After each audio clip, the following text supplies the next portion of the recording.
What's up, everybody? Good morning, good afternoon, technically, but for me, this is good morning. What's going on, everybody? How you guys all doing today? Huge shout out to Arthrix, bro. Saved for a year and asked me to do the summons. So right at the top of the stream, man, want to thank you very much for asking me to do the summons. I'm looking forward to today. I really believe we're gonna pop that cherry today. I truly believe this is gonna be the session we've been waiting for, man. I mean, I'm hoping also. I'm a little scared, but I really believe it, man. I think it's due. Huge good luck, Arthrix. Guys, these are the scrolls we're working at. I don't think I need to do a whole lot of preface today. Y'all know what it is.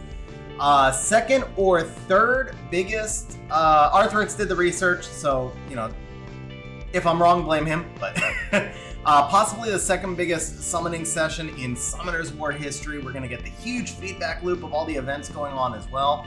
Trendy, this is early for me. I mean, so I do work earlier than this. Normally I start work around 9:30 or 10, but I am not a morning person. Everybody who I work with knows I don't respond to phone calls or emails before noon. I get on, well, I do some email stuff, but I get on background music. You got it, bro. Guys, let me know if the music needs adjustments. How's that, Oscar? But yeah, I don't, I kind of work quietly in the mornings because I'm not a morning person. Tariq asked where the puppy is. I was gonna bring the puppy over, man. She is so cute right now. She's also sleeping, so I will bring her on stream in a little while, but if I wake her up, she's gonna be climbing all over me. Bro, Shmoo, awesome, making it from school, man. Glad you were able to catch it. UI did 8,300 and one amount of 10 around in Clandestino. Alright, so maybe not quite top 3, but it's going to be pretty close. By the time we get through the feedback loop and everything else, feedback loop being like we get all the bonus scrolls for summoning, then we get more bonus scrolls for the more summonings and so forth. Trendy, huge grats on the Iris, man. Bronson, you're still on fire. I know you pulled the Lima, but 6 LD5s. That's huge, man. Huge congrats. Alright, we need a Twitch stream mod. Aggie, are you modded on Twitch?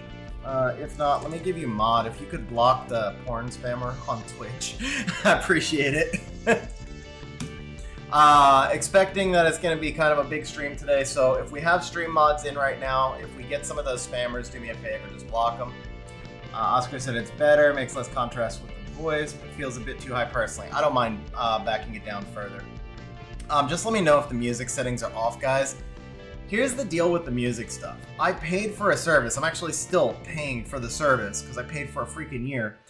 And I didn't love the music, but I did love that it gave us variety, and most importantly, it was normalized because most of the music that I play on stream is on my local computer.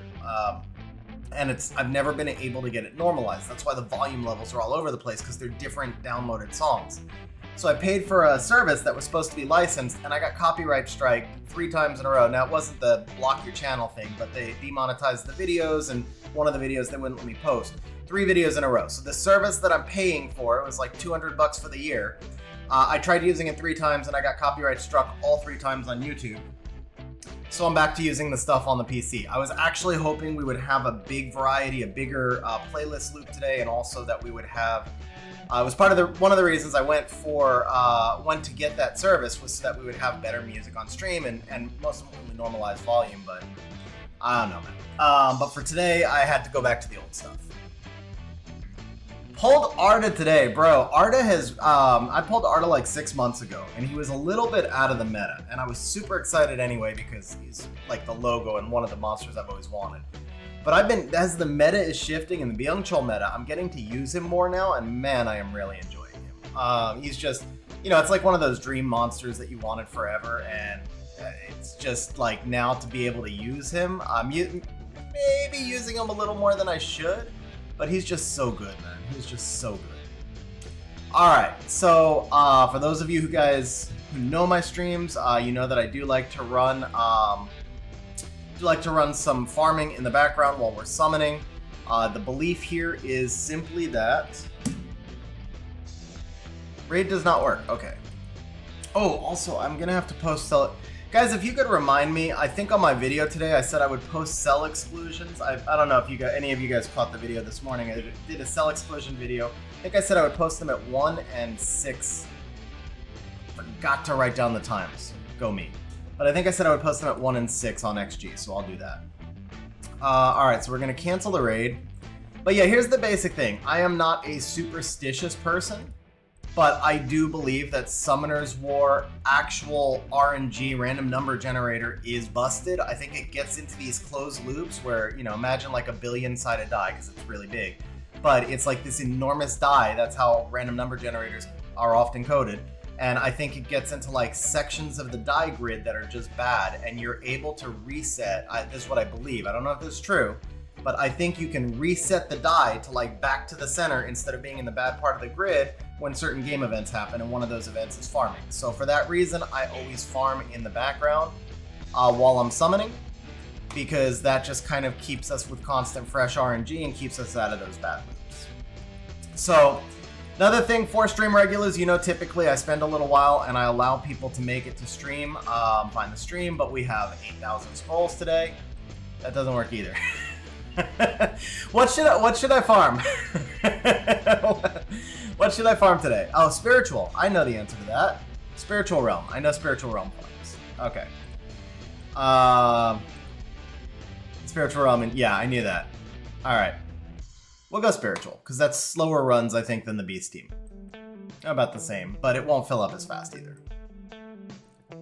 Alright, so, as I was saying, I normally spend a little bit of time doing other content, but we have a lot of summons today, so the only thing I am going to do is clean out the storage a little bit here, make sure that we have the maximum room to summon. I don't know why we would need that much room to summon when we've only got 8,000 scrolls, but you know, we're going to do it anyway.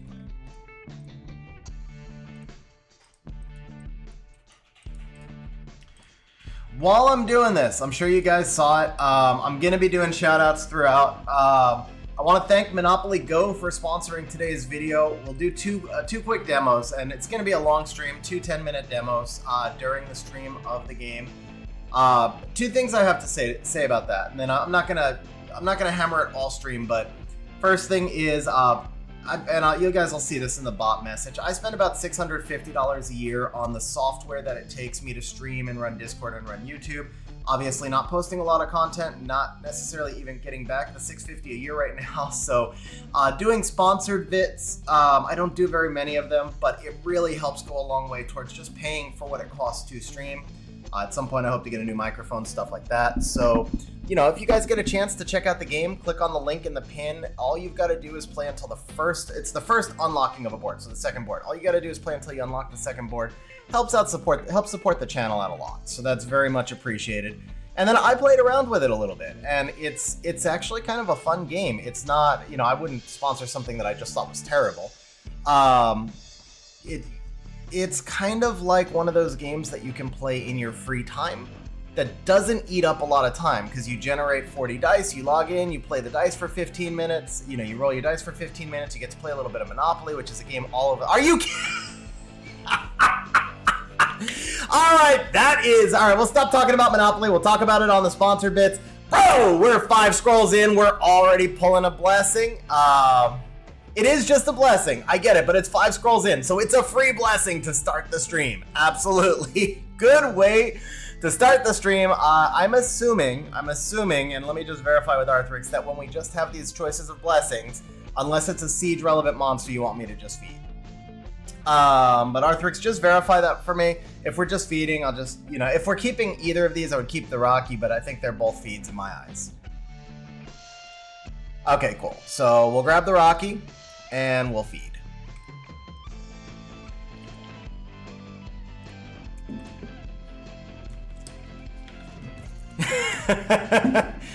I mean, Rocky is not bad, I'm not gonna lie, but unless you're at tourney, even at tourney level siege, it's debatable to keep 2. I think you could keep 2. You could, not should, at tourney level siege, but before tourney level siege, I would definitely not keep a Duke Rocky.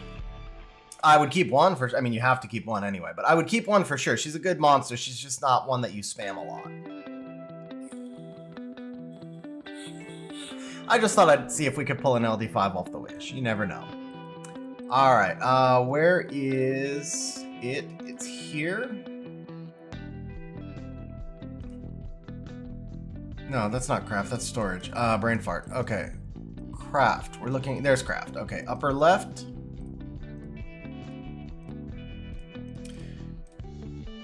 All right, while we're getting set up here, let's go ahead and talk about, first let's make sure we buy, oh, we had 5 blessings already, so we can probably hold off on buying more blessings. Okay.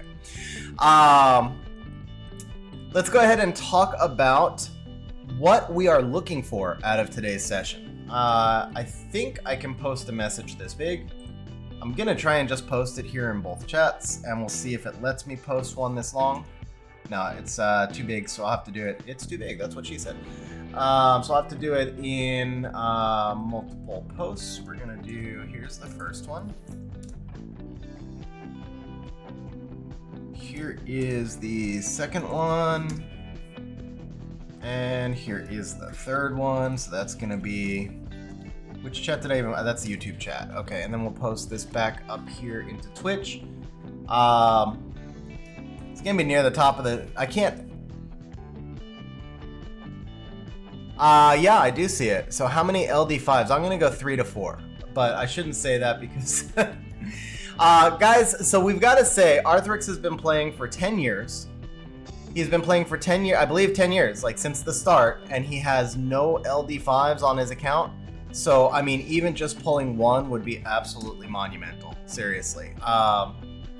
I want so badly, you guys have no idea, to pull 2 today. And 2, I think, is actually a pretty, like with the amount of summons we have, I didn't break down all the LD stuff. I don't know where we stand on rates. Okay, 9 years.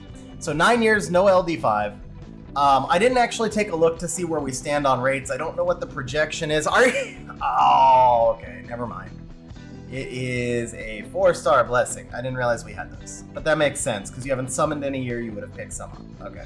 So we popped the 5-star blessing before the 4-star blessing. Straight up popped the 5-star blessing before the 4-star blessing. That's actually pretty cool. It's an awesome start to stream. Definitely an awesome start. But yeah, so we're talking 9 years, no LD5. I don't know where the rates are. I don't know where any of the rest of it is. The rates could actually be even higher than 2. But man, 9 years, no LD5. If we could just pull 2 and make one of them OP, I would be super stoked. I don't know if Arthrix would be after a year of saving, but I would be super stoked if we could pull 1 OP LD5 and 1 more. I feel like that would just be such a huge reversal of 9 years of bad RNG. I do too, Kyle. I really do. Even take a medium LD5 like Leona. Yeah, Leona's medium. That's fair. I would give that assessment. She used to be OP. I mean, she used to be near the top of my list. But I think right now calling her medium is probably legit. She might even be low medium, but definitely medium. She's not like F tier or anything. But she has dropped a lot as the meta has shifted with true damage, stuff like that. I've pulled like 16 in the last year, not 97. Honestly, a lot of times a fun unit is more important than an OP one. So, you know, we were talking about Arda earlier. Arda is really strong, but Arda is definitely not like triple S tier anymore. He was once upon a time. But he's not to the level that he used to be. But he is definitely becoming one of my most fun monsters. And I would rather a monster that I can use like 20 times that's really fun than a monster that I, you know, use once a month or something. You know, it's just, yeah, something that you get to use is way more fun. Where is Nyx on my rating? I would say Nyx right now is probably B tier, maybe C tier. He has a couple of interesting pairings, but he's just really hard to get into any kind of an RTA draft, and he doesn't really have any siege purpose at all. You can't put him on defense because it just gets cleaved. You can't put him on offense because he's RNG based. So he's basically a pure RTA monster, and if you can get him through a draft, then he's actually pretty cool in RTA, but he's kind of limited on damage. Pulling some cyborgs here, which is pretty nice at least. But yeah, I would say Nyx is like B tier in my book, maybe B minus tier. I mean, I wouldn't put him, C tier is where you're getting into the point of stuff that you can't use it at all. He might, actually, I take it back. He might be like B plus tier. He's like right on the edge where he's usable but super niche. Oberon, I think Oberon is highly underrated still. I think Oberon is complicated to use, and he's rune intensive, even though it doesn't sound like he's rune intensive when you think about what he is. He is, because he needs specific runes. But I would definitely have Oberon as an S tier monster. I don't know if everybody would agree, but I would have him as an S tier monster. I think he fits square in there. Giselle, triple S tier. I mean, straight up. So if you talk about monsters in a specific content, like, you know, how does Giselle rank for arena offense? Not that great. How is she for arena defense? She's not as good as she is in other metas, although she's usable. But if you take her in the context of the fact that you can use her in all content everywhere, and the fact that she is incredibly strong in most of those forms of content, then Giselle is triple S tier as a monster. She's probably double S tier in RTA. She's probably triple S tier siege defense. She's probably S tier siege offense, S tier arena defense, double S tier inner server defense. That's the thing though, she has an S in every tier. So Giselle is like really near the top of the list. Sala does, I believe, have some siege defense uses, but he has no offense use anywhere. He would be in the running for worst LD5. I think Lillian, who I recently pulled, I would also put in the running for worst LD5, and I would probably say Lillian is worse than Sala. But, I mean, you're splitting hairs at that point. If you're talking about D-tier units, you're talking about D-tier units. Jara is a mixed bag. So, Liliana, yeah, the dark demon bag lady. The Dark Devil Maiden. Dark Devil Maiden. I've actually used her on offense once in Siege when I was trolling, or well, not in Inner Server Guild War when I was trolling. She was fun. She was fun, but she's not safe. Like, there is no safe offense where you could ever use it. It's just straight rune gap. Bro! Double nuke! Alright, either of these on your list. Let's start there. So you wanted the Water Dokebi Lord on the list. Okay, well, so that's just an instant. He's spamming it. Dokebi. Alright, we're gonna knock one off the most wanted list. We have barely scratched the surface. Already pulled our second Nat 5. Oh, huge congrats from pulling, was he like number 4 on your most wanted water list too? That's 2 Nat 5s so far. If somebody wants to do a counter, that would be pretty cool. I did not do odds. I did not do like an over-under. I probably should. Guildmate named Liliana. Yeah, the Liliana does not lead up to her name. All right, so Kaio's starting the list. We're not going to do an LD. We're not going to do, sorry, a Nat 4 list because that would be freaking stupid. And we can look at how many cyborgs we get through storage when we're done. So, but a Nat 5 list would be cool. I'll do a quick rates calculation after this. Let's see. I know we have it on the thumbnail. I think we started with about 5,300 mysticals, give or take. So we'll just round it off to 53. So let's say 53, 55, 57, and then we're going to round the loose parts there together to call it 6.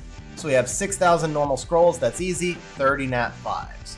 Then we have 31 and 64, so 95. 95 divided by 8, 12-ish. So we're at 42 Nat 5s. From here, we get 3 more. 35 Nat 5s, 37, 38, 39, 40.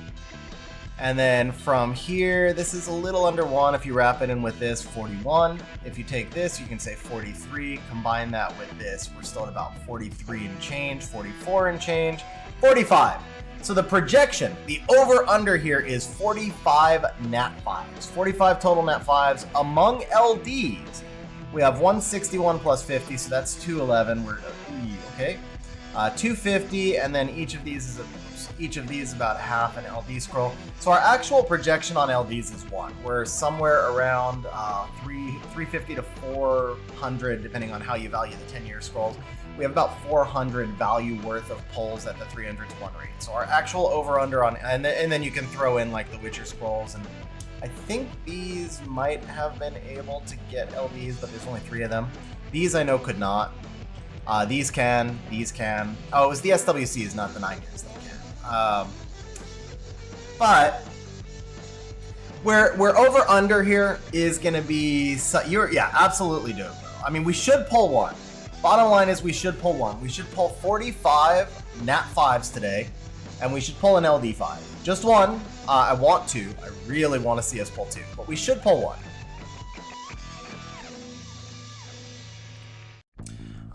We've also, so we had 6 blessings. We've used 2, but we also have a feed for another. Wow, newest. Well, that makes sense. Yeah, of course. All the new monsters are going to be new. All the new monsters are going to be new. Some of you guys know what I meant. Anything that's come out in the last year is going to be new because he hasn't summoned any year.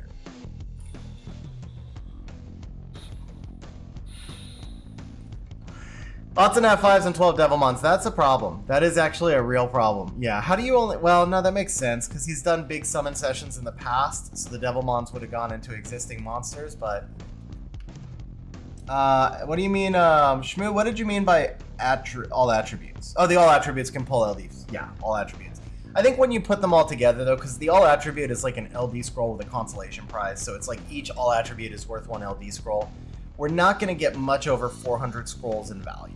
So, the rate is kind of like 1.3, give or take. I mean, kind of like doing a quick and dirty round off. It's like 1.3. So if we hit 2, we would crush rates for today, not for the 9-year history of the account, obviously, but we'd crush rates for today. And I think if we even hit 1 and just pop the cherry, Arthrix would be happy, and if Arthrix is happy, I'd be super happy. What were the other questions from above? What about Jara? Jara is actually an interesting... it's an interesting question. So the thing with Jara is she has become slightly usable on Siege offense and Siege defense. She's not premium on either, but she is now somewhat usable with the last buff. Jara was, for the longest time, a PvE god, and depending on the level of your account, still is a PvP god, but if you're at the really endgame portions, where you're able to run the 20-second teams that are approaching perfect AI, Jara does not work as well in those teams. So, for example, if I were to pull Jara on my account, I would have basically no use for Jara. But if I were to pull Jara on a mid-game account, I think it would be an OP pull. So it's weird because there are some monsters that are like super hard to rune, and the monsters that are super hard to rune, they tend to be more like endgame monsters where they shine a lot more for an endgame account. Jara is kind of the opposite. If you were to pull Jara early in the game, then you would actually be like super stoked. Like if you pull Jara anywhere before pretty much late game or end game, it would be a massive pull. But then if you pull Jara in end game, it would just be kind of like type of thing. So sliding scale there. What up, Izu? How you doing, bro? Dark Gerald for sure in the running for worst LD5. So Chad, I've seen his kit. I haven't. Jara's the Dark Phoenix, Terry. So Dark Gerald, definitely, I believe I would agree with you. He's in the running for worst in the game. I think the Light Gerald is not great, but he's not bad. I think the Light Gerald is like a solid B tier monster. Needs a buff for being a new unit, but he's usable. Have a good night, Izu. You're gonna have a long video to watch from this one when you rewatch the stream. Do we do a mana check? We're good on mana. He's got like billions, I believe. Multiple billion. Yeah, 1.3 billion. So we're fine on mana. Even for 8,000 scrolls, we're fine. Thoughts on Mookwool? Mookwool is just really not, I don't think, a particularly great monster. I don't think he's terrible. The 116 base helps, but the lack of attack bar manipulation. You could say Mookwool is ready to become the next Laura. Because Laura went straight from F tier to triple S tier simply by them giving her a speed buff. She had no attack bar manipulation, but she needed that. She needed some way to actually tune with her team. That's the issue that Mookwool has. He needs some way to tune with his team. So he's not quite F tier now, but where Laura was legit F tier. Oh, is that a sideboard? Okay. So I think Mookwool is probably a B-ish tier monster right now, but he doesn't have an easy buff, because if you give him anything that has to do with attack bar manipulation, he shoots straight up to triple S tier. And I think at some point they will buff him, and I think at some point he's going to be the next Laura. That's my expectation, but I think for today he's like a B tier monster. Let's see. Thoughts on Dark Frog? Dark Frog OP, man. Dark Frog OP, but only if you're super late game and you can give him good enough runes. Without like a 350 Swift set, you can't get enough value out of it. That's the deal. That's the deal with Dark Frog. Let's see, from Twitch, VOD tomorrow. Will Dark Gerald be usable? Yeah, Dark Gerald will get buffed in the next patch, and I think he'll become usable. I think all the Geralds will get buffed in the next patch, and at least 2 of them will become usable. The Wind one, probably, his kit is so disjointed, I don't think the Wind one can be buffed to be usable without them giving him the Oliver treatment or a full kit rework. But the Fire one's already pretty good. And I think they'll wind up buffing the Light, Dark, and Water ones in the next patch. Light Mook Wool actually has more uses. What's a Hanwool? Hanwool's uses are kind of limited. Bro, it's a hack attack! Guys, we just got hacked. Somebody mentioned hacker, by the way. What up, nobody? How you doing, man? Somebody mentioned, I saw it scroll past that there was, T-King got a dupe light hacker. Bro. Which one is better? So they have distinctly different uses. The Fire one is probably going to be more RTA oriented, and the Wind one is going to be more siege defense oriented. I think the Fire one is probably a little better right now. I have not pulled either of these two, so I have not used either of them, and I really don't have a lot of experience with them. But just from reading their kits, the Fire one does a lot of stuff in Siege and it strips, where the Wind one's main claim to fame is that it doesn't die on a single hit, so it's just kind of like a Siege defense thing.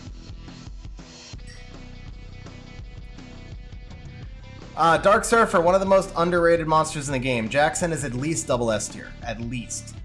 So Arthrix says Wind. Arthrix, I just want to point out that everyone in chat so far has been saying Fire, and I don't have experience with either of the monsters. So my evaluation here is just from reading their kits. I don't want to drive you in a bad direction. I haven't used either. I haven't fought against either. My reading of their kits is that the Wind one is Siege defense and the Fire is RTA. But again, everyone is spamming Fire in chat, so I don't want to drive you in the wrong direction. And I don't have experience with the whole hacker class. I haven't gotten to use any of them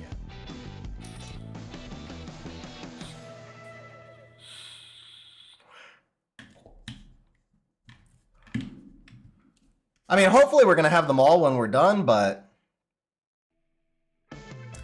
Fire one could theoretically work on Siege defense at lower tiers of Siege. I don't think the Fire one can work on. I honestly don't think the Fire one can work at Attorney level Siege defense.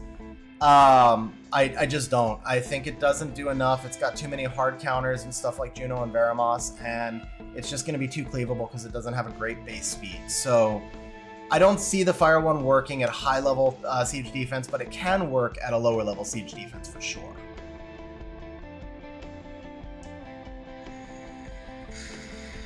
Dark Cyborg seems like a PvE monster, but because they just made Luna HOH, I don't know if Dark Cyborg's gonna have a role.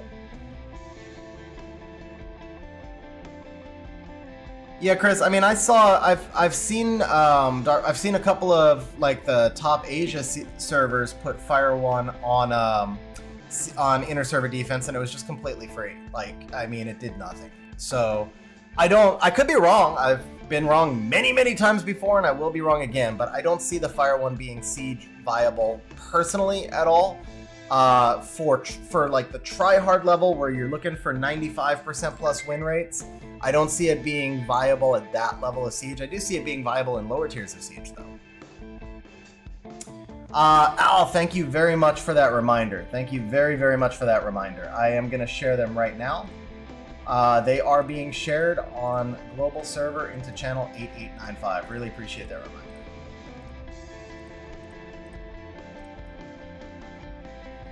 Pick whatever. All right, Arthrix. This is maybe the first time I have ever been swayed by chat on one of these. I have no real opinion on either of these monsters because I haven't used them. I think from the kit, the Wind one is more Siege viable, but chat is spamming Fire. I'm going to defer to chat on this one from people who have used it. So if you're telling me pick whichever one, I would go Fire. I'm just hopefully we're going to wind up picking both of them, you know. Yeah, channel 8895. I'll throw them back into chat one more time.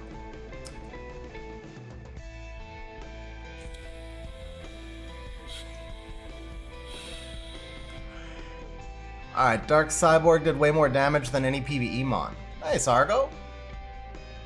By the way, what up, Big Papa? How you doing? Big 80s. I gotta stretch Twitch. It's weird because with two different chats, I have Twitch chat above YouTube, and I tend to read from bottom up, so I keep missing Twitch, and I apologize, guys.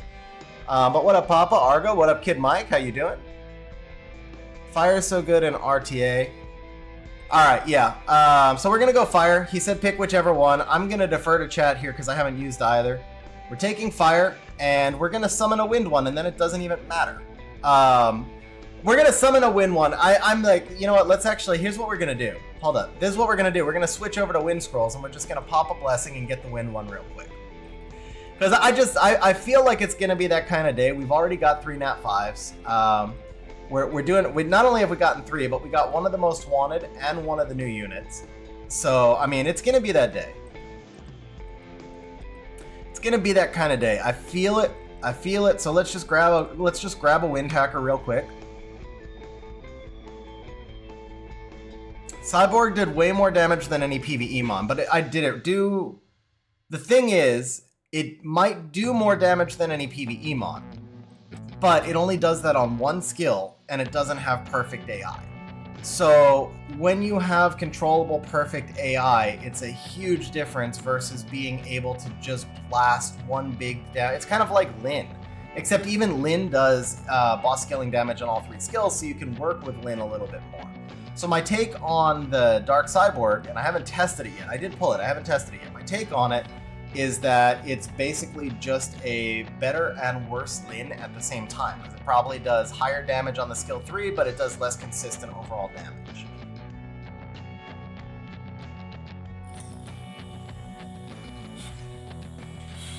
Kyle, I think you're good, man, because chat should be scrolling up on screen, so you guys can actually talk. You guys can actually talk cross-platform just by the copied chat up on stream.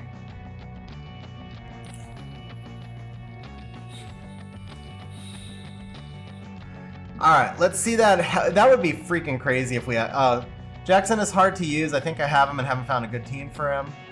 Yeah, we were talking about Jackson before. By the way, Jomo just came back to the game. What do I think of the current state of the game? All right, Jomo. So I'm gonna finish talking about. I'm gonna finish the Jackson thing, and then I'll give you kind of my assessment on where we stand in Summoners War right now. Jackson, the thing is, I believe if you use him as a counter pick in the right situation, he's one of the most cracked monsters in the game. But I don't know that I actually think you build a team around him. I think you build a team where he fits well, and there's a distinction there. So you need a team that is going to have some built-in attack bar boosting throughout the team, so that it can really synergize with Jackson. And if you have that, then you have the ability to draft him late or not draft him late.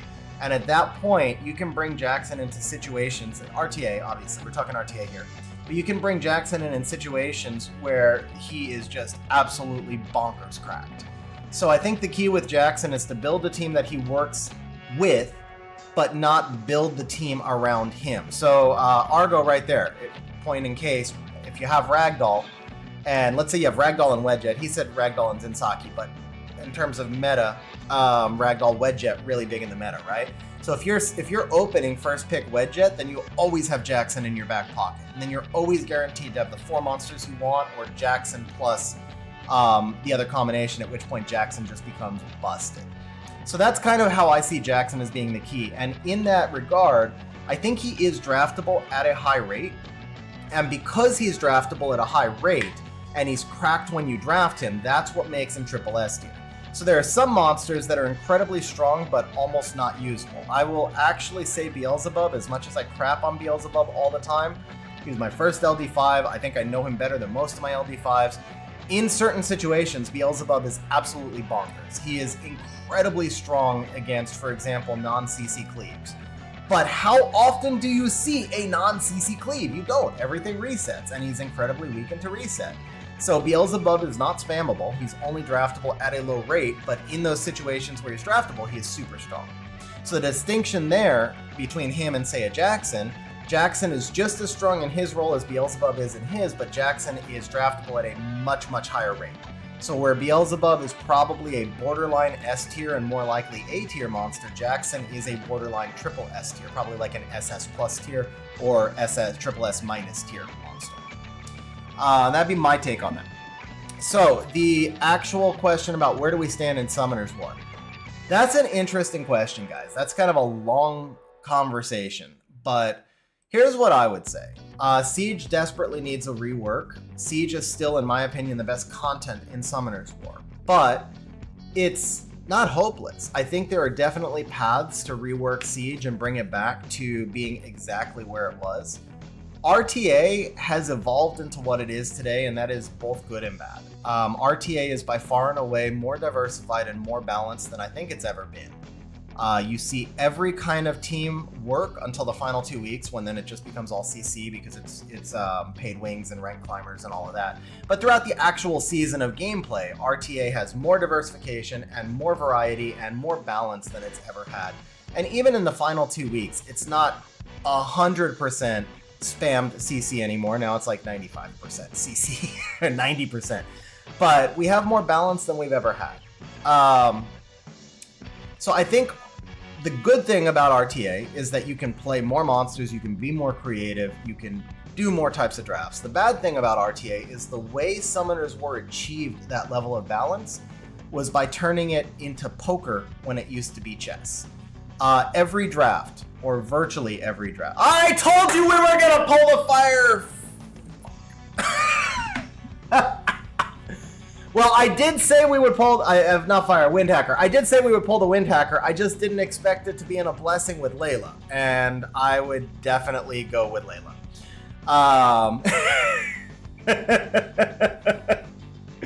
Especially because we have 6,000 scrolls left in special summons. I think Layla is the better monster to begin with.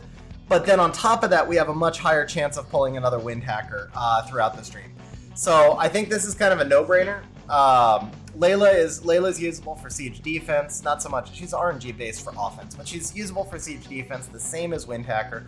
She's more of a known monster, and we're going to have an increased summon rate for the Wind Hacker through the rest of the scrolls. So, to me, I would go Layla.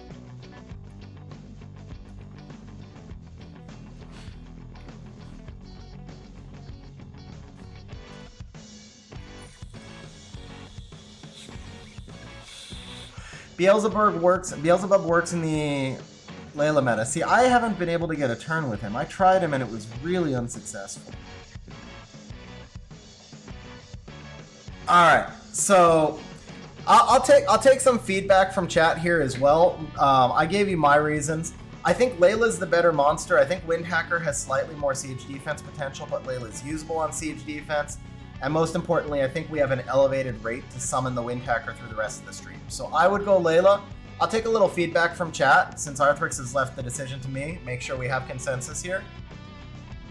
Yeah, so keep in mind, special summons on. Keep in mind, Arthrix is more of a Siege player. Kaio says DM. Oh, I'm going to go ahead and I'll share the exclusion settings one more time while we're taking feedback. Layla. Is Dark Oni good? There's better options in most content. I can go talk about Dark Oni a little bit more in a minute. Agree. All right. Yeah, we have consensus on Layla. So for me, that one, it's the special summon more than anything else. The fact that we have a higher probability of getting another Wind Hacker, that's what tips it. I mean, we've already popped him twice, so, you know, it could happen a third time. That is crazy, though. We had 200 scrolls, and I was like, let's do Wind and get a Wind Hacker, and we actually got one.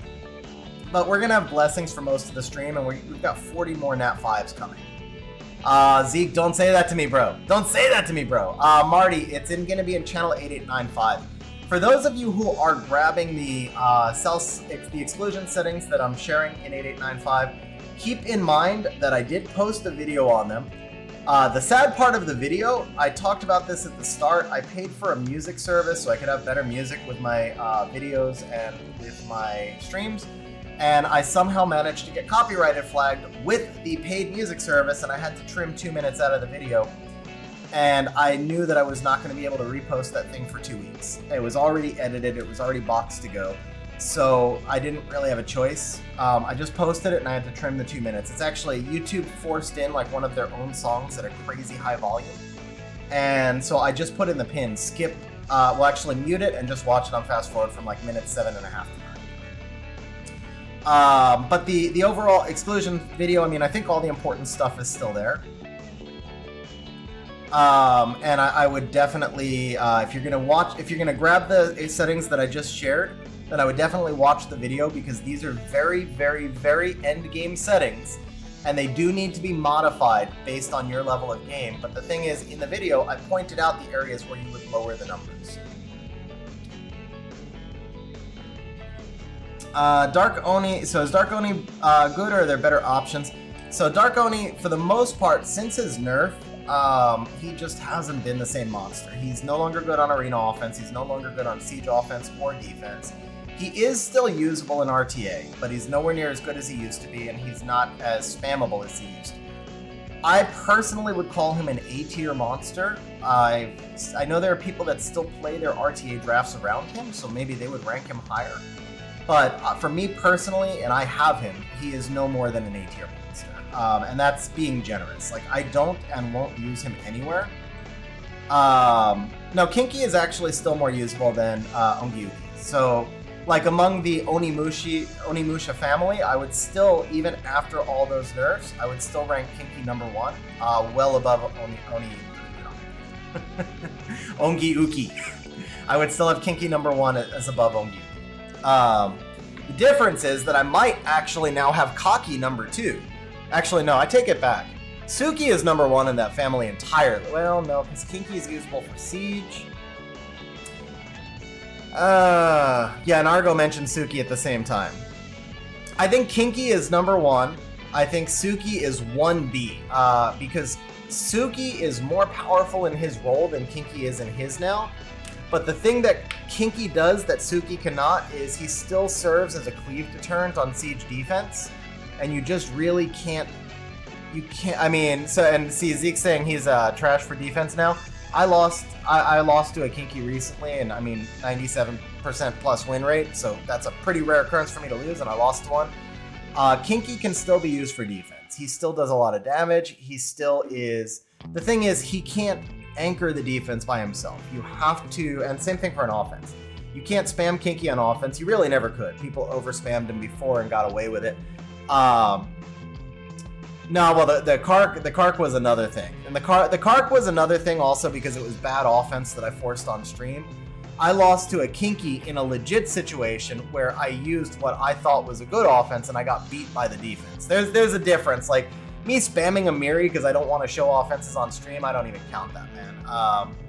The Kinky, though, the Kinky loss was legit. That was in a try-hard situation. I got beat by a really smart turn order on the defense. I brought in a counter, and the defense had a different turn order than I expected, and the turn order just wrecked me. The Kinky was acting first on the defense instead of last. I didn't wind up getting immunity. The Kinky procced a couple times and killed me. What was the defense? It was Byung Kinky something. I think Sylvia Byung Kinky, something like that. And like the Kinky acted first, and I brought in a Leo offense or something like that.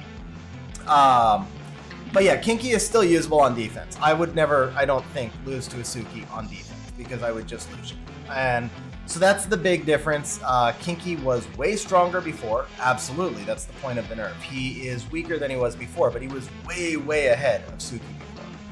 Suki is a little better than Kinky in RTA right now, but he's less draftable, less spammable in RTA.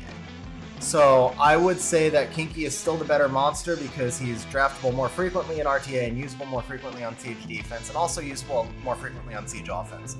Suki, at his peak, will outshine Kinky. So if you draft Suki into a bunch of additional damage based monsters that are all fire in RTA, he's just going to wreck them. Whereas Kinky has more ways to lose. So I think Suki has a higher ceiling in a smaller role, making Kinky the better overall monster. I'd probably say that Onkyuki and Kaki are tied for third, or Kaki is third and Onkyuki is fourth. And then Fuki is actually still a really good monster. He just doesn't... He fell behind the game. Like, his kit is actually still really good. His kit is genuinely still really good. He just... The game passed him by. It's not even so much that he doesn't work... See? Wind Hacker, bro! Wind Hacker! I told you, baby! I told you! We take the Layla, we summon another Wind Hacker. Easy stuff. Easy game, right there. Easy game. Alright, man. That's Now the question becomes: do we actually want to continue with special summon? We haven't gotten the well.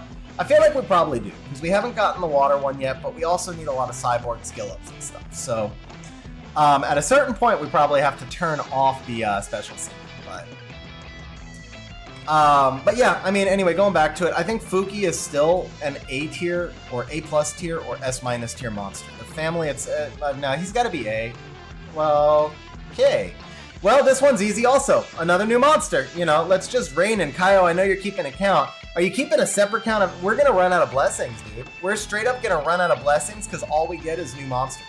And I think this was also most wanted list, right? Water, fire. Where's the fire? Fire, non-dupe, Brandia, Helena, Monkey, Dokkaebi Lord, Mage. Okay. Gotta put the, yeah, no, he's way better AO. The John reset of Cool Time is game-changing for arena offense. Seriously. Oh man, that's like it, and we're only like 500 scrolls in? Is that right? Oh, we did 200 wins, so we're 700 scrolls in. That's freaking insane, man. This is not like the last time, bro. This is not like the... What am I looking for? I'm looking for the feed. We already fed it. Okay. Yeah, we're out of blessings. Straight up out of blessings. So, Splendid Blessing House. Splendid Summon of Blessing, whatever the hell it is.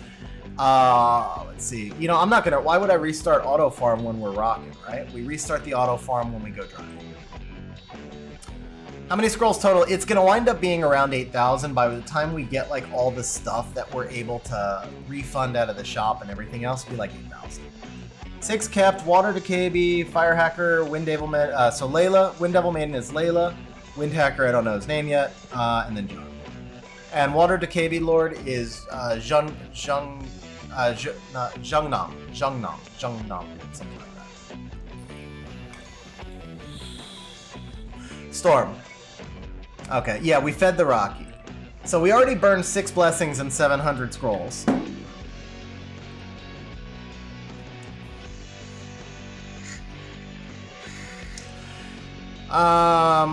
Let's see. So I think that pretty well covers Ongi Uki. So I'll go back to the original question, what's the state of Summoner's War?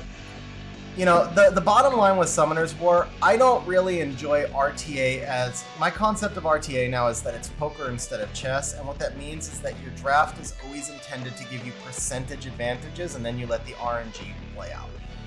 And that's kind of what poker is too. Like when you're playing poker, most of the time you are trying to get the money in when you're a 70-30 favorite, 72-28 favorite. You talk about equity in the pot. You talk, you know, how much equity do I have versus how much is to call, pot odds, you know, and what are the implied odds. But it's really, poker is in large part a math game, especially with like the simulators now, like the GTO stuff.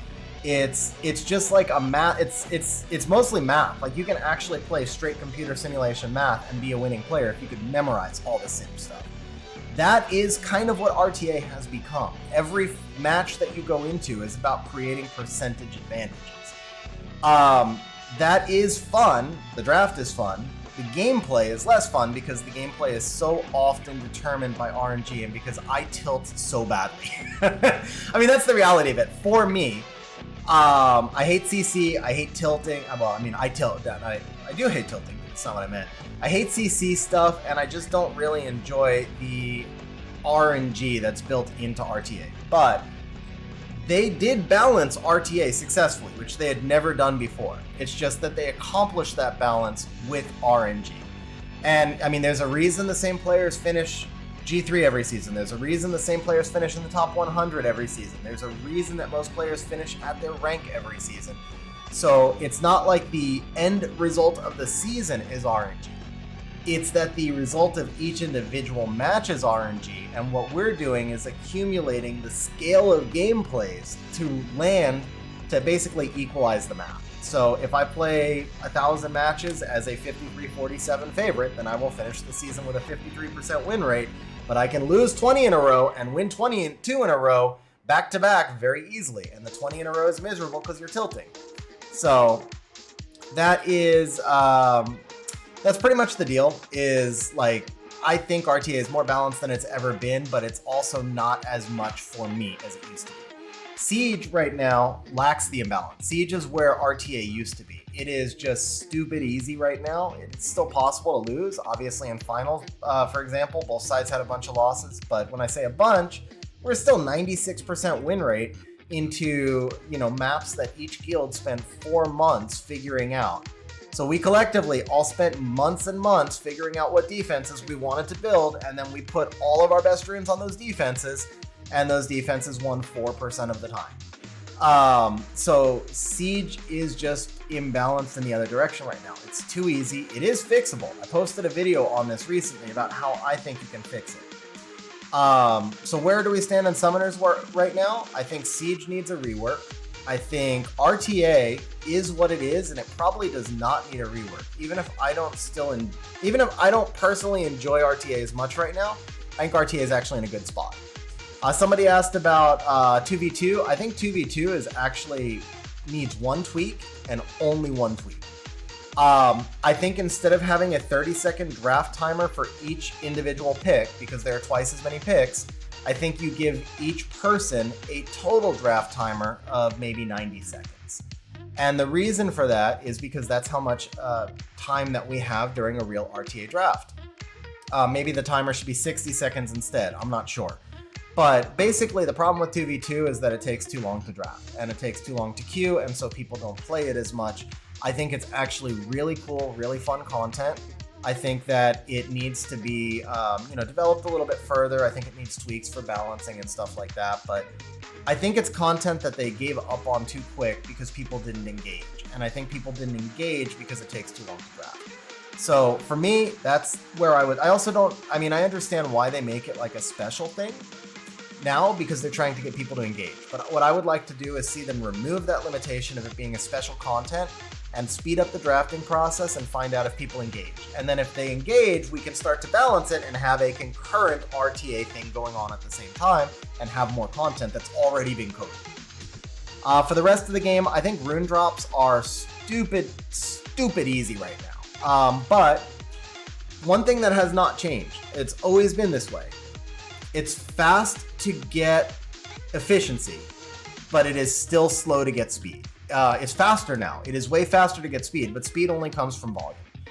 If it's 5,000 to 1 for a quad speed, and it's 100,000 to 1 for a 30 speed rune, 80,000 to 1 for a 29 speed rune, there's no amount of packs that you can buy, there's no amount of re-apps you can buy, there's no amount of shortcuts you can take other than just grinding out the tens and tens and tens of thousands of dungeon runs that it takes to get fast runes.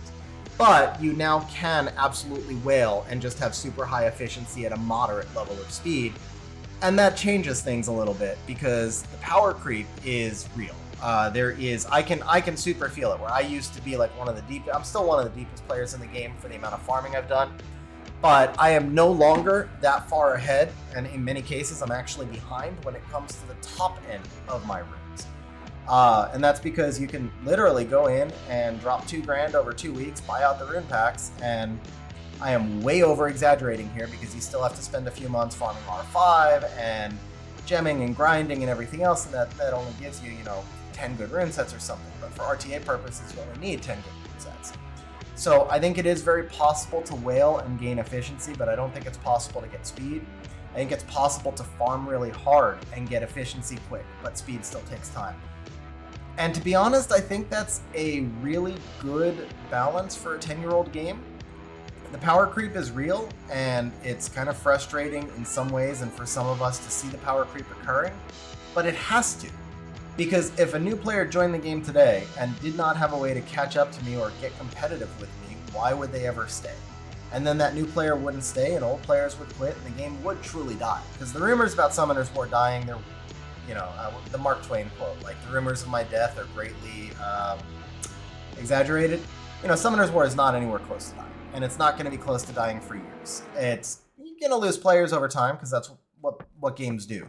But we still have, if you actually look at like daily play tracking metrics, you can see Summoners War for the last 4 or 5 years has gone through a cycle where we have a slow buildup of players to the anniversary events, or starting through the anniversary events, we have a slow buildup of players through SWC. We're a little bit more play every week because they're taking advantages of all of the events and stuff right now. Bro, we have a most wanted unit coming up right here. I'll make sure fire was not on the list. It was not. I know that the water hollyberry is on his list, so that is yet another most wanted unit. I'm just verifying. So water non-dupe, Bulwark, Miles, Abellio. Oh, it was Adriana that was on the list, not. Okay, it was Adriana on the list. Okay, but yeah, he says Manon is definitely the one. Yeah, I mean, you don't. The fire hollyberry is garbage, and Manon is actually usable. So that's kind of a no-brainer. I mean, it was still pretty much a no-brainer. The fire one actually has a super cool kit. You just can't get her a turn. She needs a base speed awaken. If you give the fire one a base speed awaken, I think she instantly becomes meta. But yeah, I mean, so back to the thing, like, you know, we're in that buildup of more players right now, and it cycles pretty easily overall. It cycles pretty consistently overall in terms of Summoner's War will start to lose players around September. It will continue to lose players through April, and then it will gain back a lot of those players from April through September and then start the cycle again. So for the next 4 or 5 months, we're all going to feel the enthusiasm around Summoner's War. We're all going to be summoning new shit, and we're going to be really optimistic. And then sometime around September, we'll see people start to leave as we no longer have all of these crazy events.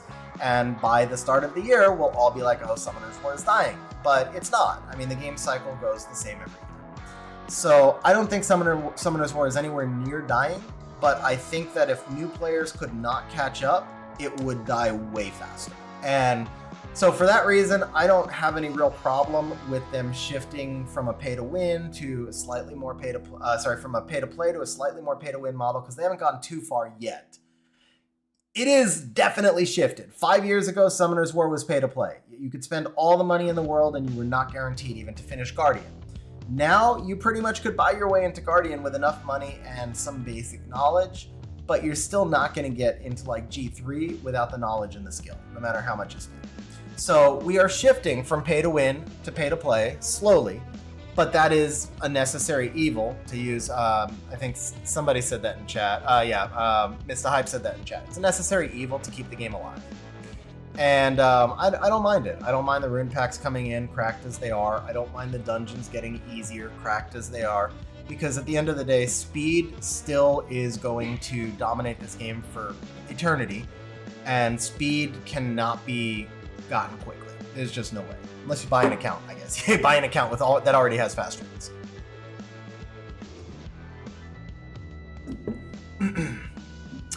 210 LD, 40L attribute, and another 200 10-year scrolls, which are like kind of half an LD scroll each, or a little under half an LD scroll each.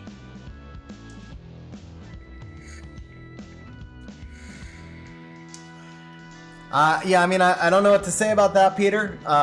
If they guarantee speed runes, then it's totally irrelevant. Because I'll give you an example. Somebody recently told me they wanted an event where you could pre-roll all 4 rolls, pre-roll it to 12. And I was like, so you'd get a guaranteed 30 speed rune? And he's like, yeah. I was like, that's cool, but then everybody else gets a guaranteed 30 speed rune too, in which case you would instantly become slower than half the game. Even if your slot, if your slot 5, let's say your slot 5 is not super fast, but it's still faster than some people's. So now if everybody gets the same 30 speed slot 5, you are instantly slower than all the people that you were faster than before. So yeah, I mean, it's just, it's just, it is what it is. I mean, we have to have a reason to farm. We have to have a reason to keep playing.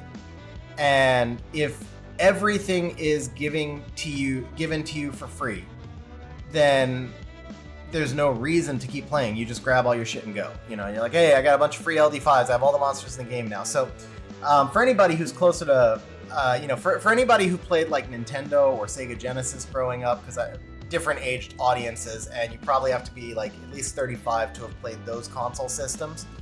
But if you played Nintendo or Sega Genesis growing up, there used to be this thing called Action Shark. And Action Shark was a thing that you could put in. It was like an add-on that you would buy like on eBay or something. I don't know, 20 bucks, 50 bucks, whatever. And it would just unlock all the content in any game. It was a cheat code. So if you're playing Final Fantasy X, for example, you start the game, you have to go through the trainer, you do all the stuff, you build out your skill tree and all that, and then you stick in an Action Shark. Might be Game Shark. So maybe it was Game Shark. Maybe it was a Game Shark Action. I don't know. Game Shark, Action Shark, something like that. But you stick it in the console. Yeah, Game Genie. I think there's probably a few different ones. I remember using one called an Action Shark. There's probably a few different ones, but whatever it was, Game Genie, Game Shark, all of those, you stick them in the console, it unlocks all the content. As soon as you do that, you play the game for 5 minutes and then you're bored. Like, once the game is beaten, there's no reason to keep playing it. So all those console games back in the day that you could spend 100 hours on, the moment you put in Game Genie, Game Shark, whatever, you'd play it for 5 minutes, you'd see the whole game, and then you were done. And so for that reason, you know, you were better off never having had the cheat code thing. That's kind of where Summoner's War needs to always stay. It's the reason Summoner's War lasted 10 years. It's the famous quote, Summoner's War is a marathon, not a sprint. The day it becomes a sprint, the day it becomes too easy, that's the day it really will die. So they're going to have to find a way to continue striking the balance, because I think they've done a really good job. I actually do think they've done a really good job at striking the balance between, so far, between making it so that new players can catch up, but making it so that new players cannot over catch up.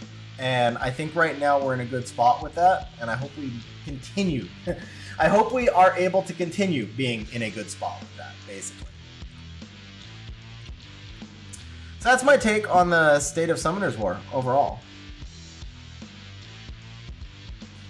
I think Summoner's War is probably in a better spot overall than it's been in many years. The quality of life stuff that they've added over the last few years is insane. A lot of it is overdue, but it's insane. You no longer have to deal with spamming power-ups. We have rune managers. We have cell exclusion settings. We have 30x multi-farm. I would argue that 30x multi-farm was a bad thing for the game, but I might be in the minority there. I think 30x multi-farm allows you to disengage more. So it's you know, it's a mixed bag, because you 30x multi-farm, it makes the game more accessible to more people that are busy. But at the same time, it keeps you less engaged with the game, and that makes it easier to separate. So I think there's a trade-off there. But I think for the majority of people, 30x multi-farm was probably better. I still remember having a tablet sitting below my monitor, having an elevated monitor and a tablet sitting below my monitor so that I could farm every 30 seconds all day long, and training myself to just hear when the auto farm ended and literally tapping the buttons without even looking at the screen. Like, it was just all muscle memory at that point.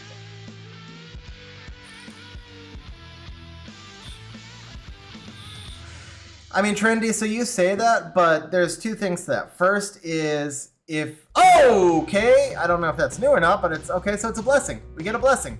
Oh no, it's new! Never mind, it's new! Okay, no blessing. We're just gonna fill out your Pokédex entirely, bro. Let's just go ahead and get every single monster that you don't have, and we'll do it that way instead.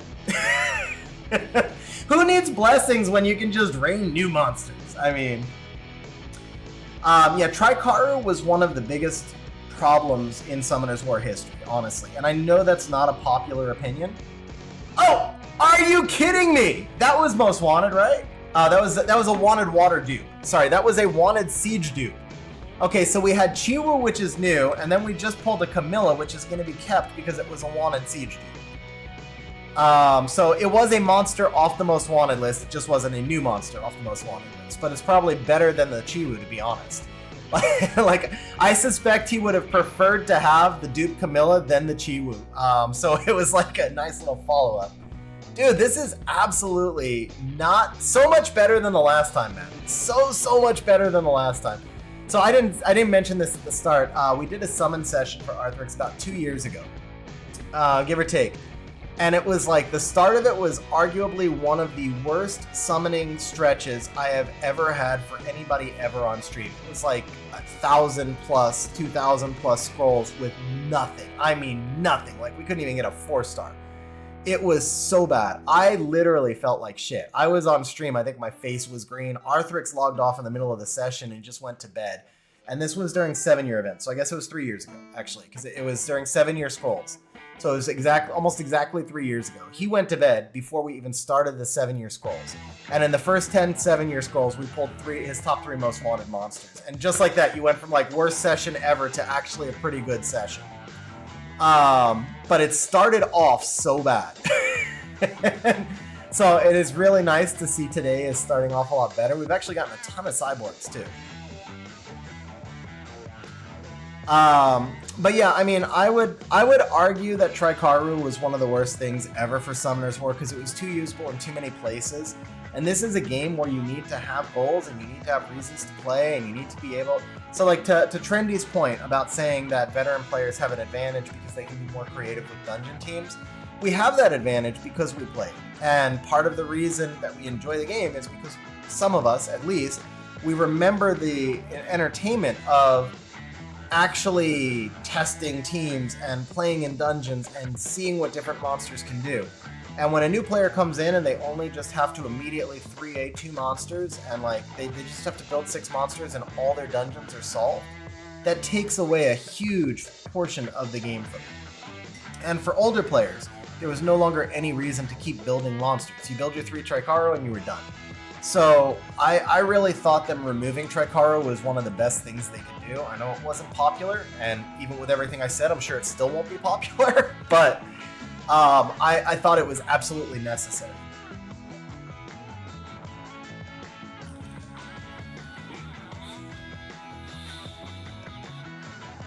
Let's see.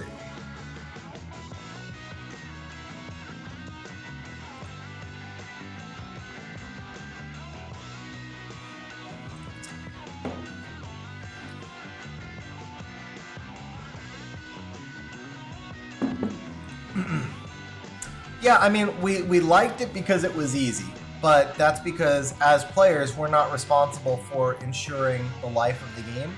We're not responsible for marketing in new players. Like, the developers have a different perspective, which some of that obviously includes making money, let's be real.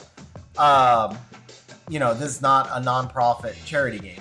And so the developers have to balance a variety of things. One of the things that they have to balance is the actual need to bring in new players and sustain the game. One of the things is to keep the players that are playing happy enough that they keep spending, and to keep more players coming in so the players playing will continue with the 3... Okay, good call, good call. Yeah, I mean, it's a lot of different things the developers are balancing than what we're balancing. Man, I cannot find the stupid storage thing. I'm just not used to the island. There it is, okay. No, nothing pulled after Camilla yet.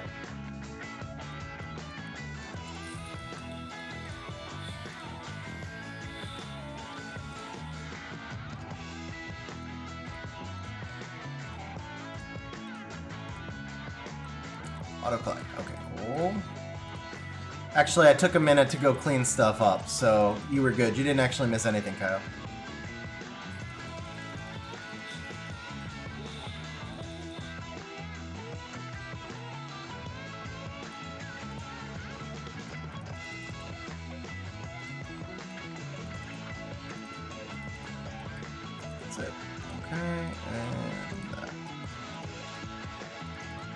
Alright, cool. What's my opinion of making new 2As that would be good for RTA and make new players feel like joining? I think that's a definite good idea, Redlink. I mean, I think I'm definitely in favor of having more 2As in the game. I think 2As are good for Siege. I think 2As are good for new players, and I think that they're fun for all of us to go out and get. So I do wish that, I mean, and again, you know, it's a company that has to make money. If they don't make money, then we don't have a game because they just shut it down because they can't pay developers and they can't pay for a server and they can't pay for security and all of that. I mean, we can shit talk them all we want about, you know, packs or monetization or any of that. But if you go out and you look at other games and how heavily they're monetized and what you get for your pack buying and all that, Summoner's War has actually struck an incredibly good balance of remaining profitable, and they are very, very profitable, but they've struck a good balance of remaining profitable while maintaining some game balance. That's what I was talking about earlier, like the difference between pay to win versus pay to play. But they still are a company. They still have to make money.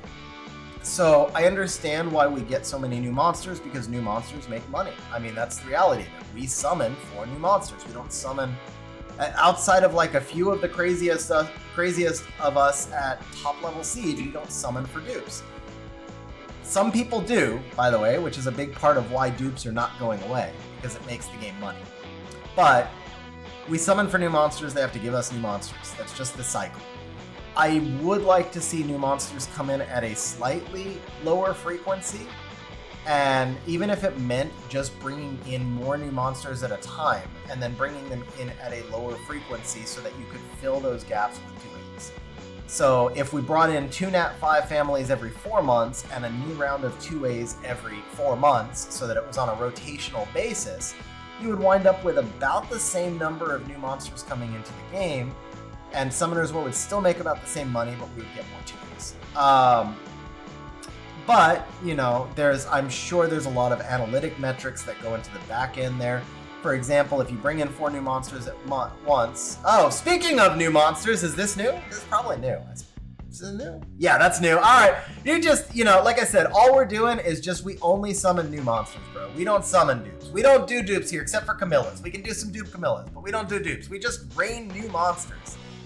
But yeah, I mean, you know, the back-end analytics are like, you know, if you bring in 5 new monster families all at once, or too many new monsters all at once, will that drain people's budget? And then you might have like a spike in revenue in April and then a drop in revenue in June, which can hurt company budget, the ability to pay programmers and all that. But it also means that people will get bored in the time in between. A lot of the bigger spenders will get bored in the time in between because they're seeking that adrenaline shot of summoning. They're seeking that dopamine shot of summoning. And it makes it a little bit harder to balance when you bring monsters in that quickly. It makes it harder to retain game balance. So there's a lot of factors that go on both sides. And even though I would like to see more 2As, I get the business fundamentals behind it. If we were on more of a subscription model, you know, if they made more money from more players, then they wouldn't need the whales to spend quite as much. They would still want them to, of course, because it's a business, but there's a difference between need and want here, right? Like, I don't know what Summoners War's actual, like, I don't know the come to us actual monthly budget, but we all know a good programmer makes $250,000 a year. Servers cost millions or tens of millions of dollars to run. Advertising a game to bring in new players is millions and millions of dollars. So Summoners War makes an obscene amount of money, but they spend an obscene amount of money. It's not like they make every dollar that we spend either. And so there is a baseline. I don't know, I have no idea what the operating cost of Summoners War is, but if you told me it was $50 or $100 million a year, I would probably only be surprised that it was that low. I would expect it to be much higher. Again, you know, I would assume that they're probably spending $1 million a month in marketing. I would spend that their development team is, you know, $5, $10, $20 million in payroll. I have no idea what goes into making a mobile game, but I know it's not cheap. Or I should say a video game, because although it's mobile, Summoners War is much bigger than a mobile game in general. But to make an MMORPG, to have 6 servers that can synchronize 500,000 people into real-time gameplay. I mean, the cost of that, it's just beyond anything I know because I've never worked in tech, but it's massive. So the thing is, like, they have to make money, and you can't blame them for that.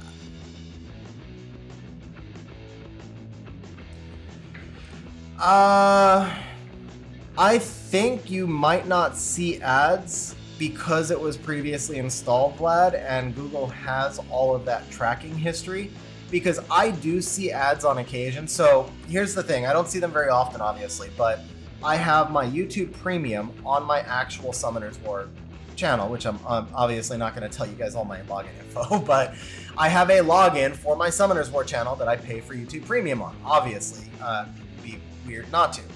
Then I have my normal Gmail account that is really my account on everything else, because my YouTube channel is completely separate from all my personal stuff. So every now and then, if my root Gmail account is my personal one and not my Summoners War one, when I go to YouTube, I start getting spammed by ads for Summoner's War. And when I go to random news sites and stuff, I get spammed by ads for Summoner's War. But when I am on my YouTube login as my root account, I never see them. So I think it really just has to do with the level of precision that targeted marketing can achieve by knowing that you're a former Summoner's War player and not spending money to market to you except on those rare occasions when they're trying to bring players back. That would be my guess. Just a guess. All right, I've got to move this closer because I just keep getting lost. Let's move these two right next to each other, and obviously it's not. You can move it back afterwards, but I just keep getting lost on the island. Perfect.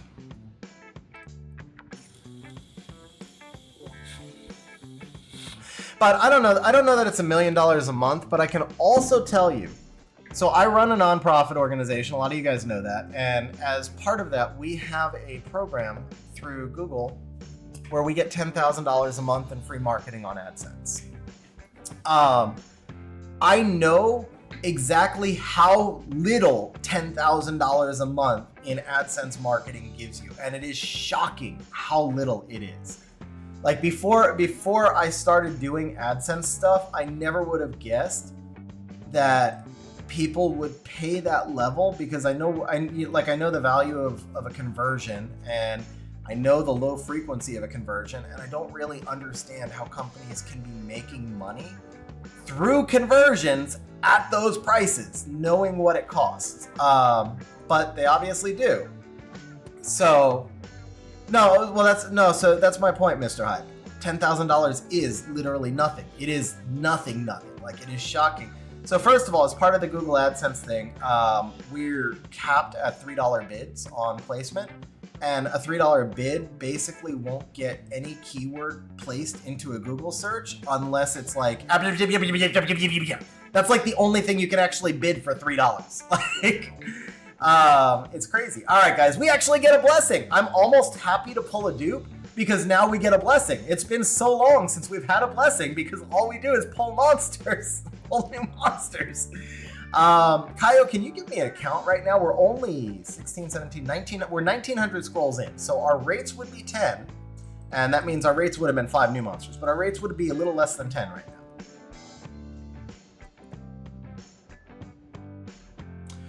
Yeah, market, so you 200, actually it's double now, Ronan. It used to be equal, now it's double. So a $200 million movie, if they believe it's gonna succeed, obviously they market it less when they don't think it's good. But if they have a movie that they think is good, if they spend 200, well, if the budget's 200, the production's really more like 250 or 300 because there's other costs involved. But so let's say they spend 250 on the movie, they spend 500 million to market it. On the ones they think are gonna be good. Or it's not even that they think will be good, it's the ones they think people will go to. I just realized we don't have the water hacker yet, so we could probably special summon here. Get a water hacker real quick, and then we can stop special summoning, because we've gotten a lot of cyborgs too.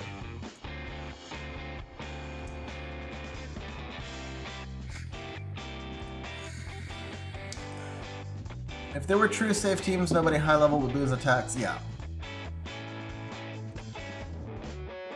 So 11 total, 10 kept, several off the most wanted list.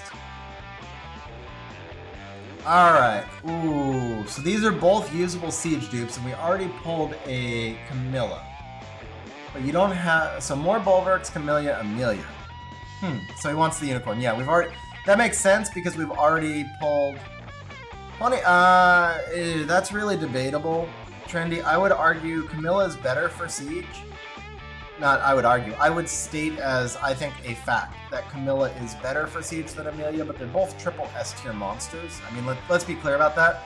The biggest difference is that Camilla works in a really wide variety of comps, where Amelia mostly just works with Bulwark and occasionally a Fang or Artemil, but most of those comps are pretty sketch in current siege metas. Like the only like casi. Where did that Spanish word randomly after 2 hours of talking English? Wow, all of a sudden 2 languages just merged in my mind. Okay, the only team that is almost always going to be safe with Amelia is Amelia Baldwin. So it does require another Nat 5 to be paired with it. Whereas Camellia can be used in... Si puedo hablo un poco español, pero tengo demasiado acento y no tengo no puedo hablo bien por razones varias, pero la mayor parte es porque no estoy bueno con las conjugaciones y no tengo buenas... So I don't know the word for grammar, and I'm like talking in a circle because I don't know the word to say that my grammar is bad. And that's the exact point. There are just some words that I don't know, and I run into situations where I'll hit like a random word that I don't know, and I can't creatively get around that word. Most of the time, if I don't know a word, I can describe it. So I would say like 90-95% of the time, I can just describe the word I don't know. But in that case, I could not think of another... El baño. You probably need to know a little bit more than baño when you live in Mexico and your wife only speaks Spanish. So, we moved it. See, we moved it, now I'm not used to it. But yeah, my conjugations have improved. They're not great, but I mean, if like for the most part, what I usually do is I describe the tense so that if I conjugate incorrectly, I can describe the tense, and I usually am fine. Like, I'm usually understood. Sometimes it requires a little bit of concentration. If I'm talking about something where I don't have context, I really have to focus. And if I don't know a word, I just have to describe it. But for the most part, I find that I can communicate myself on communicate my message pretty well on about 90-95% of non-technical issues. But I really get into trouble when I'm trying to explain something technical. And also, like, accents, for those of you who know how, like, sound is transmitted. So if you're talking, for example, on the telephone, your actual voice is compressed into a data packet and then transmitted to the other side and then decompressed, kind of like an MP3 would be. Through the compression, they cut off the highs and lows. The result of that is that our voices sound a little bit differently on the phone or on a Zoom call or on stream or any of that. But the important and relevant result here is that if you have an accent, your accent is amplified. So where most of the time my accent is not so bad that, you know, most of the time people can, if they want to understand me, they can. I speak a little bit slower, I work on my pronunciation if somebody's really struggling with the accent, but most people can understand me in person. Over the phone, it gets really difficult because my accent will be amplified and they can't see my body language or my move slipping or any of that to pick up context. So then if I don't know a word and I lose a conjugation and my accent is heavy, it can get really difficult. And then you put on top of that, like the fact that they probably, you know, I'm talking about customer service issues, so they don't want to talk to you, so they have an excuse to just hang up. And then I'm usually, if I'm calling for customer service on something, it's because it's about a technical topic that I'm not knowledgeable enough about. So like my internet is out. I mean, I'm pretty knowledgeable about that, but I couldn't explain specifically, like, I wouldn't know how to say, like, the transformer on the corner blew up and one of the fiber optic cables is burnt. I could say, like, el transforma se rompió y mi fibra óptico tiene quemado, pero it doesn't really make a lot of sense. So, o está quemado, no tiene, pero. Anyway.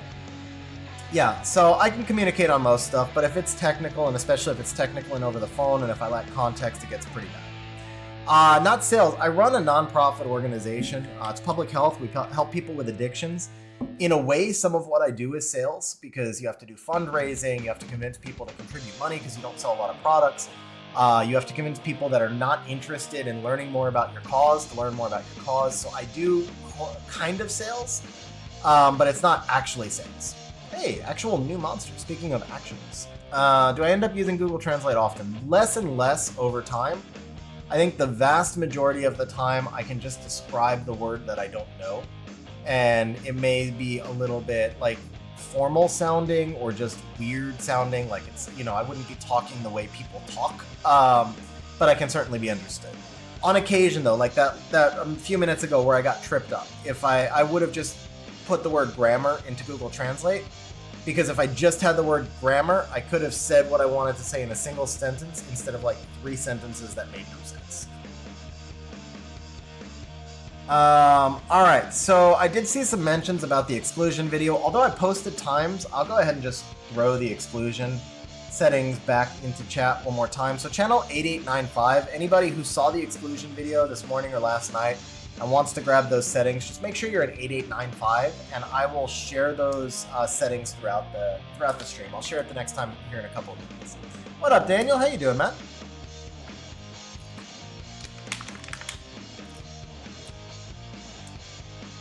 What up, Antoine? I'm glad you enjoyed the video. All right, somebody asked about an RTA open. I don't remember. Okay, so it was here. So Nick said, thoughts on RTA opens. Vanessa Sagar, Chandra Sagar, Oliver Zhangnum, Water Doki. Could run all G1, G2, want to end G2. That is interesting. So my experience from last season, because I haven't done a lot of real serious wings this season. I've done some, and I'm sitting around G2 right now, so G2 because it's P3, but it's like ranked 900 or something.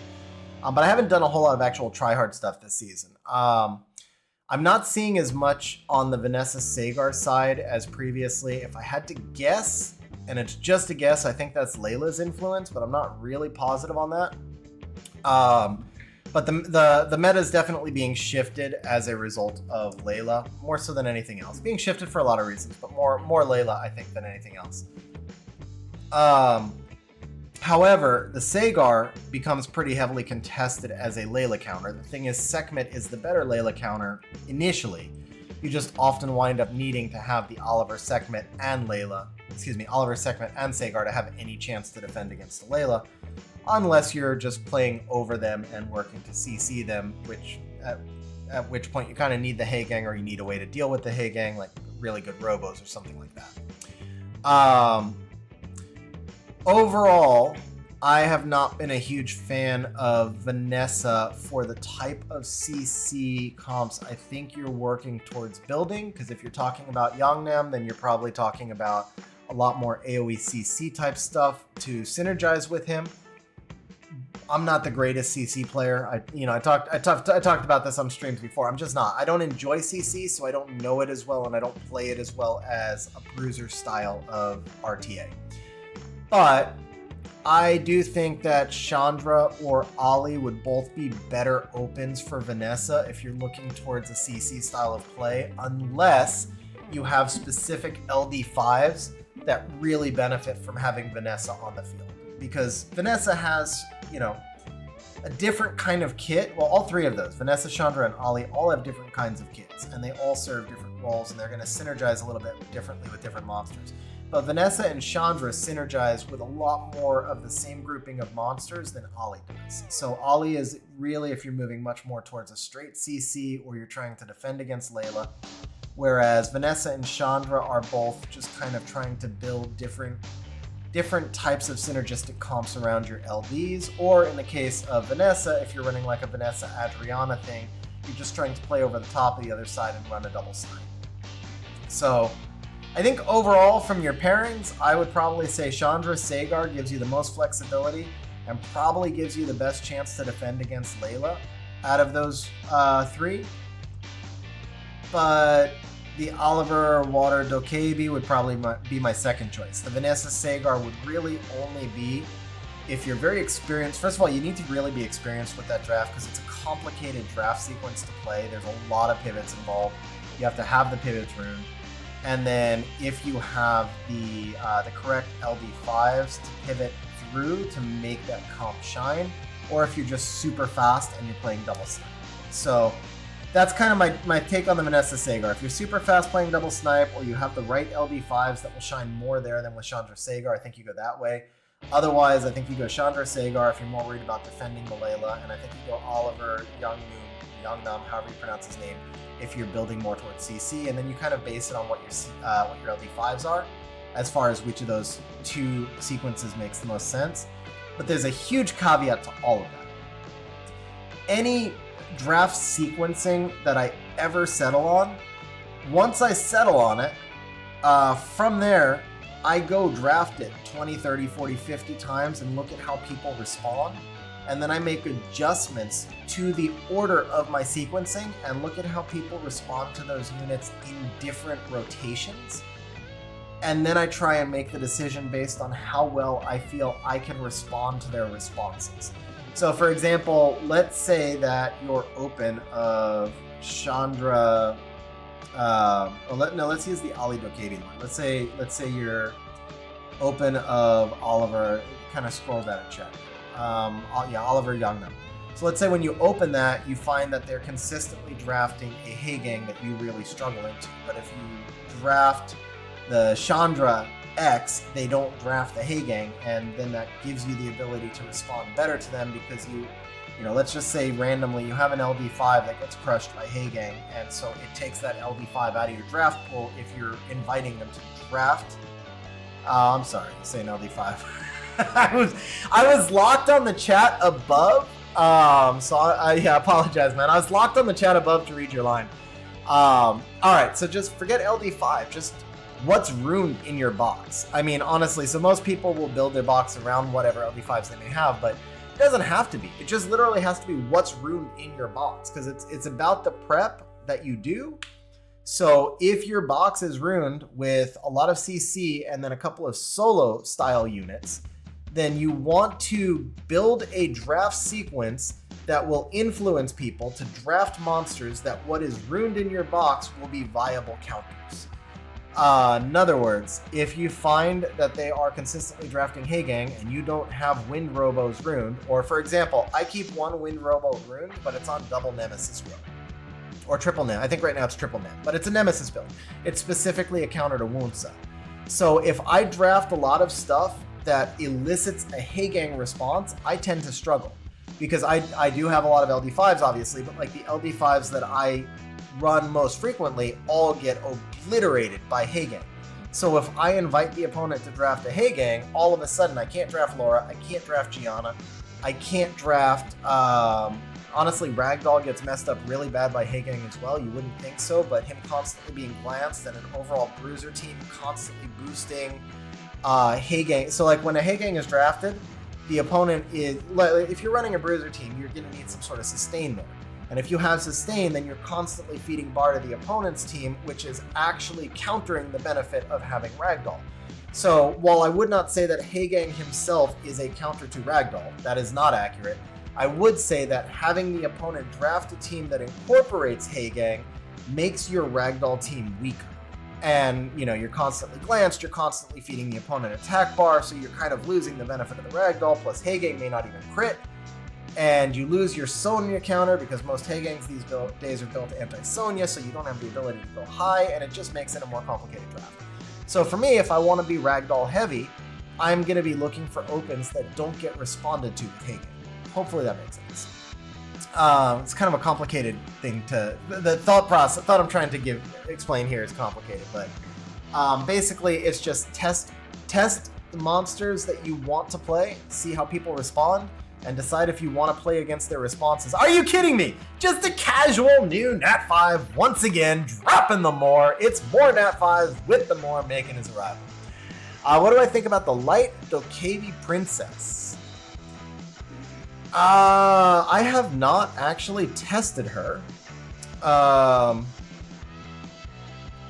Wait, no, I don't have her. I'm sorry, that's the one I don't have. So there's only two LD4s that I don't have. It's the Light Dokkaebi Princess and Deborah. So that's why I couldn't think of her for a minute. I have the dark one. Wait, do I have the dark one or do I have the light one? No. All right, hang on. Let me just check my account real quick. I'm actually forgetting which. I have two of one and none of the other. I think I have two of the light ones though. I mean, you can gather my thoughts from the fact that I don't know which monster she is. That probably tells you everything you do need to know, to be fair. But now I just want to verify real quick. So there's the Soras, there's the Cassandras. Where are the puppy dog girls? Dude, I can't even find... I know she's built. I just can't find her. We'll go to storage because I have the one extra one.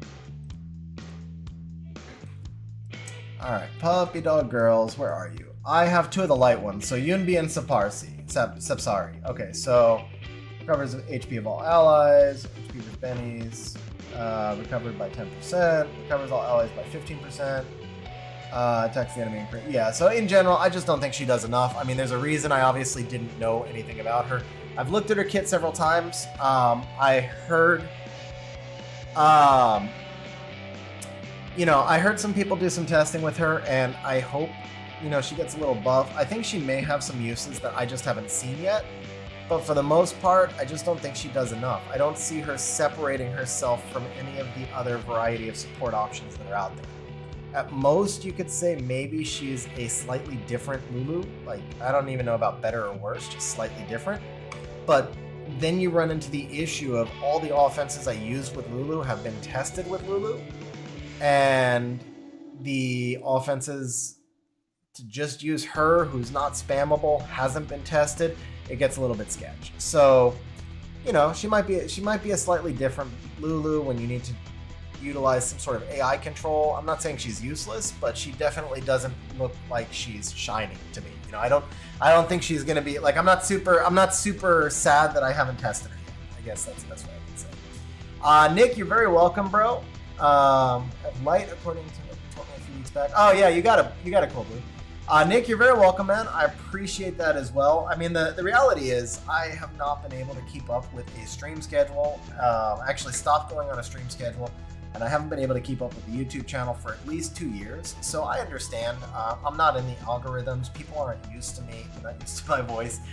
We all tend to go to the people that we watch on a regular basis. So completely understand that the streams have been smaller of late. I'm cool with it. I mean, I enjoy hanging out with the community, and hopefully if I can help here and there where I can, I enjoy it. All right, let me see. I'm backed up on both chats, so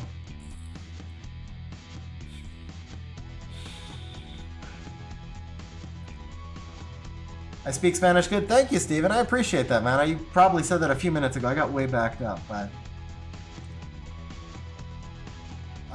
okay. So now I have to pull Bulwarks. That I know. That was a new puppy dog girl too.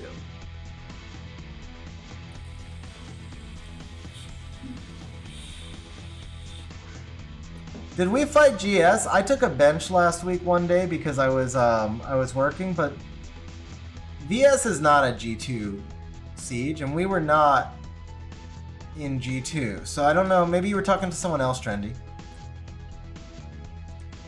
Maybe awaken more than feed. Oh crap. More is the blessing. More is a blessing. I have the collab. Okay, Arthrix, my bad, bro. My bad. Arthrix, if I don't see one of your messages, because I'm kind of locking chat since I'm reading chat on both sides, I'm kind of like getting backed up on one side or the other. If I miss a message from you, ping me in Discord. Fortunately, we didn't miss any blessing opportunities there. But yeah, if I miss something from you, just ping me in Discord, because I do have Discord open on a full screen to make sure that I don't miss anything. So yeah, we'll go ahead and awaken him for Pokédex purposes, and then we'll feed him.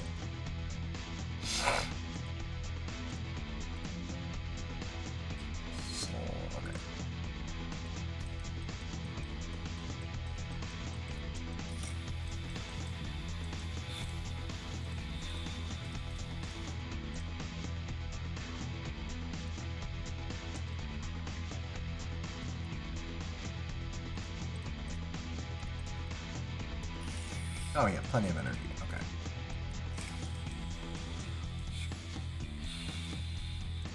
Nothing here, right? Oh, there is one here. Okay.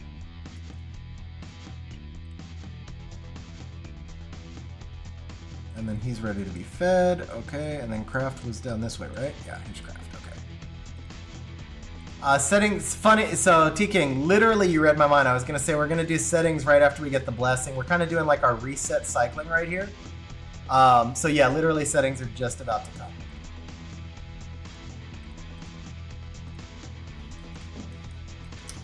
Also, air conditioning is about to come. Sitting under all these lights, it's starting to get a little bit hot. All right, guys. So I'm gonna be sharing. So if you caught the exclusion video on the YouTube channel, I'm gonna be sharing those settings in channel 8895 here in about 10 seconds. So make sure you get into 8895. If you have not seen the video, and you utilize my settings, they are very detailed, they are very in-depth, and they are very end-game, please make sure you check the video so that you can adjust them appropriately for your level of game, or you'll be overselling. Cool Blue, you actually caught me on the next thing, yeah. We'll probably do the first one when we get through the mysticals. And then, so there's going to be two 10-minute bits on that. We'll probably do the first one when we go through the mysticals, or maybe when we get to like 2,000 mysticals, somewhere around there. All right, so thing with the settings is I have to be running auto farm for it to let me share. I can probably share from a different menu, but the one I know is auto farm. So there we go. We got Rune settings shared. I don't know if I can share from the Rune. Yeah, I can share from Rune Manager as well, actually. But either way, got my auto farm started. I just had to buy energy on XG so I could start auto farm. I'm gonna farm either way. Let's see. All right. Exclusion settings are shared. Please make sure that 8895. So it was 8895 red link. I can share them for you one more time in a minute.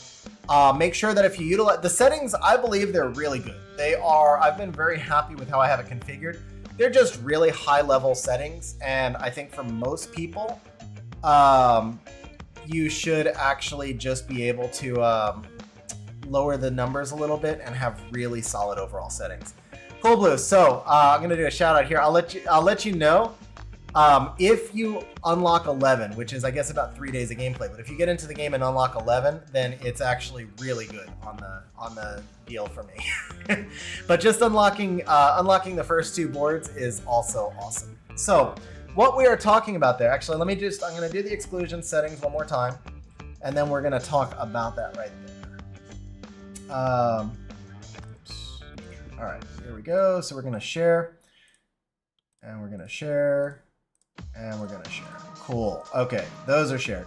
All right, guys, while we're doing the summons, I want to give one more shout out to Monopoly Go, who is sponsoring today's stream. We're going to demo Monopoly Go twice on stream, once when we get to about 2,000 mysticals here, so probably in about half an hour.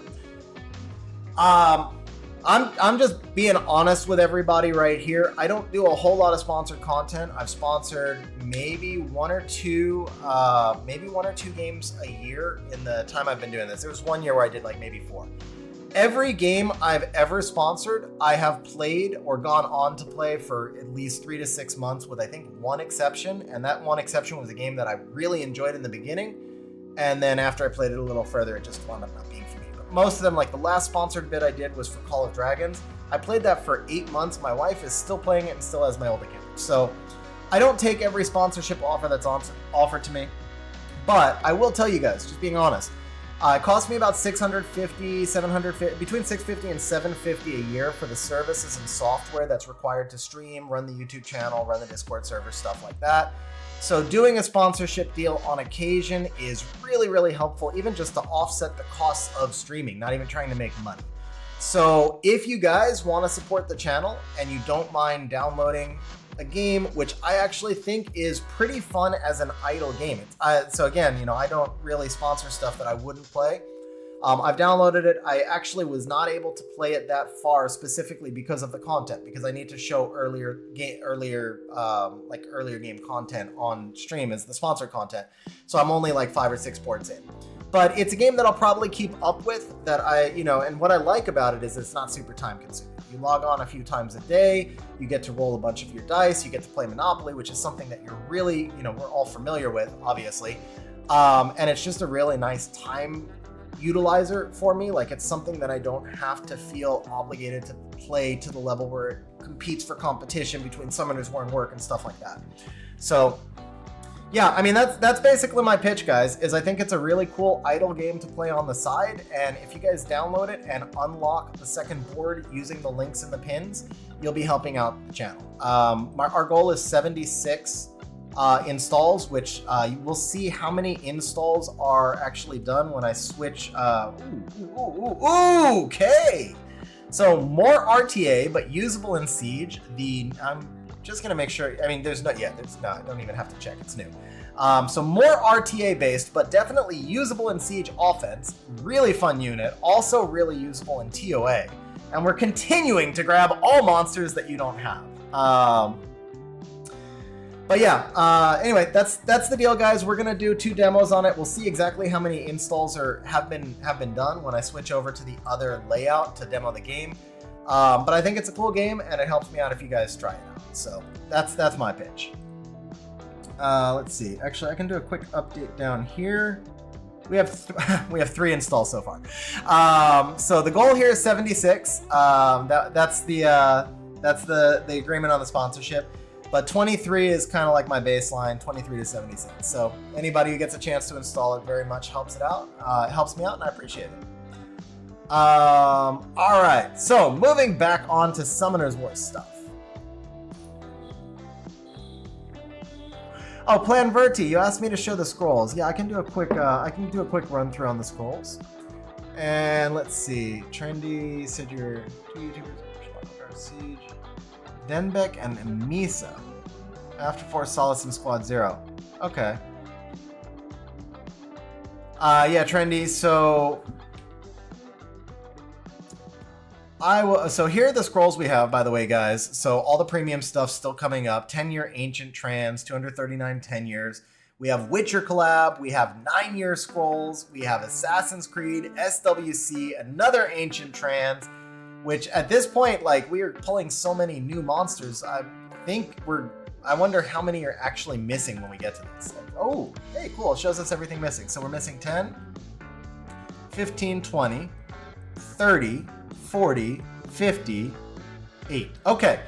We're definitely going to be not pulling 58 new monsters. So we're not going to fill the Pokédex today. That's for sure. Chef, Monopoly. Yeah, as guest is okay. As guest is okay as long as you use my download link and it's installed on a mobile device. Those are the only 2 requirements I was told. It has to be the link in chat, and it has to be installed on a cell phone. It can't be the PC version. And as guest should be totally fine. Thank you very much, Tinklesia. I appreciate you asking. I really do. Like, honestly, means a lot. Any use for Win Cyborg? I have not actually played with the cyborgs yet. I did build them all. That's not true. I played with the Light Cyborg. The Light Cyborg actually has a lot of use. The Light Cyborg is legit. Like, they introduced a monster usable on day 1. Who knew it was possible? Most of the hackers seem to be usable as well, to be fair. But, like, usually the LD4s do not come in usable. The Light Cyborg is definitely usable. So the best analogy I can give you for Light Cyborg is that it's like a stronger or weaker tractor depending on what you're facing. Situationally, the Light Cyborg is a better tank than Tractor, but she does less damage and she's a little bit weaker to some debuffs that Tractor doesn't care about, such as Heal Block. I mean, Tractor technically does care about Heal Block, but he doesn't because he cycles turns so quickly that he gets out of it faster, whereas if the Light Cyborg doesn't get slowed, then she doesn't have her effective speed buff, and she doesn't gain attack bar passively the way Tractor does. So again, she's like a Tractor, but different. You're going to use her for AI control into certain dark monsters. You're going to try and avoid defenses that have Heal Block. You're going to try to find defenses that have Attack Break. You actually don't care that much about Attack Break. She doesn't do much damage in a tank build. Mostly it's Speed debuff and Defense Break. Those are the areas that you're really looking to take advantage of. She's similar to Cade. I would say she's better than Cade in some situations. Like, so again, you could take Cade, Light Cyborg, and Tractor and kind of put them all into a very similar grouping because none of the 3 are affected by Defense Break. They're all different than Windy. Windy's almost an entirely different classification, but I think Cade, Light Cyborg, and Tractor are all slightly interchangeable based on what you're trying to tank. It depends on the specific debuffs that the enemy can output. And also it depends on how much AI control you need because the 2 light units only control dark and Tractor controls wind. So yeah, I mean, it's pretty much just going to be based on enemy debuffs and enemy element. But I think the Light Cyborg is an extremely strong unit, even if she's a little bit situational. All right, so update. Kaio just posted the update. We've done 14 total nat 5. So far we've done 2,600 scrolls. So we're technically only a hair above rates. But, huge but, of those 14 nat 5s, we've kept 11. We've only fed 3. So that puts us way above rates. Of the 11, 2 were very strong siege dupes, a Camilla and an Amelia, and 9 were new. We've already pulled 2 hackers. We've already pulled, what was the other big one? So the Layla's more big RTA. There was one more off the most wanted list, though. I forget which one. There's one early on off the most wanted list. I'm not seeing it on Kaio's list. Which one was it? Oh, the Young Nim. The Young Nim. Okay, it is on Kaio's list, yeah. So the Water Dokebi Lord was one of the most wanted as well. So we've pulled 14 so far. 1 off the most wanted list, 2 off the most wanted siege dupe list, several usable siege dupes, which is Arthur's focus to begin with. So far we're doing really solid. I mean, we're slightly ahead of rates in terms of actual pulls, and we're way ahead of expectations in terms of what we've got.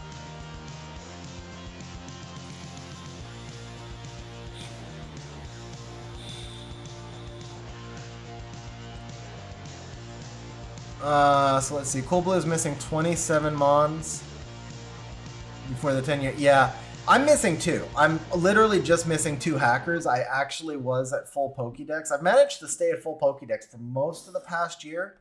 It was whenever I got Amber, which was not during her, like it was a year ago. It was almost exactly a year ago. I got Amber off the Ancient Trans Scroll from the 9-year anniversary. And so for exactly the last year, I've managed to stay at more. When I say stay, obviously sometimes you don't get it all right away, but through each of the collabs, I've managed to pull all the monsters in the collabs with one exception, which was ironically Water Dokebi Lord, but I pulled him a month after the collab, so that was just super lucky. Other than that, I've been able to stay at full Pokédex. So right now, I have had really rough RNG during the hacker collab.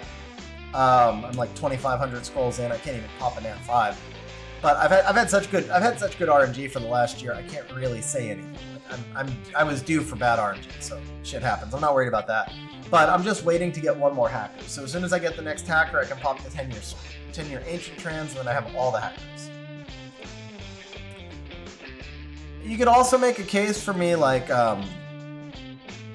waiting until the end. I guess there's probably a case for me to wait until the end of the entire special summon thing, because I may wind up getting the 3rd hacker through a special summon, and then I could just save the Ancient Trans, but man, that is like so tilting.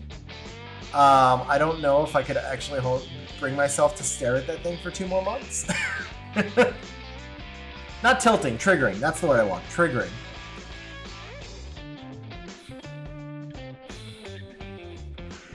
Yeah, that's what I was saying, Aggie. So you can make a case for me to hold it, but man, it's just triggering. Like, I'm not the type of person who can save. I'm chasing the dopamine, let's be real. And I wonder though, what happens if you have a full Pokédex? Does it open up to all monsters? Yeah, it does. Because like if I could just get a dupe Adriana, I would so much rather a dupe Adriana. So now, but see, it's not insta-dopamine when you're dropping $100 on a dupe. That's the thing. Like, the dopamine comes from knowing I'm guaranteed to get my final monster. Otherwise, it'll just be one day when I want 3 LD scrolls. Oh, without a doubt, bro. Without a doubt. I only had 1 Adriana, but I have 5 Sonias. So I took Adriana from the guaranteed pick, and that was my 2nd Adriana. I got absolutely wrecked in Summon Stones. In her rotation, I pulled 7 Okies. I don't even know what the 3rd monster was, but I didn't pull any of the 3rd monster or any Adrianas, but I pulled 7 Okies. So I got my 2nd Adriana from the guaranteed summon, but I need 3 more. I want 3 more. I don't need them. I want 3 more.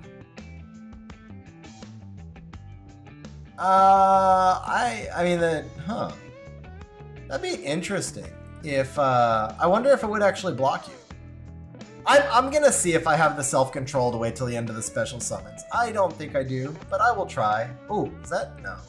It didn't let me click through, so I thought that was gonna be a Nat 5 right there. I'm John Cleve and I cleave in RTA. Well, that would be an appropriate name then, John Cleve. However, I am just going to suggest that you rename, bro. I think you've got a cool name, so I don't think you get rid of the John Cleve. I think you really need to add Van Damme to the end of it and be Jean-Cleve Van Damme, because that would just be cool. I'm just saying. Ask me every day to post a screenshot in Discord of the scroll. Bro, but there's no accountability. Because if I summon it, I'll feel like I summoned it. But I'm actually curious enough to find out if you're blocked. I'm curious enough to find out if you're blocked from summoning it that I am probably going to try and wait. We'll see how my RNG goes on the next round of packs. Jean-Claude Van Damage. I can see that one too. I think they both work.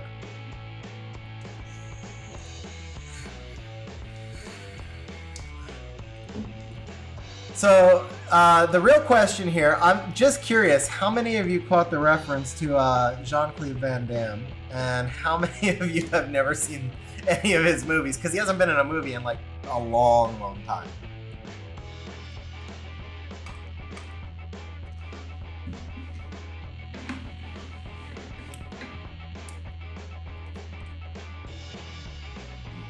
Yeah, that's basically the question there. It's an age question.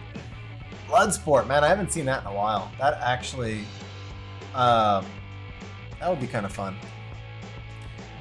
I'm trying to pick like a couple of older movies to, Maddie said Bloodsport. Bloodsport was a good movie. I actually can't remember the titles of most of his movies because they were all the same movie, honestly. It pretty much were. It was just basically the same movie like 50 times, but they were all pretty good too.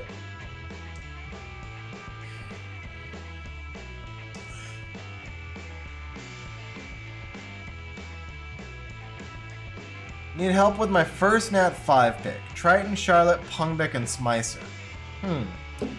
Well, among those, Triton would be arena defense, Charlotte is RTA, Pungbick is nothing, and Smicer is RTA for a different kind of team, but Smicer's all the rage right now, and I would probably just go Smicer.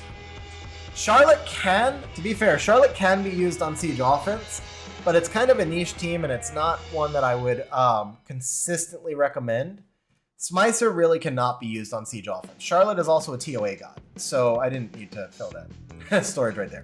But I think your real choice is between Charlotte and Smicer. I think Charlotte is usable in more places. Charlotte is pretty strong. I mean, Charlotte's triple S tier for RTA. But then again, well, she's not. She's double S. Charlotte is double S tier RTA, and Smicer is double S tier RTA. And Rakan is recently buffed, and is he new? That's the question. All right, Rakan is a feed. That is what Rakan is. Add one more Nat 5 to the list. So I know Wojo says Charlotte, and I understand why Wojo says Charlotte. I know Trendy's account a little bit though, and I know his speeds, and I know he's a little bit more focused on Siege. So the thing with Charlotte is if you have specific LD5s, or don't even need specific LD5s, if you play a specific style of CC comp in RTA, Charlotte is an incredibly strong pick. But she's also not a spammable pick, where Smicer is spammable and counters a wider range of teams. Charlotte is usable for Siege offense, but it's kind of sketch and niche at times, and then Charlotte is good in TOA. Smicer is not really usable in either of those. So, I don't know. For Trendy specifically, I kind of feel like I would go Smicer, but man, it's tough. It's tough. It's like 51-49. I'd say just take what we said and pick which one sounds more interesting to you. Do you want the monster that is niche draftable in RTA and a TOA god? Or do you want the monster that is more draftable in RTA, not quite as strong in those situations, but strong in a lot more situations, but not usable anywhere else? I mean, if it's just straight Siege, take Charlotte, because she has at least a little Siege application and Smicer has none. So that's probably it. I mean, neither of them have great Siege application, but your other two options have none also. Of the four that you listed, the only one that has any Siege application, the only one that has any Siege application is Charlotte. It's more limited, but it is some. So that's probably the way to go. All right. Just making sure there was like Western martial. Okay. I was just verifying that there was no. I couldn't see why we wouldn't feed the recon, but just making sure Arthrix didn't give me a stop. So we'll go there. So you did specify Western martial arts because I was gonna say, I mean, you got Jackie Chan, obviously has to be up there. Jet Li coming back in the day, like around Lethal Weapon 4 time, when it was like Jackie Chan versus Jet Li, because Jet Li kind of was like a new modern style, so more of a fan of like old school martial arts or kind of like new school martial arts, but Rakan Kaio, yeah, you missed a poll. Rakan was fed. Rakan was summoned and fed.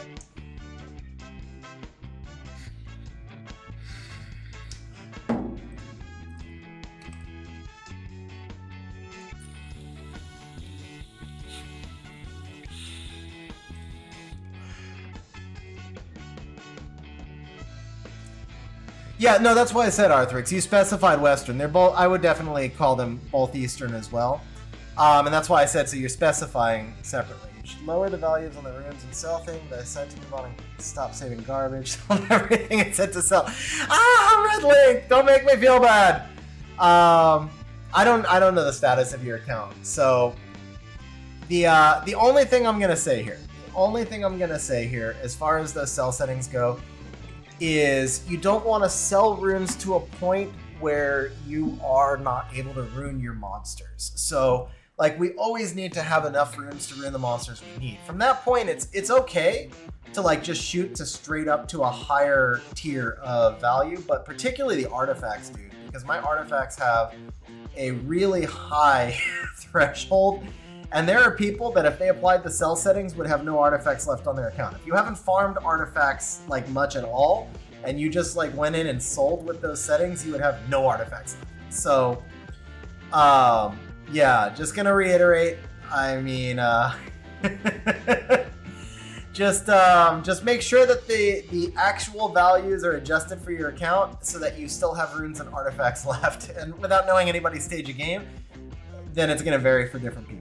If you can't run it, don't use it. That is very fair. That is very fair. Amelia or Byung, yeah. I would take new over used. New over used? Well, yeah. You can make a case for a used car in this market, but no. As far as monsters go, I would take new over owned anytime. So, especially if you don't have a Byung, I would definitely take Byung over the other options you listed. If Amelia is new, that's kind of tough, but Byung has siege defense and offense application. Amelia is only defense. Amelia is only offense and then only paired with Bulwark, so I would definitely take the Byung. Doesn't let you sell anything marked, and it doesn't let you sell anything on runed on a monster. It only lets you sell stuff in inventory, but if you go into the Rune Manager and you click it in inventory, it will clean out everything that's not marked as well.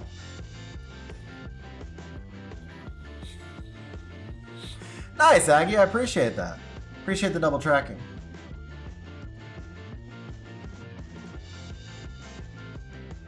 Yeah, I mean, that's fair, Trendy. Like, I don't think there's anything wrong with selling unused stuff that's trash. Ricardo8895, channel 8895. I mean, honestly, I don't think there's anything wrong with cleaning out a lot of old stuff that you're not using and just holding to a high standard. The real catch is making sure that you're then going to go ahead and farm enough new stuff to replace it. But I'm just dropping like 10 billion disclaimers because I don't want somebody to come back and be like, XG, you told me these settings are good and now I have 3 runes and 1 artifact on my account. You know, I'd feel terrible. So it's like I just wanted to like blast the disclaimer. Like, keep in mind, these are configured for my account. My account is stupid deep, and so your mileage may vary tightly.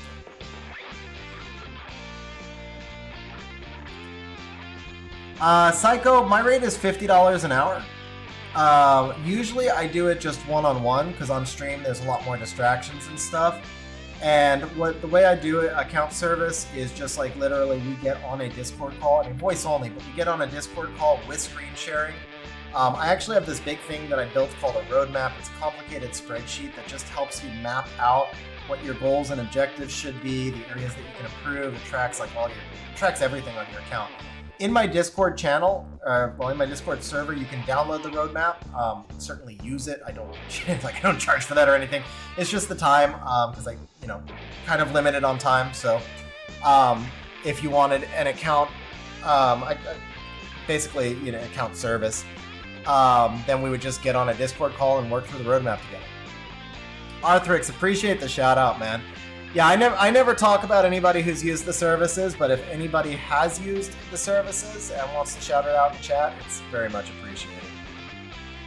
Ricardo, I've shared the settings a few times, but I'm going to continue sharing them throughout stream. Since the video dropped today, it's like really good timing to just keep sharing them.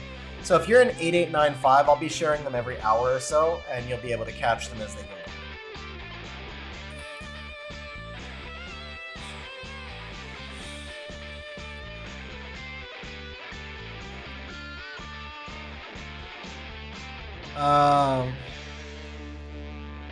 Hey, nothing new.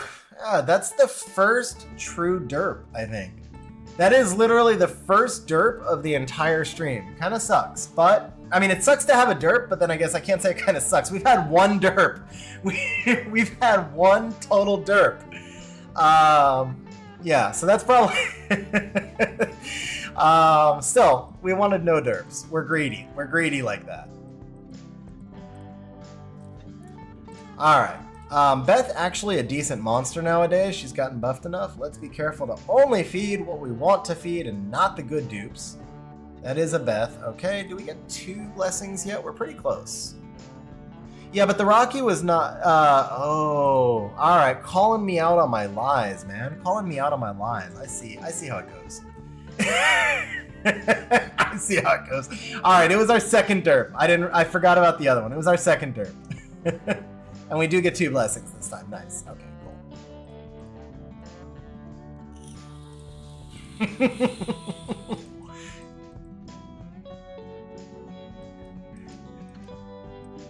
Love it.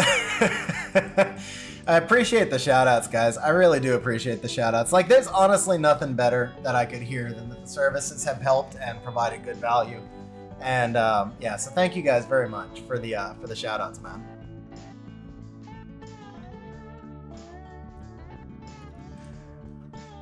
All right, let us.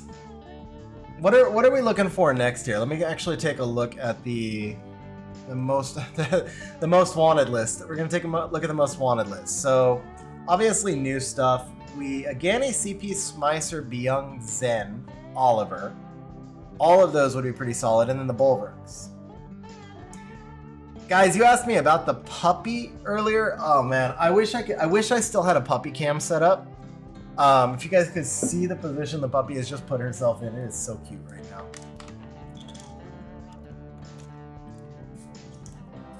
Oh, but then of course she heard me, she woke up, and now I guess she's gonna come say hello. Nope, never mind. She's gonna go see my wife. Okay. Hey Ricardo, have a good shift at work, man. Thanks for hanging out so far, and hope you enjoy the rest of the stream.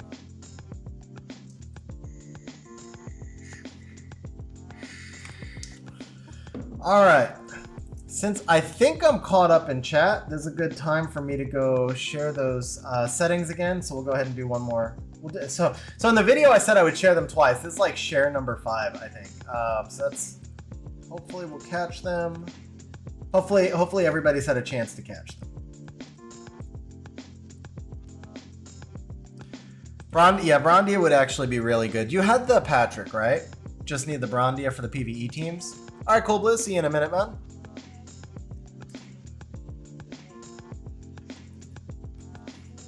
Someone else could also copy and modify them to be a little bit less intense and then share. Because I remember on the last stream, the first thing I shared them and somebody was like, bro, your settings just sold an intangible with max speed sub. And I was like, how's that possible? And then I realized it's because my my settings require an innate on everything. Like the minimum rune I'm keeping right now is hero with innate. And the actual reason that I went to that level is simply because I don't have enough space, man. I've got like 4,000 runes. All the monsters in my storage are rune storage now, basically. And like I'm literally just don't have. I mean, So technically, I think the total max runes you can have on your account is 6,000. You can have 800 monsters fully runed in storage, 1,000 runes out, so that's 58, and then you can have another 120, so 64, 6520. I guess the max runes you can have on your account is 6520. But if you're operating at that level, you can't move runes, you can't re-rune anything, it gets really awkward and uncomfortable. And then the optimizer gets progressively slower the more runes you have. So I spent a day recently cutting my runes down from 4,400 to 3,700, which is an incredibly slow and painful and miserable and terrible and awful and bad process that I don't want to have to repeat anytime again soon. And so after I managed to get my runes back down to 3,700, I was like, bro, we're jacking these settings up. And I do that once every year or two, because there's, your inventory refills and then you have to figure out what's on the bottom. But because I do it once every year or two, I don't have many easy choices left in my runes. Like, I was selling stuff that was 102, 104, 106% efficiency. And so at one point, I made an executive decision. I sold, like, eyes closed. I just refused to look at it or think about it. Every hero rune on my account that was hero or, well, there was only like four rare runes left, but every rune that was hero or lower, that did not have an innate, did not have at least 27 speed, and did not have at least 37% in a single stat, except for Rage and Fatal, because obviously those are totally, and Fight. Rage, Fatal, Fight, you use those for PvE, totally different thing, you don't evaluate my stats. But among all other runes, I went through every slot 135, I sorted by grade. If it did not have innate, did not have 27 speed, or did not have 37% in a stat, it got sold. I don't know what I sold. I don't really want to know what I sold. I just knew that I needed more space in inventory. And part of that was also because I looked in swap, and this is this is natural progression. This is what happens to my account every year or two, which is why I do this every year or two. I had 750 slots 750 runes each of slot 135, and 500 runes each of slot 246. So I could not rune more than 500 monsters because I would not have the slots 246, but equally importantly, I couldn't completely optimize the value of rune storage because I had lots of monsters that I could only put slots 135 on when they were rune storage because I didn't have a 246. And so I just decided, let's just rip through everything. We'll set a baseline. This is my baseline. I did it kind of organized. I went into swap and I looked, I looked at what my thresholds were to make sure that I wasn't selling anything over highest in slot. Because the basic thresholds are you never sell your highest of any stat in slot, and you basically never sell your most efficient runes, and obviously you don't sell your fastest runes, and you don't sell your triples and quads. So I kind of went into swap. I figured out what my baselines were. I landed on 27 speed because I have hundreds of runes over that speed. Not that many 30s, but it's like 27 is where my account compressed. So I've got like 100, 200 runes that are exactly 27 speed. But that was like the compression point, the power creep point for my account. So I set that as the threshold. But I did it organized. I went through swap. I figured out what the cutoff point was for my account, and then I just ripped the mandate off. And I was able to sell about 250 runes that way. It wasn't even as many as you would think. And then I had to go back to looking at them one by one, but still the jump for 250 was nice. Do you need 500 monsters runes at a time? No, absolutely not. But what I do need is the ability to put runes on monsters in storage so that I can store those runes. Because like I just said, you can technically have about 6,400 runes on your account, assuming you have 920 monsters, all with 6 runes each. And then you have your 1,000 in inventory. But if you don't have an equal number of slots 246 as you do with 135, then you cannot fully rune those 920, and your actual rune storage number is a little bit lower. And then all of those runes that just tend to be like, so you get like a lot of these runes that are like one roll into each stat, but they're very efficient, but they don't really work on that many builds, and you don't need 20 copies of the same rune. Because we're saving basically all the same type of runes. You want runes that are triple grindable with crit rate accuracy, or crit damage or resistance is the 4th stat. So you're basically saving a lot of runes that are just triple grindable with a 4th stat that's not grindable. And then you get a whole bunch of these runes that get 1 roll into each of those 4 stats, or maybe just a double into a less desirable stat like defense, right? You get 1 into HP, 1 into speed, double into defense with some accuracy on the bottom or something. And you get a whole bunch of runes that are basically identical, and none of them are really being used. And you don't need 10 copies of the same rune. But it's time consuming to sell one by one and figure out which of these 10 runes is the best. And so that's the thing. It's time consuming. It's a little tedious and boring as well. And so that's kind of the deal, is like you go through and you figure out what's my baseline, and then I'm just not even going to look at the runes and just kind of peel the bandit off.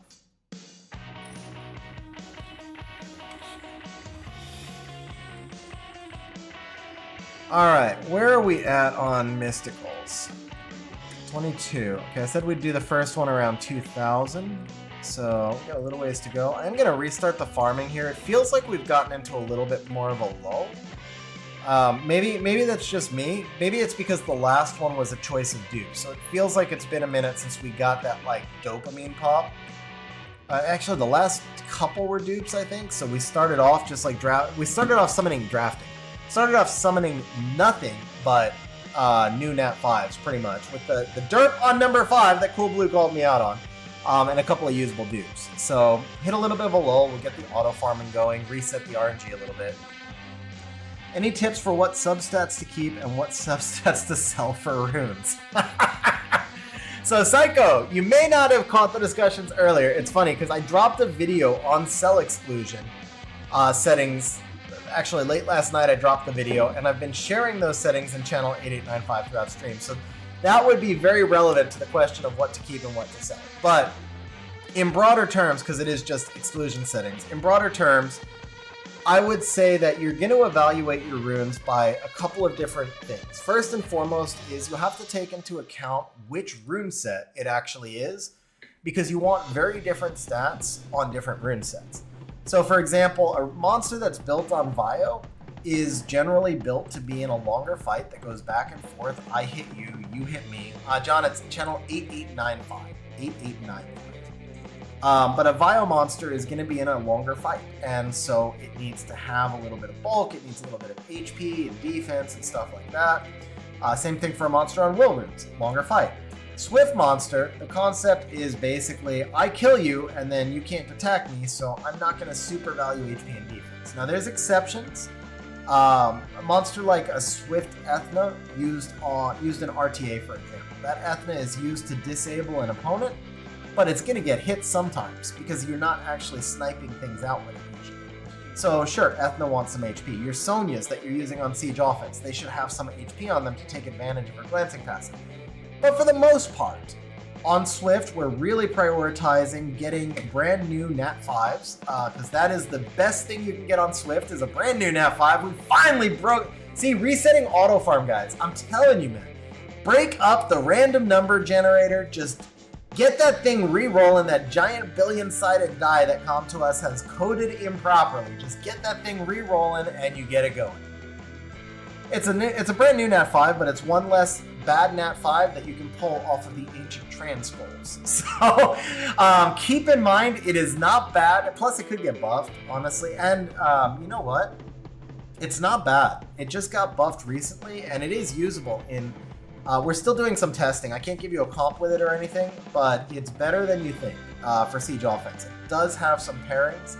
I don't know what those pairings are yet, and I don't know exactly what the counters are yet because we're still testing, but it is usable. Well, you're not keeping a dupe Cornell no matter what. I assume we're feeding the dupe Jemire, but it is a no-brainer as far as between the two, which we would keep. Kyojur, make sure you mark down Shahat, I believe, and also Jemire. Arthrix, are you keeping the dupe Jemire, or are we feeding it? Yeah, not really. There are very, very limited number of comps where Jemire can be used without Light Homunculus, but they're just too niche. And honestly, most of the time you're just forcing it for the sake of forcing it. So particularly when you don't have like 12 billion Devilmon, it's not a dupe that I would recommend keeping. All right. But at least it came like, 20 scrolls apart. So no harm, no foul. We win 50 ancient crystals off the deal. Because, they were like 12 scrolls apart, so it doesn't feel as bad. It's not like we were like 600 with nothing and then we get like a junk dupe.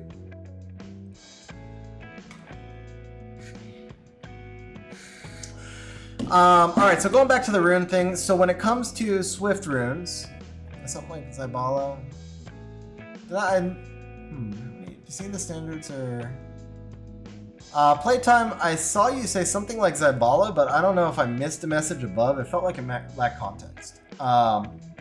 Maybe you were responding to something I said and I forgot. I don't know.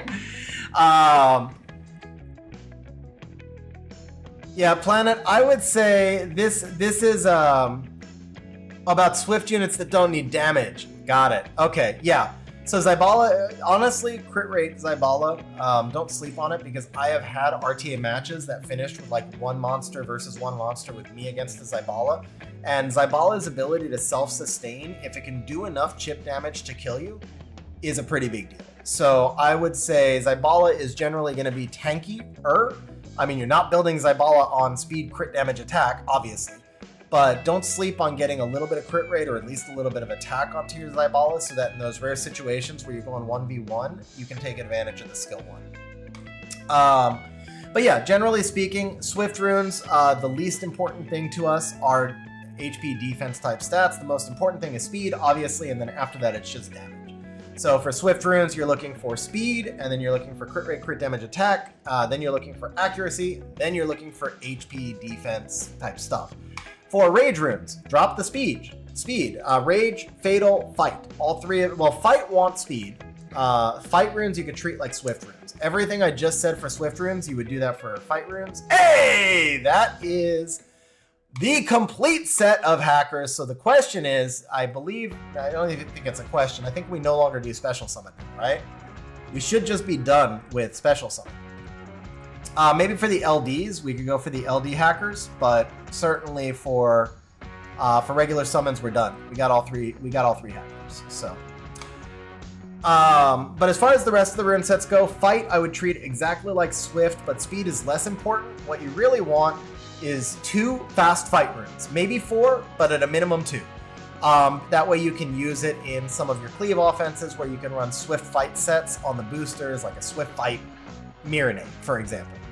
So you want a couple of fast Fight runes, and then you want a lot of really high damage Fight runes for your PvE. Rage is just straight high damage. There's very few dungeons that require you to be fast, so you can pull the speed that you need on Rage sets half the time just from like innates or like an also type of stat, like, oh yeah, this thing also has 4 speed on it and I grinded it to 8. That's usually enough. So Rage, we're looking for crit rate over attack over crit damage, and that's basically it. Fatal is exactly the same as Rage. And so those are kind of your exceptions. After those, then you get into the majority of other rune sets. You have Jamire got fed, Shahhat got kept. Shahhat was new. So Jamire fed, Shahhat was a new and kept. But outside, so you have your Swift, your Fatal, and Blade also. Sorry, Blade also, you treat it like Fight. You want a few fast ones, but mostly you want high damage ones. So you've got your Fight and your Blade, kind of the same thing. Few fast ones, lots of damage. Your Raid and your Fatal, just all damage. Your Swift, lots of fast with damage. And then you get to your like Energy, Guard, Endure, Tolerance, all the runes that are just useless everywhere. And all you keep there is pretty much high triples, quads, and crazy high efficient runes. And that's it. Now, you notice I did not mention Determination or Enhance. Enhance generally is not as good as Shield, so to a lesser extent, it's not very good. Determination actually does have uses when paired with monsters that scale to defense damage, and Enhance has uses when paired with monsters that scale to HP damage. So for those 2 runes, I keep a little bit more than I do of like the Tolerance stuff, but again, the ally runes, you're just looking for really good ones. You want really fast, high triples, quads, and super, super efficient. Then you have the Energy, the Guard, all that Endure, Focus type stuff. Those are the same thing as the ally runes. You want ultra high efficiency, ultra fast, high triples, and quads. And then you get into all of your core Siege and RTA runes. So that's going to be your Vile, your Will, your Nemesis, your Shield, your Revenge, your Destroy, Probably a couple of others that I'm forgetting off the top of my head, but it's about 8 to 10 core sets that are used in Siege, and RTA is some mix. From those sets, you keep a whole lot more runes, so you have a slightly lower standard. At that point, I would say you always keep your 3 highest of any stat in slot. So your 3 fastest speed, your 3 highest HP, your 3 highest defense, your 3 highest accuracy, your 3 highest resistance, your 3 highest at least, if not your 5 to 7, depending on the depth of your account and depending on the number. So if your 3rd highest is 19% HP, then you're not going to rush to keep that. But if your 3rd highest is 30% HP, then you are. So you're going to keep your 3 to 5 or 7 highest in slot, depending on how deep your account is, of every type of stat. You're going to keep your several fastest runes, minimum 5 to 10 fastest runes in every stat. And then you're going to keep anything for slot. So for my account, being endgame, because I can only really base it on what a given account is. So I'll tell you for my account, being endgame, I keep anything over 105 to 108% efficiency, slot 135. I keep right now my floor is 108% efficiency after gems and grinds, max hero gems and grinds for slot 135, and 105% efficiency for the usable slot 246, so a slightly lower standard. Now, big caveat about efficiency. Efficiency is one way to measure a rune. It is not the only way. So efficiency is a counting of how many stats the rune has. And runes typically want one of a few things. They want high triples and quads. They want a really high concentration in a single stat, or they want to be really fast, or they want to be really high damage, or they want to be really tanky, or they want to be really efficient. And so synergy is just one factor. It is not the only factor, but it is a good way to gauge how many stats a rune has. So if a rune has some synergy and it has some efficiency, then you can keep it. If it does not have the two, then you default into, does it have a high concentration of a stat? Or does it have tremendous synergy? So for example, a rune with, I recently dropped a Vile rune that I was excited about. It's a slot 1 with 34% HP, 1,000 flat defense with a roll in the flat defense, and then like resistance, and then like 14 speed or something. That is not an efficient rune because I have a roll into flat, I have ungrindable resistance. So it is not an efficient rune, but it has tremendous synergy. And it has a concentration of stats. The flat HP plus the HP percent make it a 44% HP rune, which is OP. So basically what you're looking for is concentration of stats, great synergy, high damage, high triples, quads, or a really efficient rune that has some synergy. And by that, what I'm talking about is, imagine you've got this rune that starts with speed, HP, defense, crit rate. And so all of those stats synergize together. You get 1 roll into speed, 2 rolls into defense, and 1 roll into HP. That does not have a high concentration of stats anywhere. It's a double into the least desirable stat, but it's triple grindable, it's super efficient, and it is all tanky, and it has some synergy. So because it's efficient and somewhat synergized, I keep it. Now take that same rune and say I put a triple into resistance and the 4th roll into defense, and the rolls are somewhat low, so it's not super efficient, and it does not have really synergy because there are a few, but not many, defense-based monsters that also want a lot of resistance. So at that point, we have less synergy and we have less efficiency, and then it's a sell. Hopefully that makes sense. It's kind of hard to encapsulate all these different concepts just by speaking them without having like on-screen examples and stuff. But pretty much you either want super high efficiency, super high synergy, or some efficiency plus some synergy. Super high concentration of stat. Super high concentration of stat, super high, lost all my words there. You want a super high concentration of stats, you want a super synergized rune, or you want a rune that has good synergy and good efficiency. That's the way I was trying to say that last sentence. All right, what do I think about Dark Ivor as a bruiser comp build? Planet Pog, so I'm talking about last 2 years. Earlier it was impossible to get 3K per year. Okay. So there is a question about efficiency. So I've done a few videos on this, and the videos go into more detail, but as a baseline, and I apologize now for anybody who hates math, because this is math-based, but as a baseline, the way I would explain it, every legend with innate rune, which is the best rune you can start with, has the potential to reach 9 rolls. So a roll is just the maximum number of stats. Like the max stats you can get in attack when the rune starts is 8. The max crit rate is 6. When you hit +3 on your enchant and the rune rolls, you can get 8% more attack or 7% crit damage or 6 more crit rate.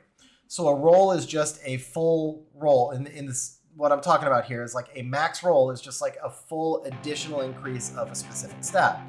So a perfect legend rune can start with a max innate, let's say 8% accuracy, and then it can have 8 rolls on the rune, the 4 it starts with and the 4 that it gains when it reaches levels 3, 6, 9, and 12. From that point, you can put a gem on the rune, you can change one of the stats, and you can grind it. So the efficiency formula, it's like Barion's efficiency formula or whatever, is actually just a measure of how many rolls of stats the rune has.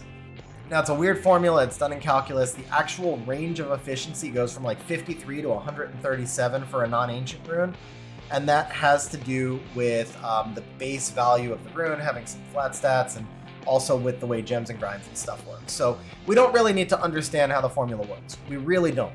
What we need to know is that 100% is a perfect legend rune, and for every roll over 100%, we gain about 7% efficiency, and for every roll under 100%, we lose about 7% efficiency. From there, we need to just assume that an average hero gem gives us a mid-roll of 9, and that we're going to farm enough R5 to always get a max roll of 7. So that means when you gem something in, you're going to add 16% for whatever you gem in, and when you grind something, you're going to add 7% for whatever it is you grind. So now when you take your rune, let's say your rune has, and I want to try and use something simple here to follow with words and not examples. Let's say your rune has 20% HP, which is 2 rolls, 20% defense, which is 2 rolls, 6 crit rate, 6 speed. That's the rune you started with, right?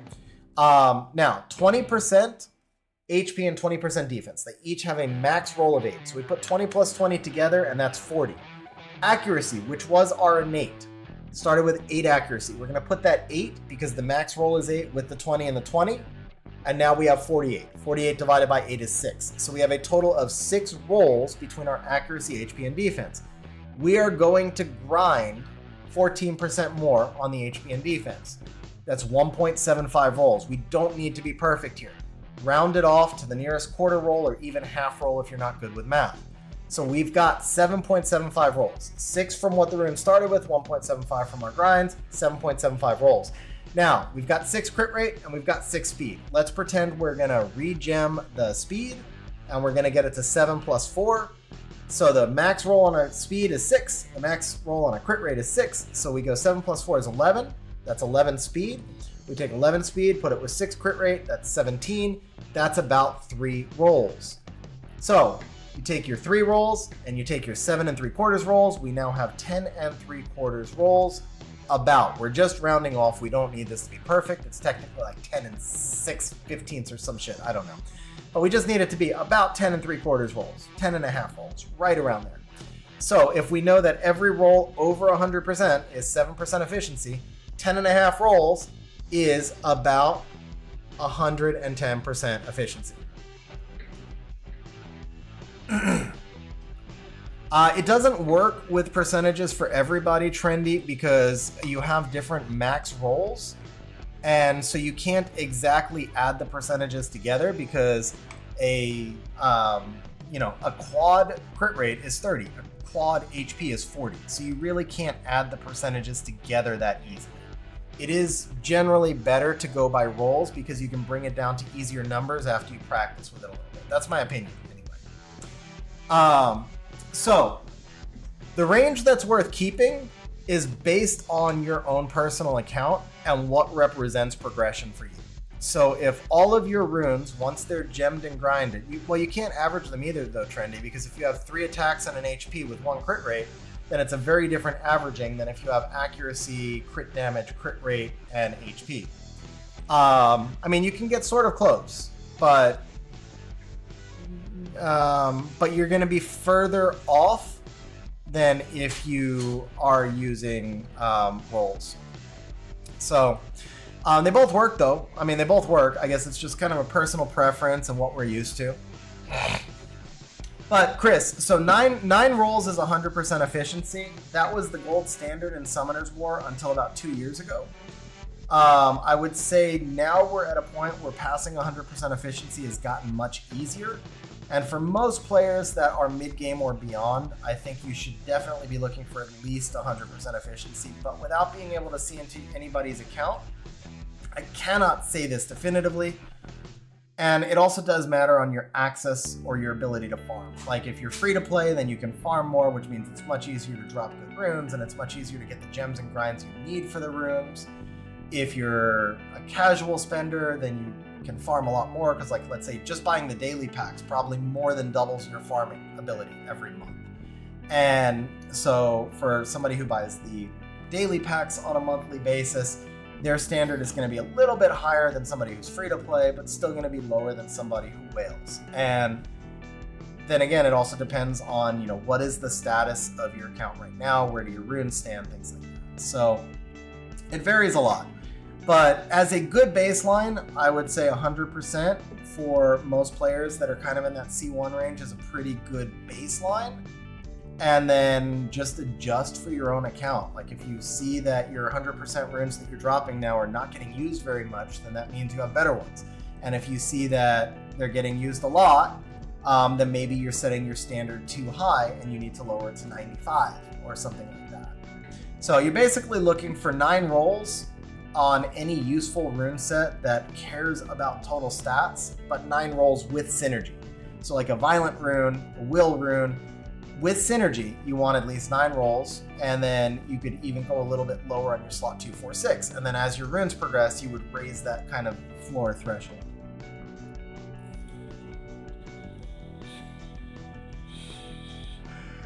All right, guys.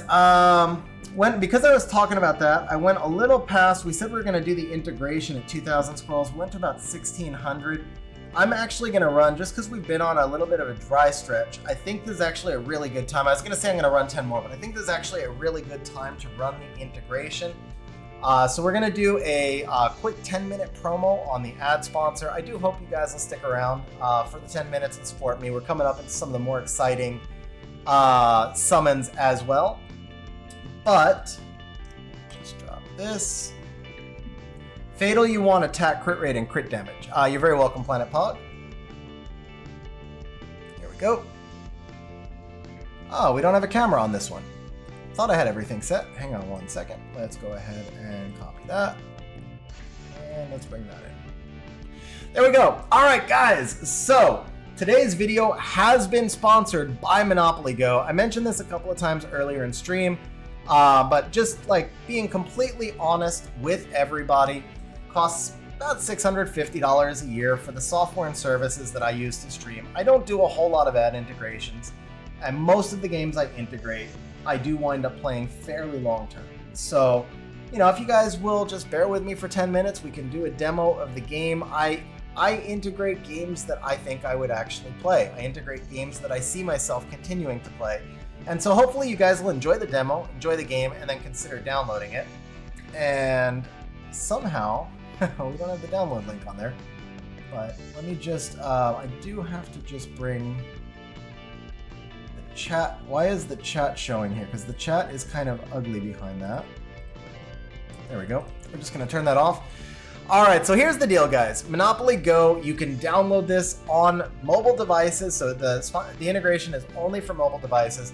You can download this on your mobile devices with the link that is pinned in chat right now. You can see I have played the game a little while, or I guess you can't quite see it yet, but you'll see it shortly. I have played the game a little while. I did enjoy it. I won't do an integration unless it's something I can see myself playing.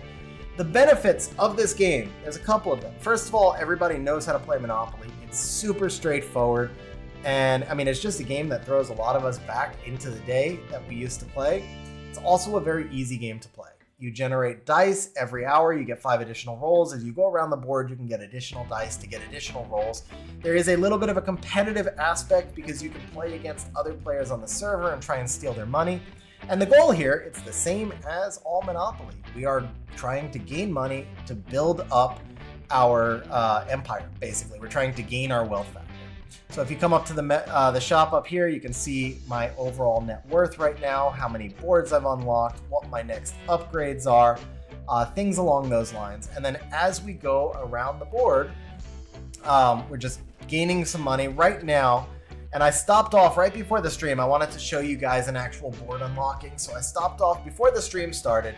I have 2 more houses to build into hotels. Basically, it's Monopoly rules, so everybody's familiar with it, right? I have 2 more houses to build into hotels, and that's going to unlock my next board. So I'm currently, I believe I'm on the 6th board right now. I stopped before I went too far because, you know, it gets more expensive. It's a game, it progresses, it gets more expensive as it goes, and I wanted to ensure that I could unlock one of these boards on stream. But to me, the way that I see this game is as something. So here's the thing, like, I don't play Summoner's War on my phone. I play it on an emulator because Summoner's War is extremely involved. And because I've played it on an emulator now for so many years, I'm so used to the emulator that when I play it on my phone, I tend to screw up attacks and stuff like that. So there are times where, like, I'm just in a spot that I actually cannot play any games on my phone, and I'm always looking for something to just kind of idle with. Sometimes I'll play poker games on my phone. Chris, you mentioned that earlier. I used to play poker for a living, actually, but that's another story. But sometimes I'll play poker games on my phone. Sometimes I play idle games on my phone. But more often than not, I wind up playing whatever the last game I sponsored was, because I get into the game through the process of sponsoring. And I specifically look for games that are not overwhelmingly time-consuming, but they're more like stuff that I can do when I'm traveling, or if I'm standing in a line, or stuff like that, especially because I live in Mexico. And so, like, when I cross the border, it could take me an hour to get across the border. Sometimes I want to kill time, and I'm not going to play Summoner's War in those spots. And so to me, it's a companion game, and I find this to be a very engaging kind of like companion game that I can play because I don't feel this constant need to log in, but then when I log in, I can kill time with it. All right, so right now we have an opportunity to do a bank heist from Jose. We're playing a match game. And what we're trying to do is pretty straightforward. We're trying to match 3 rings, and if we do, we pull off the max $30,000. If we match 2 of the large heists, it's usually going to be somewhere around $20,000, so it's not a complete washout. And if we get the small heist, then we're in a little bit more trouble. But in this case, we did actually get the big heist, and that is going to allow me to build my next hotel. And of course, as I build hotels, the profit that I make going around the board is going to go up as well, and it helps me get to the next hotel, so there is a little bit of progression there. Now, if you guys are interested in trying the game out, you will see the link in the pins on both the Twitch and the YouTube streams. And you do have to use my link in order for me to get credit. You can see on screen right now, I think we've had 7 installs. The way this works is all you guys have to do, if you want to support the channel, you install it, and then you just have to unlock board 2. You have to unlock 2 boards. It takes about 10-15 minutes. You can play it while you're watching stream. And it helps out a lot by doing these integrations. It goes towards contributing to covering the cost of what it actually costs to stream. So as we go around the board here, let me see if I can show you. We've got a little bit of a history right here as well. So you get kind of like your daily, what would you call it? Like daily goals, right? So you have your daily goals that you have to complete. You can see that they're not actually super intensive. Upgrade 1 landmark, land on community chest 1 time, roll 5 times. And for these, we pick up quite a bit of money, which allows us to do a little bit of progression. So again, this is a game that I feel like I can play more casually on my phone, not constantly be obligated to connecting and farming 24/7. We do have stickers, which I actually have not had a chance to explore very much yet, and we probably can explore on stream after we get the air conditioning turned up a little bit because I am dying. That would be why the AC is not working. There we go. All right. And I believe I just need about $25,000 and we'll be able to unlock the final board here. So is there a way I can demolish your buildings? That's actually a good question, Aggie. That is a really good question. So every time you land on a railroad, well, there you go. That could not have been done better. So every time you land on a railroad, you do have the opportunity to demolish an opponent's buildings.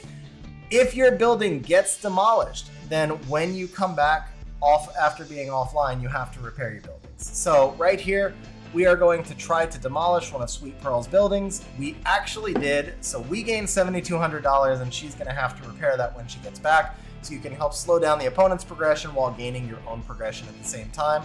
Aggie, appreciate you playing so far, because I can tell how that you've been playing. John, if you've already played it, I actually don't know the answer to that one. I would guess that if I have no idea. I would guess that if you've already played it on your device, it would not count as an install, but I don't really know the answer. Certainly, you could install it, open it up, and if it puts you back to where you were in the game, then just uninstall it. And if it puts you to a starting place in the game, then you would be able to, then it probably would count. So I am guessing if you were linked through your Facebook account, then it would probably restore your game. But if you were not linked through an account and you've already uninstalled it, then it would probably be a new install. That'd be my guess. All right, we are gonna get to do a board unlock right here. So this is actually what I was aiming for on the first integration. Just to show you guys exactly how this works. Once you've completed your board, once you have actually upgraded all of your houses to hotels, you get your final animation right here. And then we get to complete our board, and we get to unlock our next board. So in this case, we are moving on to board 4, which is Paris. Man, Jeff, you're passing me, actually. So Jeff made it to level 73, well, Shmoo made it to level 73 already, while teaching. So there you go, bro. Can you get everybody in the class to... No, I'm just playing. And then, of course, when you unlock a new board, you get a bunch of dice, you get some additional money as well, so we can get a little bit of a head start on our building for the new board.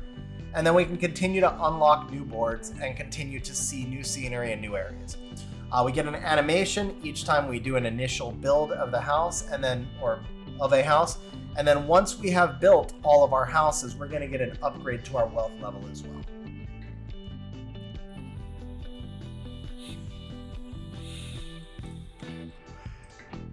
All right, so we just gained a second rent target. Oops. And then we're out of money. All right, so that's the basics of the game, guys. That is the basics of the game. Six period prep period. Oh, that's perfect, man. So, when 7th period comes in, I'm just playing. I'm just playing. But yeah, guys, that's the basics of the game. We're gonna drop back into one more integration later on the stream. But I appreciate you guys hanging out with me while we do the integration, and hopefully you guys actually enjoy the game. But at a minimum, let me just find our window here. What are we seeing on the bottom right there? Okay, that's weird. Somehow we're still seeing Monopoly, and somehow my window is resizing here as well. This whole thing's kind of weird. Oh, I know what that is. I've got Moomoo displayed. Okay. There we go. All right, so yeah, hopefully you guys enjoy the game. I appreciate for any of you who try it out. Very much appreciate you trying it out, supporting the channel, and then hope you guys get to enjoy it as kind of, like I said, just kind of like passive play. Something that you can use when you're not able to fully engage with something much more immersive like Summoner's War, and you want to be able to kill a little bit of time. Play for 15 minutes before bed. I think it has a lot of it's a really good companion game, I believe. Downloaded, we'll get to download when she gets home. Okay. The link works for 1 week, so that's a great question. I get credit as part of the sponsorship for 1 week for anybody who unlocks the third board for the next week. All right. We are moving back to Arthrix's summons now, guys. You can see, for anybody who joined late, you can see that we have already completed all the special summons because we've gotten all the hackers. And we are Kyle, can you give us a count? Can you give us a count on where we stand right now? Or Aggie, I think both Kyle and Aggie have lists. Hey, we got the 8th download. Thank you guys very much for supporting. I appreciate it.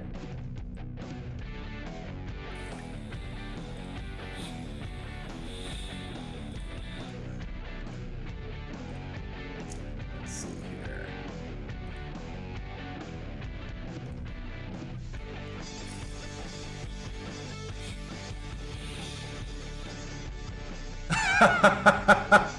Shmoo, that would be awesome, bro. But I definitely don't want to put you in.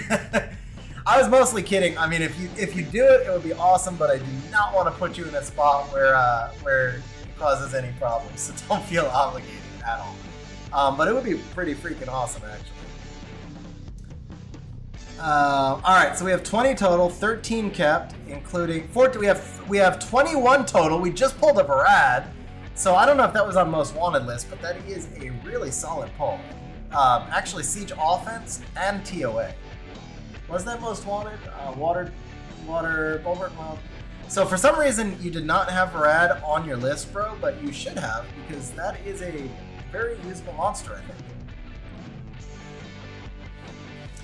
And so actually, look at that, guys. Monopoly Go gave us luck because we came back immediately. After having been on a dry spell, we came back immediately from the integration and popped out a new Varad.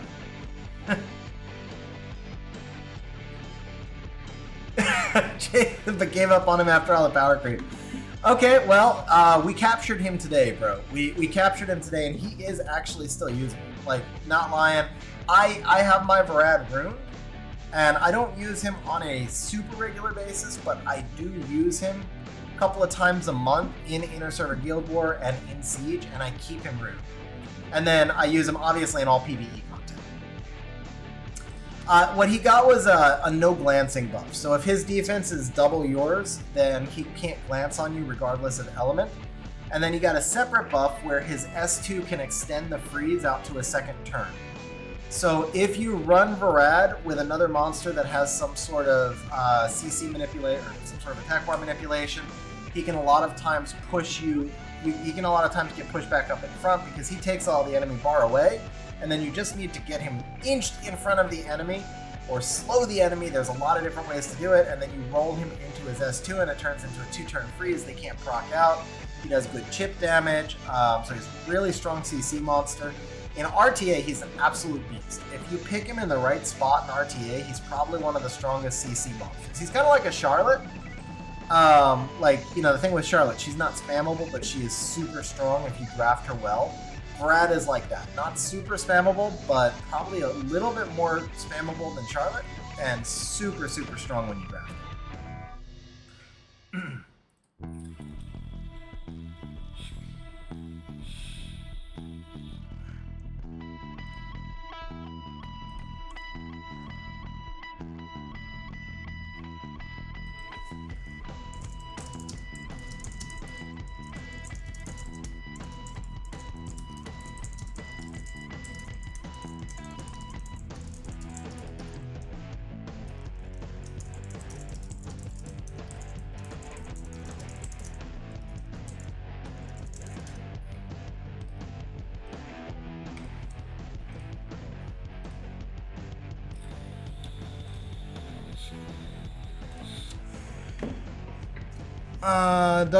Do have Varad Rune for RTA. Jubig. Yeah, so actually, guys, what was Arthrix's XG? I don't keep flat 4-6 for speed. T-King, I do not.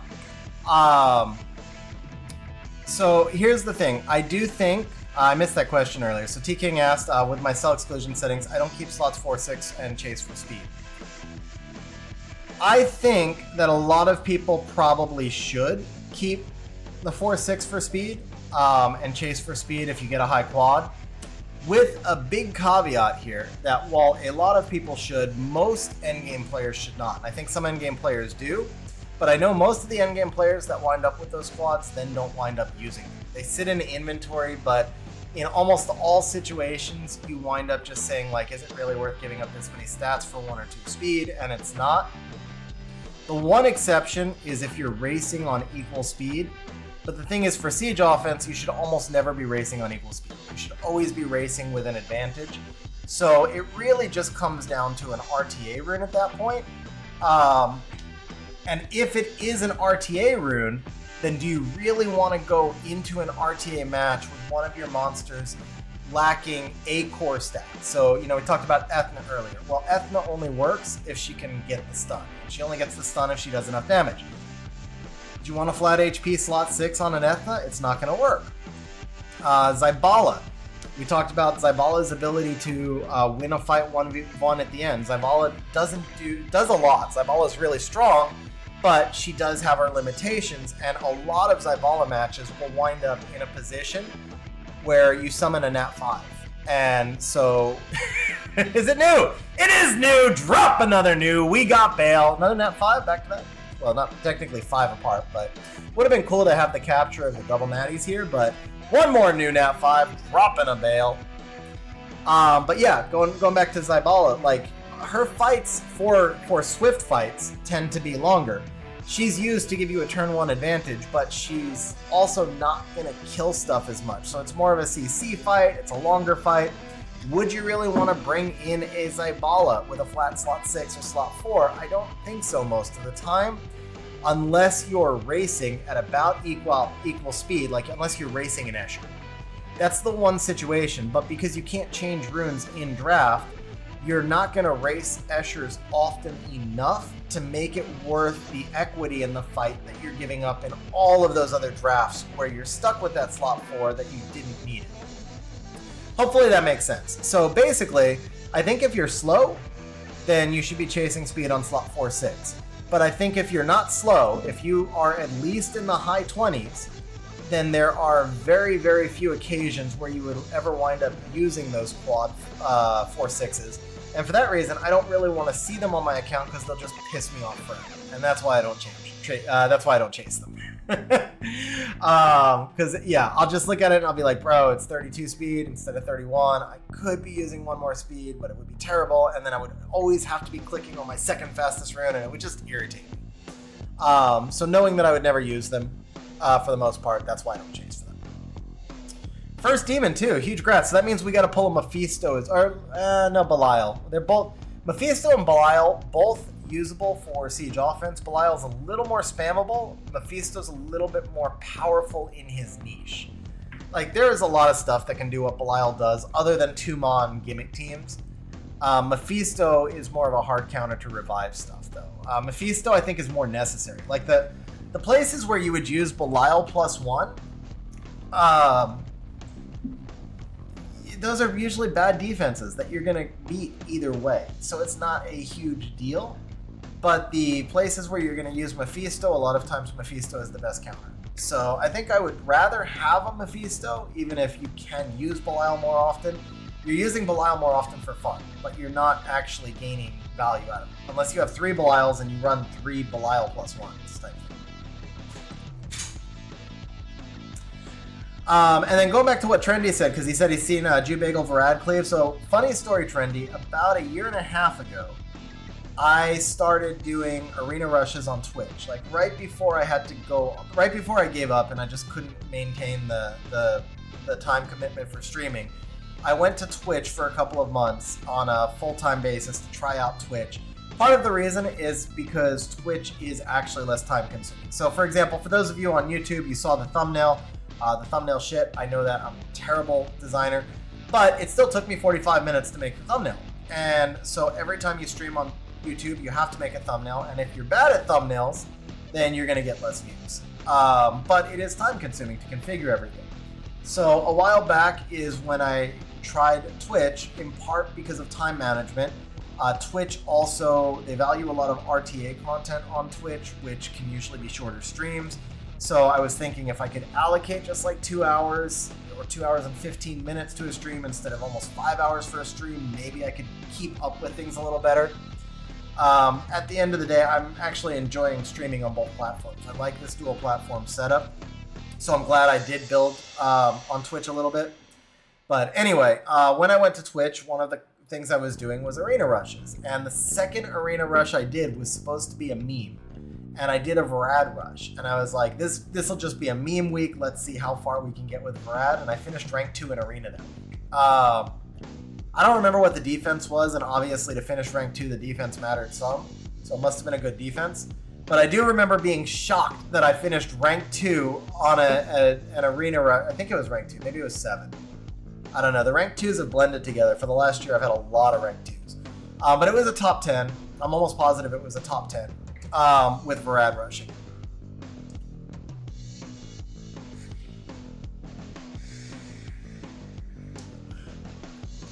So Belial has the advantage of being able to work with almost all stall teams. I have not gotten Legend yet, Chris. I blew it. I choked. I'm just going to say I choked. I had Legend. I had it. It was mine to lose. And it was actually on an inner server rush, which is a way more competitive week. I'm almost positive it was an inner server rush, so it was 8 weeks ago, I guess, or not? No, 10 weeks ago? Something like 10 weeks ago. I had it though. I was Legend from 9:45 until 9:57. I was high Legend too. I had a big lead. I was several fights ahead. I had a great offense running that week. I wasn't taking losses. My defense was rocking. It was mine to lose. And with 3... Bro! Dropping another new one. Zima Siege Defense. Zima's getting explored on Siege Defense right now. She is pretty viable, I think. You have to find the right use for her. I am running Zima on one of my Siege defenses right now, so that is a solid pull. We can add Zima into the mix. Bro, the session's been really solid so far. Really, really solid. Just the volume of new monsters is freaking insane. But yeah, I mean, as far as the Arena Rush thing goes, it wasn't a stream. It was offline. It was mine. It was mine for the taking. And at 9:55, I didn't like any of the 10 defenses on my list for a hit. I didn't see any of them that I was comfortable hitting, because I only had one Arena off. Well, technically 2. I had my Bomber team because it's always Rune, and then I had one Arena offense built out. And of the 10 defenses that were set on the list, I didn't like my offense into any of them, and I didn't like to bomb into any of them. So I did a list refresh, and then there were the same exact 10 defenses on the list, which makes sense because it was just the top 10 people. And I forced an offense rather than refreshing the list again, or even rather than just trying to come up with a new offense. I had a big enough lead and a strong enough defense that I did not need to force the offense. But I did. I forced the offense, and I got stalled out for about 4 minutes on that final hit, and I didn't even get the final hit cleared before rush ended. And I finished, I think, in second by 1 point. Because, I don't know, I finished in second by few enough points that at midnight, when the rankings were posted, I had one defense win. Somebody hit me right at midnight, and I was rank 1. So I had finished rank 2 the week before, and one defense win, which happened at midnight, pushed me to rank 1. So I was literally just a few points out of Legend because I screwed the pooch and stalled myself for 4 or 5 minutes on my final hit.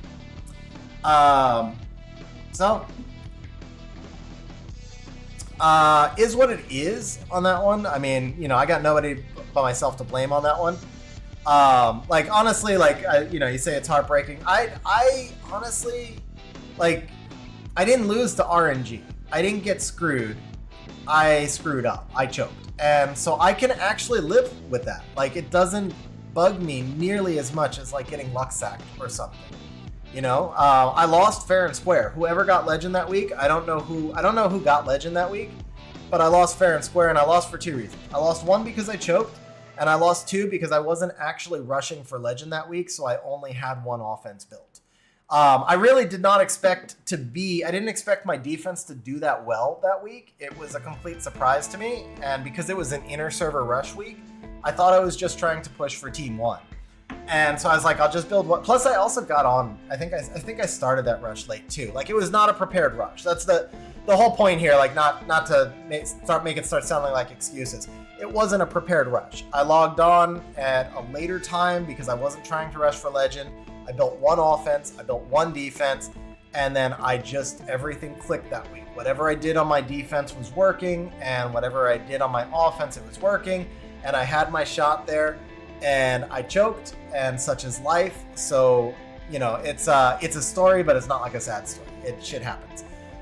After that, then we got Legend Tourney, and so that was the first, it's technically second, because I have Legend Guild War. Now I've got Legend Guild War and Siege, but the Legend Guild War didn't count as much. So when we got Legend Guild War, then I was like, okay, now I really want that third Legend. And so I actually have been rushing, not every week, because I don't have time every week, but I've probably been rushing like every other week. And I finished second like 7 times. and those are actually the more frustrating ones, because a lot of those have been real try-hard weeks where I had 2 or 3 offenses built. But what's happened is that the defense that I've been using, I've been using the same oh, bro, Zen was on the list, right? Zen was on the most wanted list. Most wanted list right there. Dude, we're still rocking. We are not slowing down. Popping the most wanted list. But yeah, anyway, the defense that I've been running it for like 9 months now. And I've run it on Team 1 inner server, 3 inner servers in a row. It's not new. And I've run it in Siege Finals the last 2 seasons, or 3 seasons, and I've run it in Siege for over 2 seasons. Nobody in the game at high level content has not seen my defense at this point in some content. And so it's been solved. And it still does well because it's still a good defense, but it's been solved by enough people that I can't get to that level where I can just sit there on Legend for 20 minutes and cherry pick my defense, or cherry pick what I want to hit like I did that one week. So at some point, I need to find a new defense that's going to work for me, or at least a new way to rune the old defense, one or the other. So my defense is basically a variation of a few different monsters, but the one that I ran for the longest time was Vanessa, Laura, Nikki, Kinky. And that was the one that I had up the week that I just missed Legend. So I think it was actually further back. Like, as I'm thinking about it, I think it's more like 3 or 4 inner servers ago, that week that I choked on Legend, because I've had a lot of second places in between, and I don't rush every week.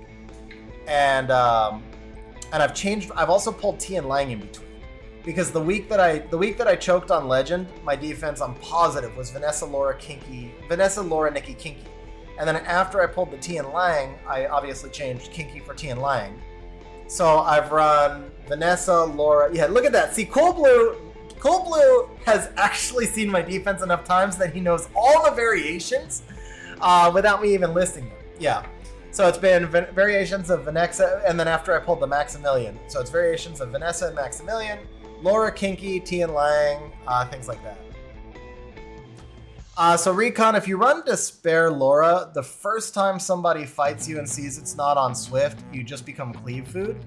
I have run the Despair Laura at times in the past. What I've found with the Despair Laura is that it only really works if you're actively rune swapping during the rush so that they don't know that she's on.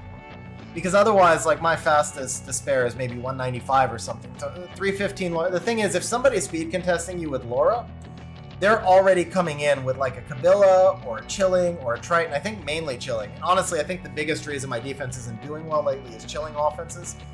Because Chilling offenses outspeed even like my best Swift on Laura. So I think that's a big part of it, is the rise of Chilling. But yeah, generally speaking, fast Laura on Despair without some other way to deal with a Swift threat. I know my defense, bro, and I'm not going to share it. Sorry, guys, but as I talked about how Laura gets countered, I just figured out what my defense is going to be. And so, sorry, guys, I'm not going to share it because that would just be stupid. However, I do know the next defense that I'm going to try. But going back to the thing, when you say Nikki doesn't fit, so I would actually argue Nikki is the most important part of that. The reason that defense has done so well, because it still wins, even though I've been using it for a year, it still wins over 50% of the time it's hit, even during rush. Like most weeks I finish with around a 65-70% win rate on that defense. it's just in the top 15. Like, as soon as I get into the top 15, because we're all hitting each other over and over, as soon as people have one way to counter it, they can keep running that counter. And because a lot of them, I think, are running chilling offenses, which does counter Laura, because Laura is used frequently. But outside of the top 15, that defense still, a year later, wins about 70%. In Siege Finals, I got at least 3 wins with a variation of the Laura Nikki. It's my strongest inner server. It's an OP pairing right there. And I have built for other people Siege defenses with the Laura without the Nikki, and they are feed. The Nikki Laura, honestly, I think the best way to describe it is Nikki is the OP part of that defense, and the Laura is what keeps the Nikki from getting cleaved. So I would argue actually that the Nikki is the single most important part of that defense, and it's really everything else is about figuring out how to keep the Nikki alive long enough for her to do her thing. Bro, so you say nice free-to-play. The worst of them, I mean the least free-to-play of all of them, is when I ran the Maxi, Laura, Nikki,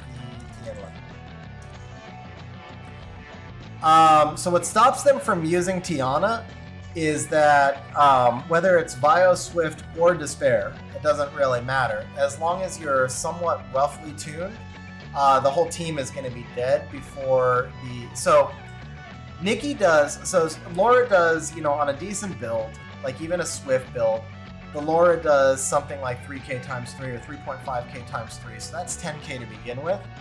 And then you get the Nikki out there, and now Nikki is benefiting from the speed and defense buffs of the Laura and adds her own attack buff. So she's going to get something like 5 times 4k or 5 times 3.5k. So you're putting out 30k damage right off the top. There's not a lot of Tiana offenses that are going to survive that volume of damage, and that's why the Nikki is so important right there. Almost anything else that you put other than Nikki, if the opponent has a way to cut, then they will just Tiana. But then also, for example, when I run the Maxi defense, everything is actually speed tuned more or less. I use, like last week's rush, I think I used 3 Swift units. So I used Swift Nikki, Swift Laura, Swift Max, or TL. I forget who I had 3 Swifts and 1 Bio. That one did really badly, by the way. That was actually probably the worst I recorded that rush. It was the worst rush I've had in a very long time. I barely finished G2. And I'm sure it's because I tried running 3 Swifts on defense and it just didn't have enough damage output. So most of the time I'll usually have only 2 Swift or 1 Swift on defense. And a couple of weeks I'll do none because people get used to me running Swift Laura. So if they get used to me running Swift Laura, every now and then I can try and sneak in the Despair Laura. But the problem is the first time they get Despair Stun, they know she's not Swift, and then it's just cleave. Hey, we got another one. I knew it when I clicked. I felt it, but it's a dupe. It is actually a usable Siege dupe. So now it becomes a question. It is not a top tier usable Siege dupe, and I feel like it's a replaceable one. I feel like Luis is the type of thing, she's not new. I feel like Luis is the type of thing that you only keep at the addicted to dupes level. Don't even use the one you have. Okay. I use the one I have every Siege, but that is for a very specific comp that involves an element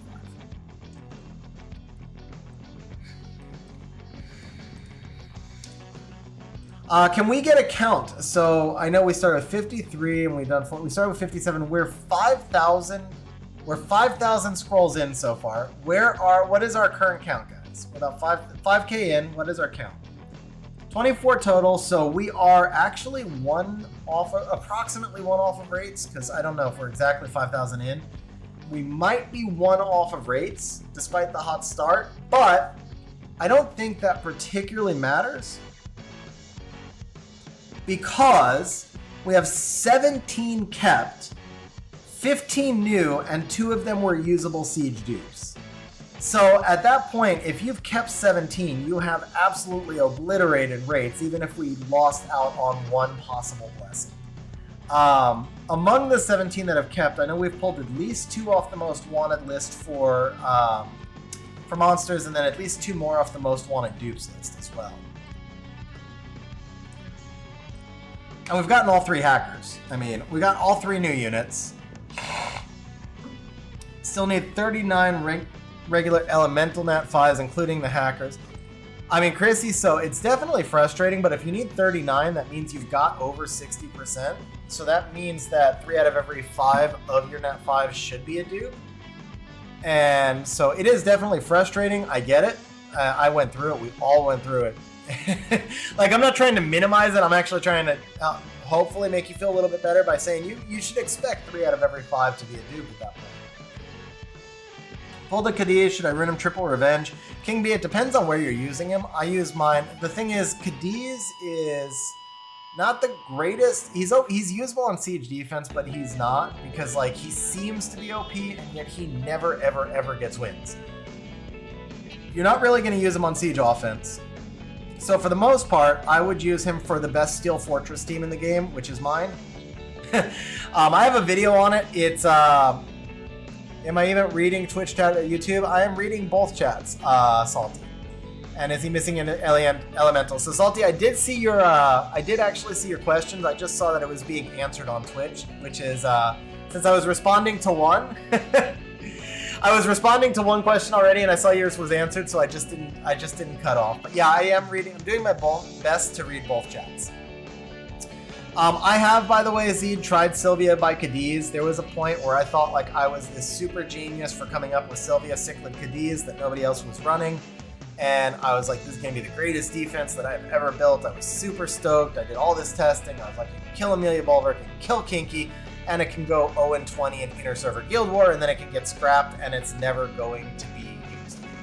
That was pretty much the point at which I wrote off Cadiz. And to be fair, Cichlid is just the derp queen, and that was not like during tourney where you could program Cichlid, so maybe it would have done a little better in tourney. But I have tried anti-Leo, I've tried crit damage, I've tried triple revenge, I've tried Swift, I've tried Vile Revenge, Vile Will, I've tried a lot of builds. I don't think I've ever gotten a single win from Cadiz on siege defense in a real situation. Like, you know, maybe like if we randomly matched a low guild and I just like brutally rune gapped somebody where any 3 monsters were probably going to get me a win. But in a real siege where it counted, I don't think I've ever gotten 1 win from a Cadiz, nor do I remember ever actually losing to one. He seems scary on paper, but he doesn't perform. Man, there was a dirty joke to be made there, but we'll keep it somewhat family clean. You guys can all think of a few jokes that work. But yeah, anyway, as far as Cadiz goes, I do have a video out on him for Steel Fortress, and I think that there is no Steel Fortress team in the game that comes anywhere close. And I'm patting myself on the back, but I'm really not trying to, specifically, other than to say it runs at about a 30-second average with a near 0 fail rate. And for the ability to run a 30-second 0 fail rate Steel Fortress team when the next best team in the game right now is 37 plus, with a 5% fail rate, I think Cadiz is worth assigning to the dungeon team rather than experimenting with him in siege defense where he doesn't perform. So that's what I would do with him personally.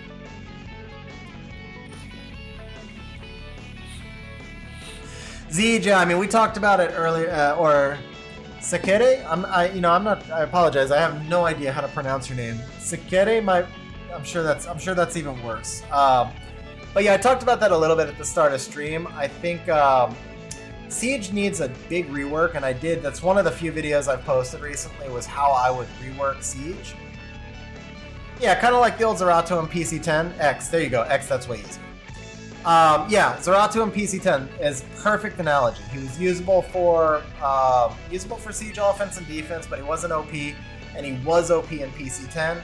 So if you can make the best team in the game, then you do it. Kind of like Zerath also. You know, Zerath is different because I would actually rune Zerath situationally, and I would keep runing Zerath situationally.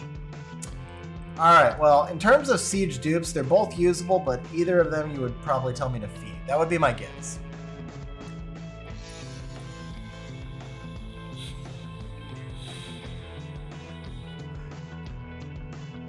Feed, yeah. Okay, so we'll take the Leica and feed. So the Wind Hacker against Sonya, I would be careful about that idea for a couple of reasons. First is you're forcing yourself at that point to run. You're forcing yourself to run double fire, which may not always be the best counter. Second is that if you're not going to try and outspeed, Sonya gets her passive and she may be able to cycle. Third is that if the Wind Hacker gets reset, I'm thinking maybe his passive, I don't know if his passive has a cooldown. Fourth is that if the defense has other monsters that multi-hit or can follow up to Sonya, you can still die. But with all that said, it definitely could work. I mean, Sonya could suicide herself. The real risk is when she derps and she doesn't suicide herself, and then you get wrecked by the rest of the defense. It's honestly a lot easier to just take the brand new main on that you just pulled and then just run triple defense on the main on. And that's why there should never be a Sonya on siege defense anyway, because all you have to do is just run a triple defense main on and it's GG.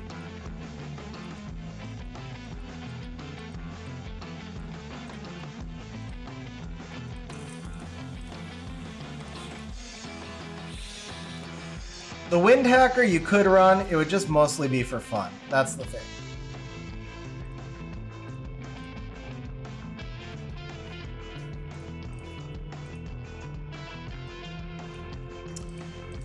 I feel like I want to lock those. I won't, but I won't lock them because I need them.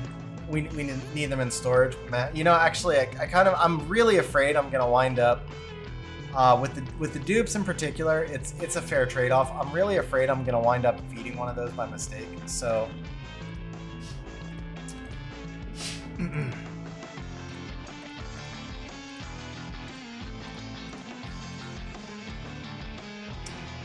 that.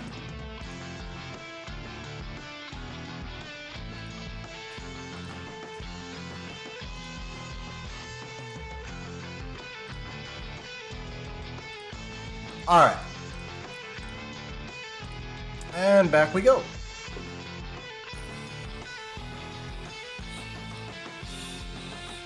Yeah, Wind Hacker versus Zerath. I actually would like that one. I would test that one, but it's the same issue, is that ironically when you're crafting a defense, one of the biggest frustrations is that you can't control the AI. That carries through to your offenses too though. If you take gimmicky stuff, oh crap, I hit him by the blessing, my bad. If you take gimmicky stuff and then the offense derp or the defense derps, you can wind up losing because of the derp.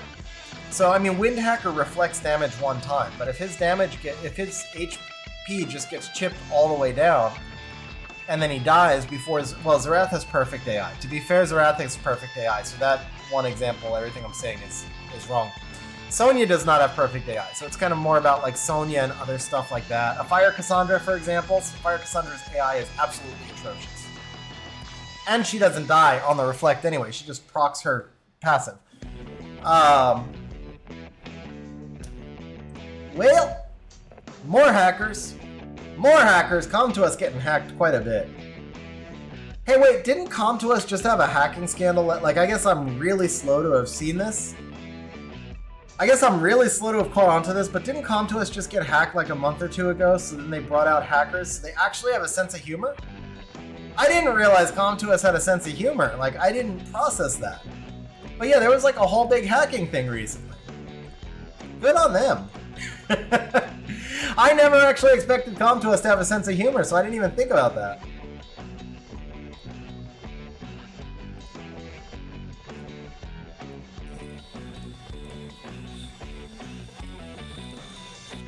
Alright, next dupe gives us 2 blessings. Still at 17 keeps, which is honestly a pretty damn good outcome, but we would like to see a couple more.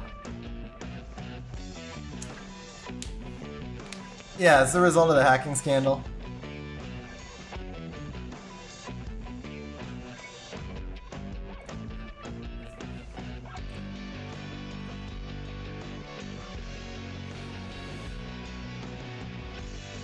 I would definitely like to see a Bulwark as well. The Siri too. The Siri is strong. Like, Siri is definitely strong. So I would definitely find Siri to be a solid pull, but I think the Bulwark is a better pull.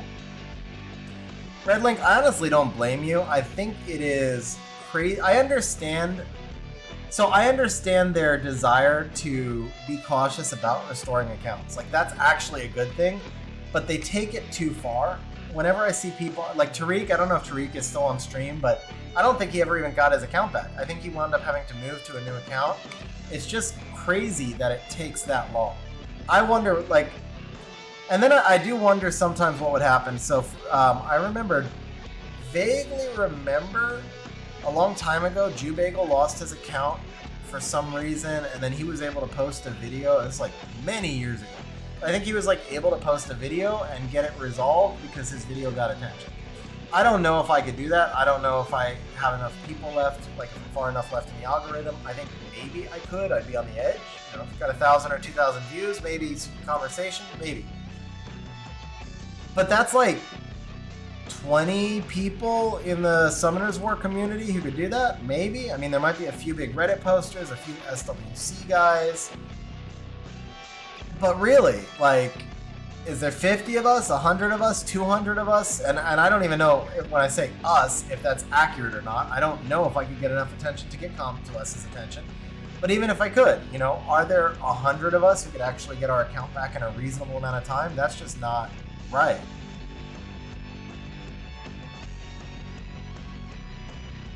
Only one way to find out. I would rather not, personally. I would rather not. Because I know part of their process is that you have to turn over like a certain number that's registered to the devices you've connected to Com2Us or connected to Summoners War with over the years. And I've connected, only one person has ever logged into my account. I've only ever let one person log into my account before. Partly, it's not even a matter of trusting other people. It's a matter of not trusting Com2Us and what would happen if I tried to recover my account if it got hacked. And so I get worried about too many device numbers. Dude, what is with these? It's the IMEI from every... It's not the IMEI, but it's a similar number. I forget what it's called. It's a DM something something number. All right, well, we're obviously not taking 2 water hackers. So, wrong element. So we needed water, huh? Feed? Okay. I mean, we're still popping, that's the thing, but we're starting to pop more not exciting monsters. We're starting to pop more dupes. I mean, the run early on of like 15 new monsters, there's diminishing returns too. From the 15 new monsters, that's 15 less new monsters that we can pull. So it does get progressively harder to pull non-dupes, but still.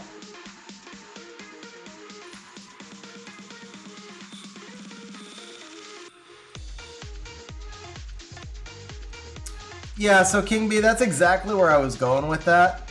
Even though only one person has ever logged into my account, in part because of YouTube, I have streamed from 4 or 5 different computers. I've used BlueStacks, Mumu Player, and Nox for streaming. I've had at least 4 different tablets, including the one that I punched out in RTA and cracked the screen. I've upgraded my cell phone every couple of years. I've connected from gotta be 20 different devices or whatever that number is. We'll call it the IMEI. They would need 20 or more of those numbers for me, and I would only be able to get at most 2 or 3 of them. So the only hope I would actually have of getting my account back would be because my face is known and I could make a video and say, look, this was me before and after. So yeah. I did, bro. I was playing on my tablet, and it was a knee-jerk, it was just an instinctive thing. It was a quick little jab, but the screen cracked and the tablet died. It wasn't like a big punch. It wasn't like a big dramatic thing. It was literally just it was almost a reflex thing. I just got RNG too many times, and it was just like, boom, and it was gone, like one time. Yeah, I think it would have been better if I was on a fridge. I couldn't have cracked the fridge.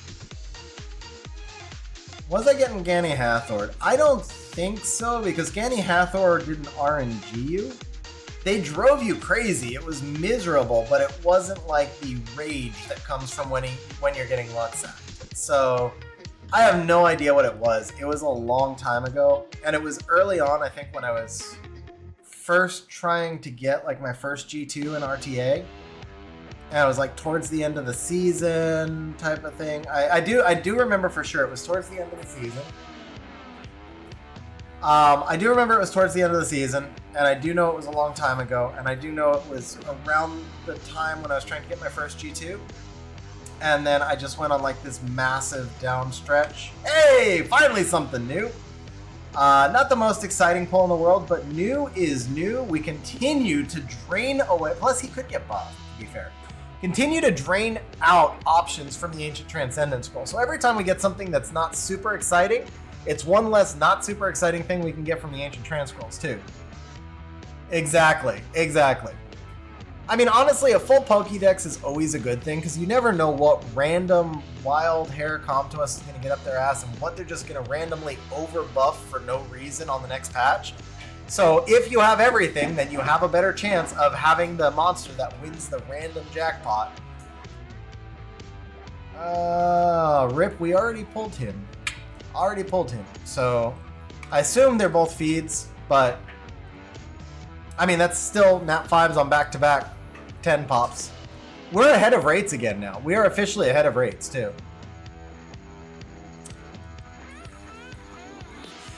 Kaio, did you catch those last like 2 or 3? I'm sure Aggie did. I don't know if Kaio did. It was like 3 really quick. 29 total. Okay, got this. Yeah. Oh, you're okay, cool. Yeah, so 29 total.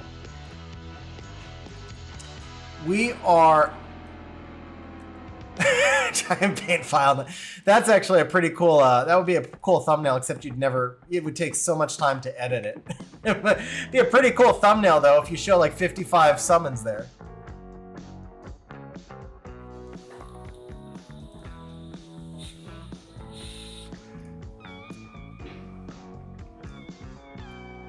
Azure, he got buffed. He is getting closer, but he's not quite there yet, but he is getting closer, to be fair. His biggest issue is Windy, because I think he has potential to be a siege defense mod, if you can keep him from getting sniped.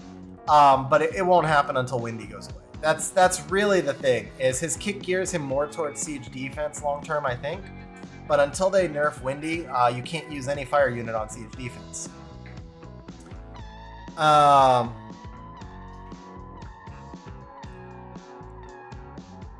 Yeah, I don't actually think his kit is bad. I think Windy's kit is too strong. That's probably the reality of it right there. All right, so mystical wise, we started with, I think it was about 5,300, and then we did 400 elementals so far, so it was like 57. So from the mysticals, we were expecting, mysticals and elementals together, we're expecting 28 to 29. 27, yeah, no, 28 to 29. So we're free rolling right now.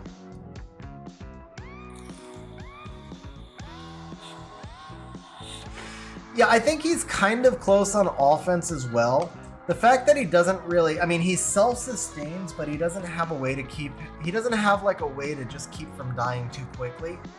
So, you know, from burst damage type stuff, I think he's got some bruiser offense potential, but it's a little bit more limited. Like, it's hard to say he's ever going to get in front of a Tessa or a Fang because they have more ability to stay alive.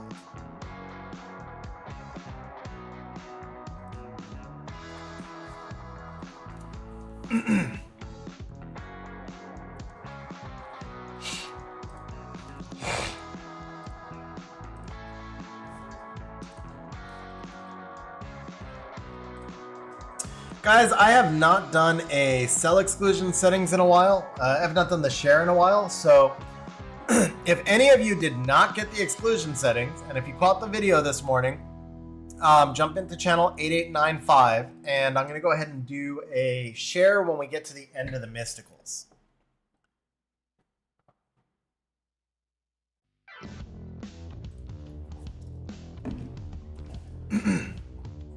Perfect timing. I think I was losing my, well, no, I think I was starting to lose my voice a little bit. And we haven't even started the premium stuff, and I'm losing my voice a little bit.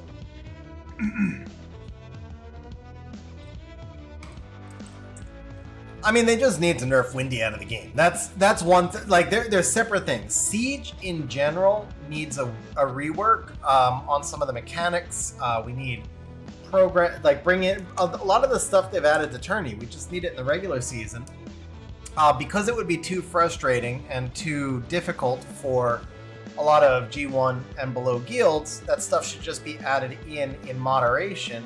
Neither knew. Take a second Varad.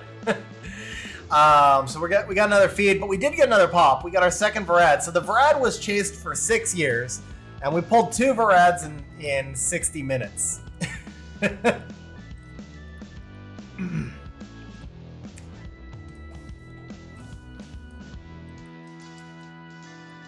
would think I would start to get used to the location of stuff. Muscle memory is a bitch.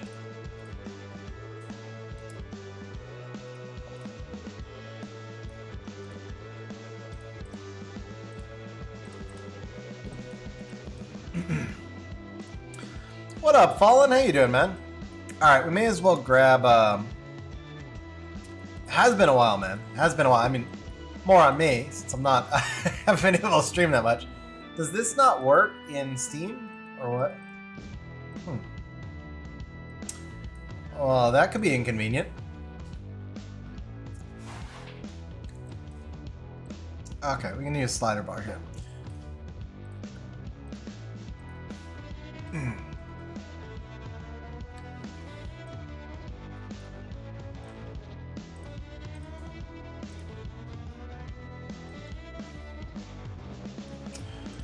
All right, so this will obviously do.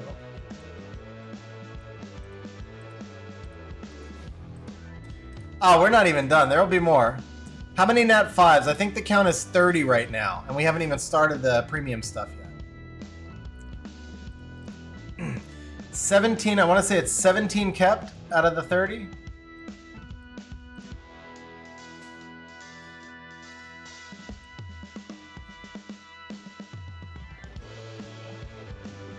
$18 kept. Okay. Anything in here? So you already bought all of that out. Okay, won't be enough in there for us to be too worried about it.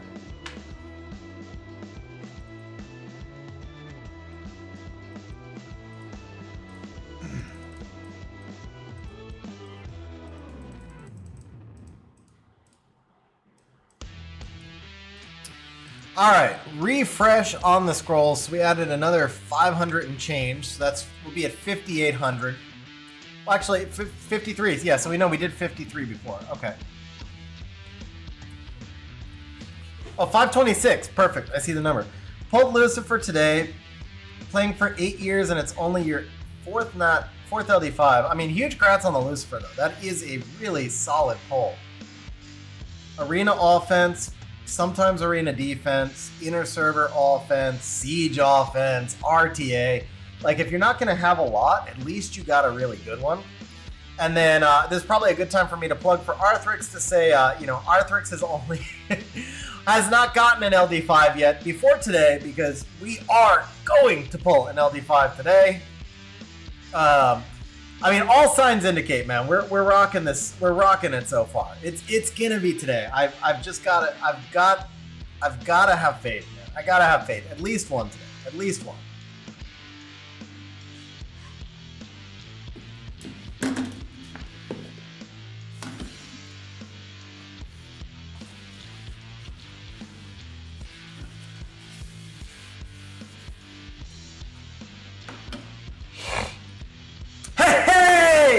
Number 1 most wanted monster. He said the most wanted was Chung Pong. Let's add that to the list. Bro, it just keeps rocking, man.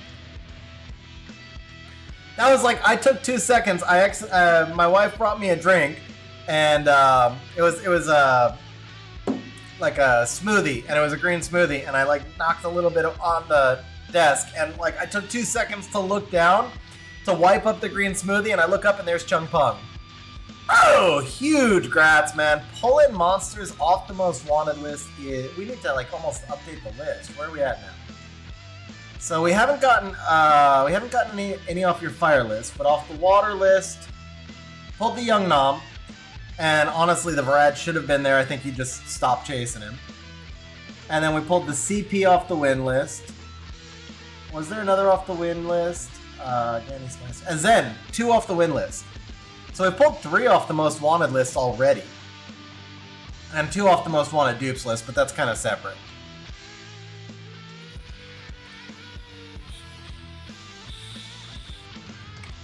I think 2. I think 2 today, Planet Poog. All right, so let's start talking. What do you guys think are going to be the LDs that we pulled today? Randia and Bulwark left for top 3 most wanted. Well, the thing is, we get to choose one, so you're guaranteed one of them because you actually get to choose one, and then we get the Ancient Transcendent Scroll. So there's a real fair chance that we would wind up getting top 3 off the list today.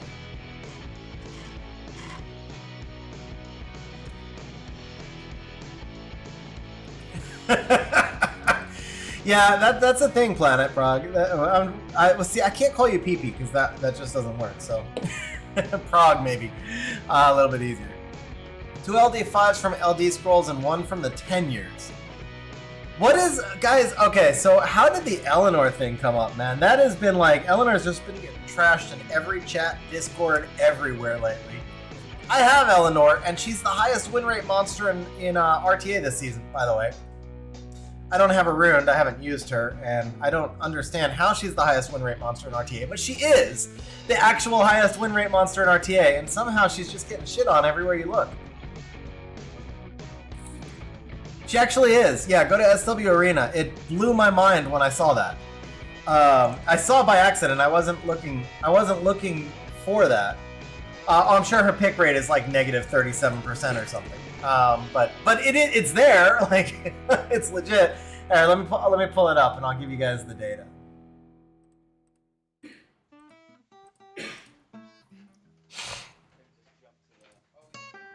All right, so we just come over here to monsters, SW Arena, go to monsters. We're gonna sort by win rate.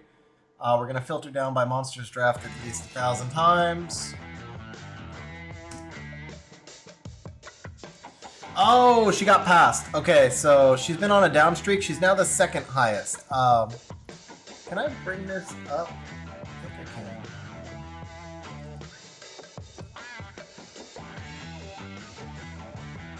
Yeah, here you go. There you go, guys.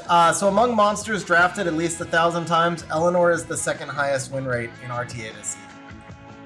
Who knew? Well, behind only Devaraja, who I actually also have, but have never really figured out how to use.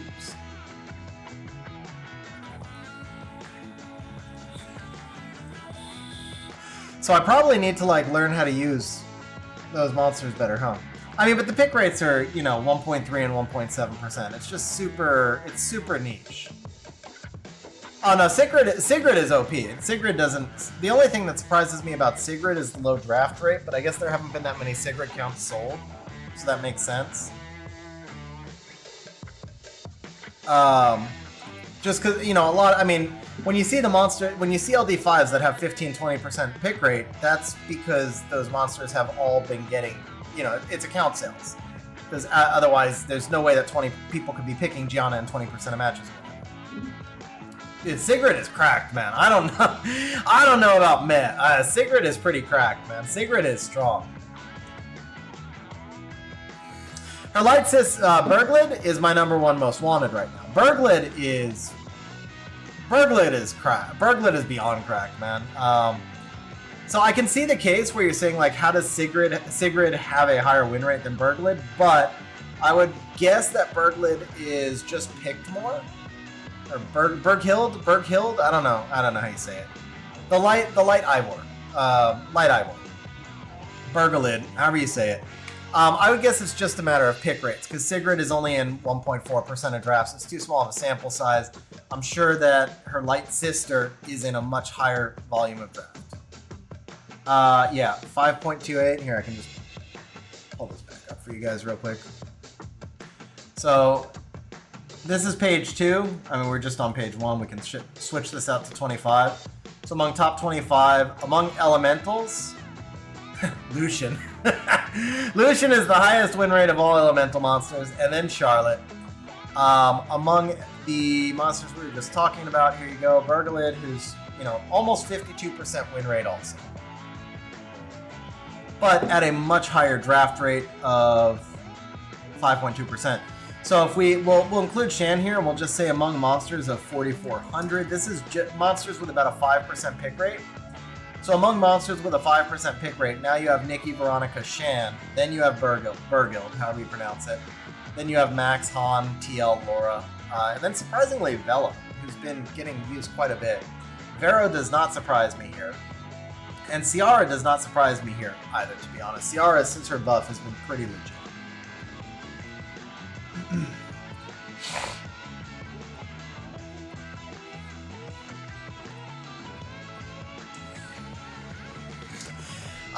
You actually might not be wrong, but I did use, when I was testing Max, I used Ziana quite a bit as well, so I contributed slightly. I gave like 50 of those drafts with a really high win rate. So you probably didn't catch the last stream, Argo, but I had built, like after I pulled Max, I built like a, and when I say built, like nothing was optimized, I just slapped runes on, but I was testing some Max teams. And so I had a bunch of stuff not runed properly or well, not tuned well, but I had a bunch of stuff runed to test like different max cleaves, and Ziana was in there. And then after Siege one day, I was trying to restore my Siege runes, and I accidentally restored my RTA rune save, and I lost everything. And I mean, I literally only spent like probably 10 minutes ruining the team, but it was too much. It was too much work to go back and re-rune a team that I knew I wasn't gonna keep. So tomorrow, by the way, guys, I am doing an RTA stream tomorrow. It'll be a shorter one. It's part of the Monopoly Go integration, but we'll probably do a 2 or 3 hour stream tomorrow night. That'll be RTA. And the plan for me actually is to rune up some sort of max cleave and do a little bit of CC stuff tomorrow. So I don't know. That's the plan. I may actually just do normal RTA because I enjoy it more, and I think it's more fun to see the streamer enjoying it, and I don't really enjoy the CC stuff. I do enjoy Max. Let me be clear. Really enjoyed Max, but I don't enjoy CC. So I'm going to test something tomorrow. I don't know if I'm just going to like test some Ragdoll Bruiser stuff, which half of you will hate, but then I'll enjoy, or if I'll test some Maximilian stuff, which makes for better content as long as I don't go to sleep while I'm doing CC stuff. I don't know which. All right, happy to see me playing. Just got back into the game for an LD5. Who would I suggest picking in the Nat 5 selector to pair with Julienne? Well, you don't get to pick an LD5. Are you talking, so Ryle now, are you talking about which elemental would you pair, which elemental would you pair with Julienne? Is Kraka any good? Kraka is situationally really good. I use Kraka for specific counters in RTA. Kraka is not good for Siege. No matter how much we want to believe that Kraka can make a good Siege defense, she can't. We can keep putting her on defense and she can keep losing, but she's just not a good Siege defense unit. However, she is actually a pretty decent RTA unit. She's great into Leo stuff. She is great into Oberon stuff. She's generally just great into teams where she can benefit from cycling. She's going to be really poor into teams that are going to cycle against you. Because, you know, the thing is, she's very RNG on her skill too. It's not a guaranteed strip, nor is it a guaranteed defense break. So you need her to take a lot of turns for the low activation rate to balance out. So I find her to be, where I use her the most is when the opponent shows me early on that they're going to be drafting something based around a Leo. And that sounds niche, but it's actually not because of the Vivishell Leo comp that's been going around for a while. But there's also some Gapsu stuff that may or may not involve a Leo, but it helps that I can steal the Ragdoll when they go Gapsu. So if they go Gapsu, they're committed to a slow bruiser comp. I can steal the Ragdoll, which is a big counter for Kraka. And then I can run the Kraka into the Gapsu and try and cycle on the Gapsu. But basically, all of what I'm saying here is Kraka's really good when the opponent plays. And you can benefit from her cycling. So for Julienne, the honestly, the strongest pairing with Julienne in the game is Riley, which you don't have to select from the Nat 5 selector. Any time in RTA, so there were several seasons where I played a Julienne core before he got buffed. And as a general rule, anytime I could get the opponent to go Bruiser and give me the Riley-Julienne pairing, I did not lose. It was like 95% plus win rate.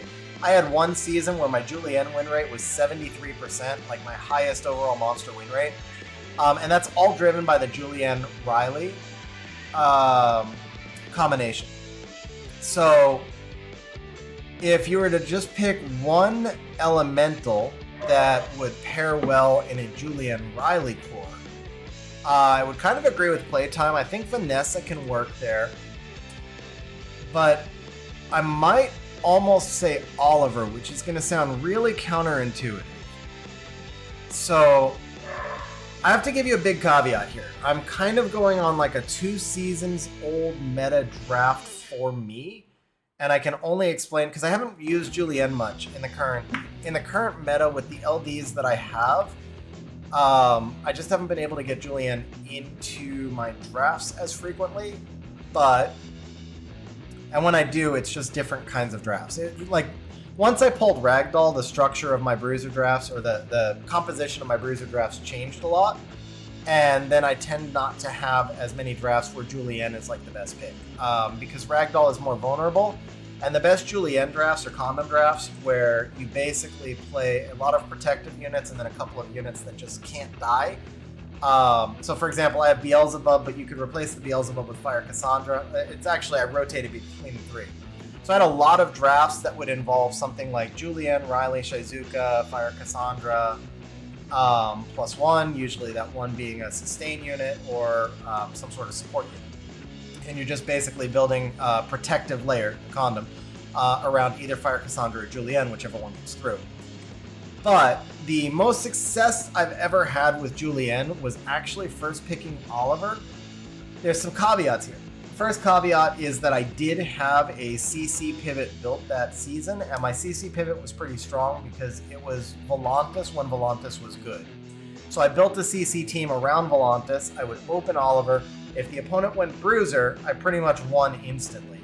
If they tried to counter, if they went into some sort of contest with speed or CC, Volantis carried me a lot there, but it wasn't nearly as successful as when they went Bruiser and I could just force into Julienne.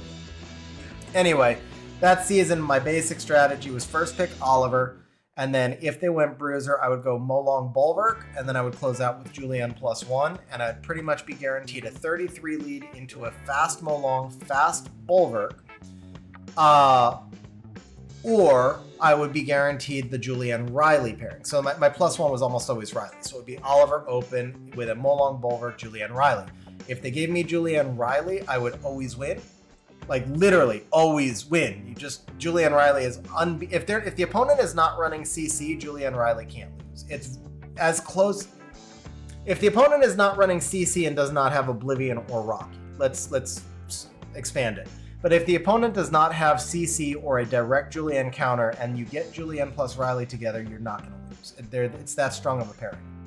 So that particular draft was Oliver open into the Molong, Bulwark, and then the Julienne Riley. Now, X just asked, could you open with Vanessa instead? And I'll tell you, there is one reason why I do not think you could be as effective with the Vanessa. And that is that because I ran a fast Molong and a fast Bulwark, the 33 lead gave me turn 1. And what would happen is, if they effectively countered the Molong Bulwark and banned the Riley, then I would be in a weaker position because the Julienne's not always guaranteed to get a kill, especially if I've been countered. And what I could do would be to open with the Bulwark S1 for a strip and get the Oliver going for some CC. Technically, Vanessa gives you strip, sure, but then you don't have the CC on the Oliver. And that was really the kind of the whole concept of the reason that team was so strong for me, is because people would not think about the Bulwark strip. And so if they found a way to counter the Molong Bulwark pairing, or maybe they banned the Molong and they thought they had the Riley, the Julienne pairing, or any of that stuff, basically, the Bulwark strip into the Oliver cycling of resetting everybody was my backup. And Vanessa over Oliver is not going to allow you to do that. Now, again, this is an older meta. This is a 3 seasons ago draft sequence.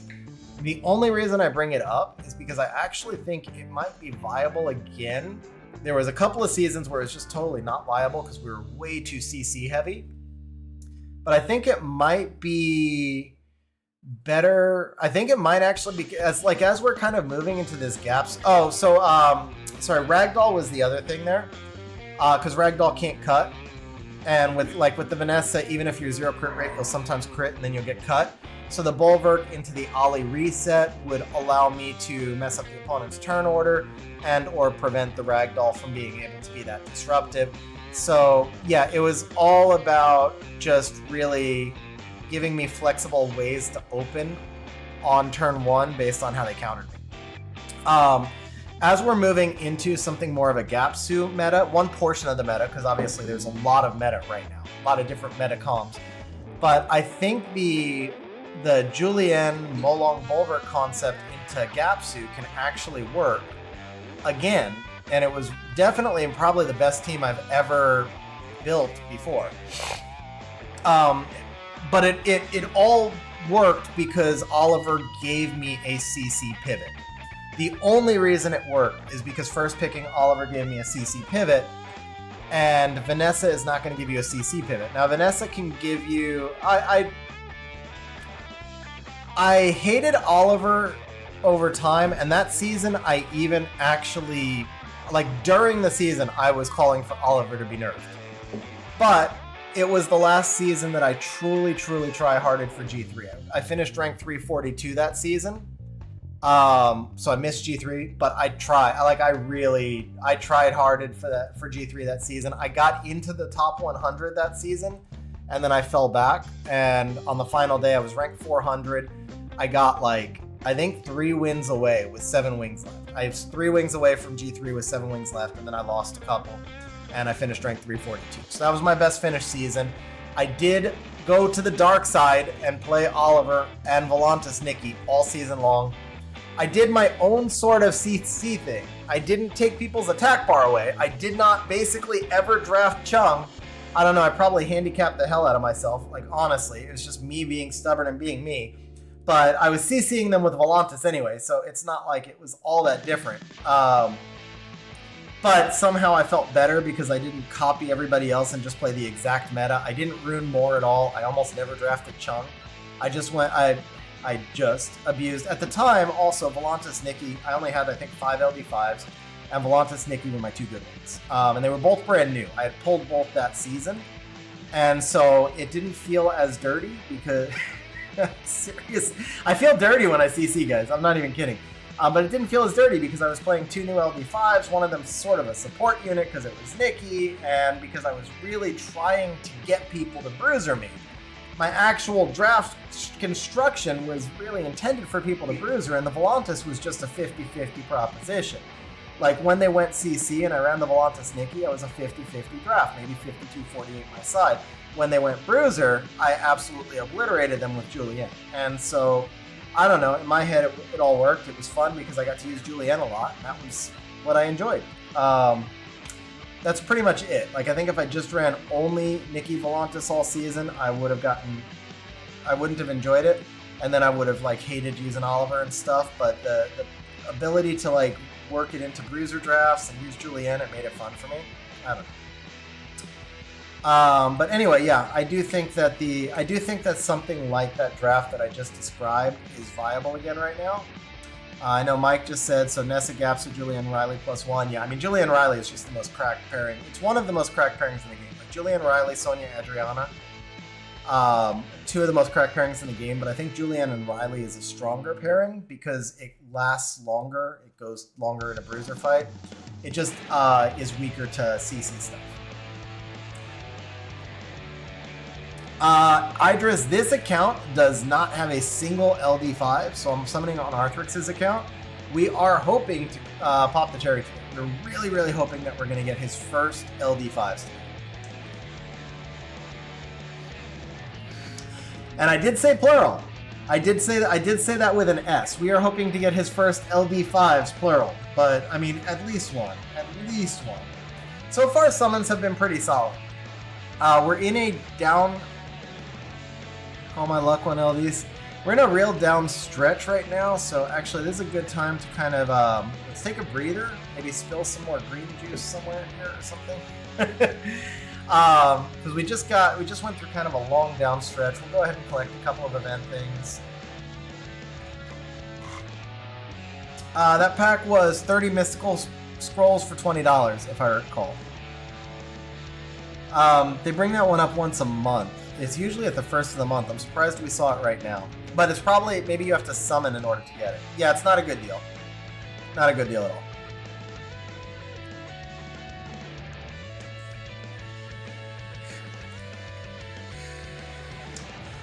Alright, nothing here.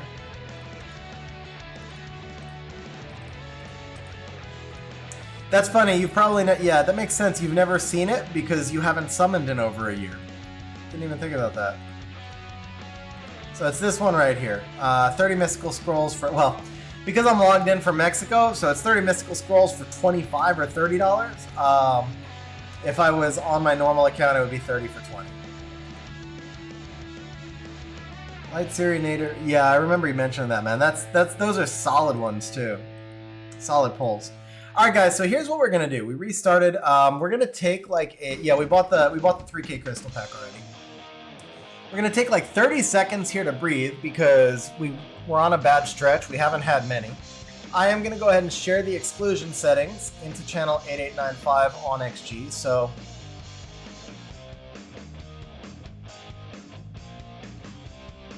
Yeah, that one's not bad, but the one-day packs overall, like the worst freaking packs that I've ever seen. They've had a couple of decent ones embedded within them, but the overall packs, I don't know. Who would come to us thought that was a good idea.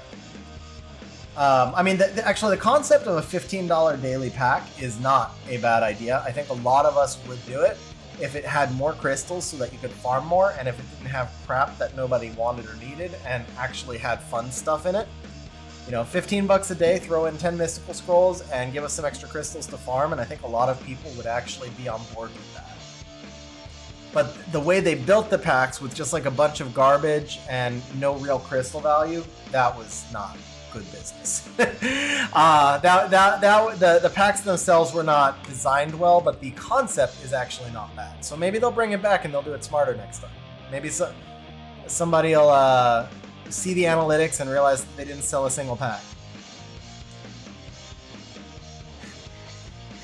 But that's the thing, scrolls are all the rage. If they sold us mystical scrolls every day, they would be raining money right now. Honestly, I don't think the dimensional hull energy had enough value. I'm a whale and I didn't even look at it twice. I mean, it was like 10 bucks for 20 dimensional hull energy or something. So here's the thing, somebody asked me this a while ago. They just asked it to me as a question, but when they did, it made a whole lot of sense to me. They asked if dimensional hull energy was still worth buying with crystals.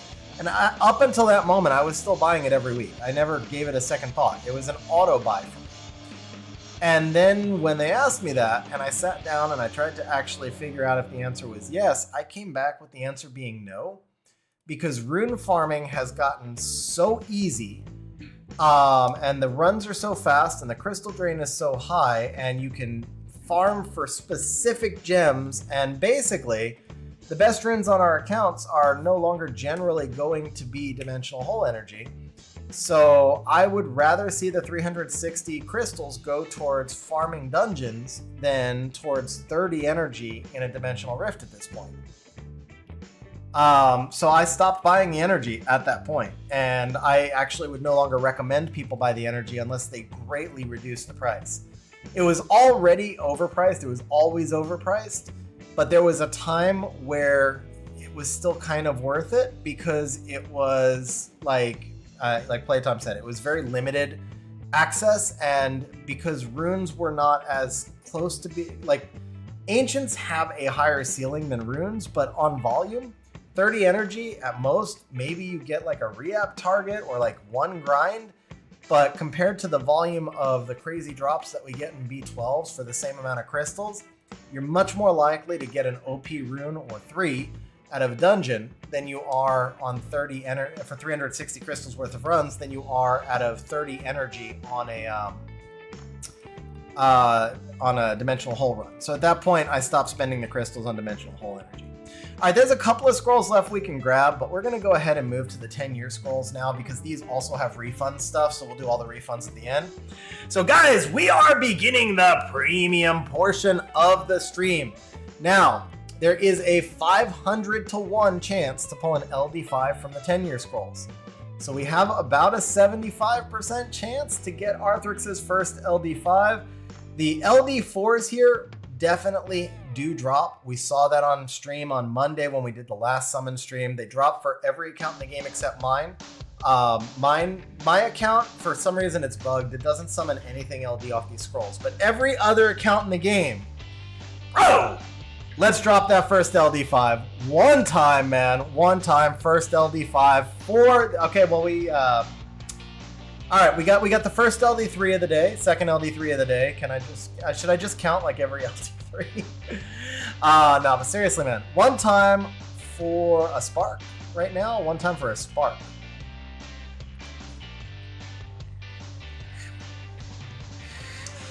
Kabilla. All right, we got the spark. What color? Wind. All right, but we got a spark. We got the monkey off our back. Tell you what, because we were in a little bit of a downswing. If these stay down, we might actually switch off of these and swing back to them in a minute. Okay, come on, start to drop. Whoa, come on. Yeah, that's wind. Okay, but at least it's new. Like, it's new monster, so it's skill up. And at least we're getting a little bit in the way of sparks. Oscar says he loves me. Awesome, man.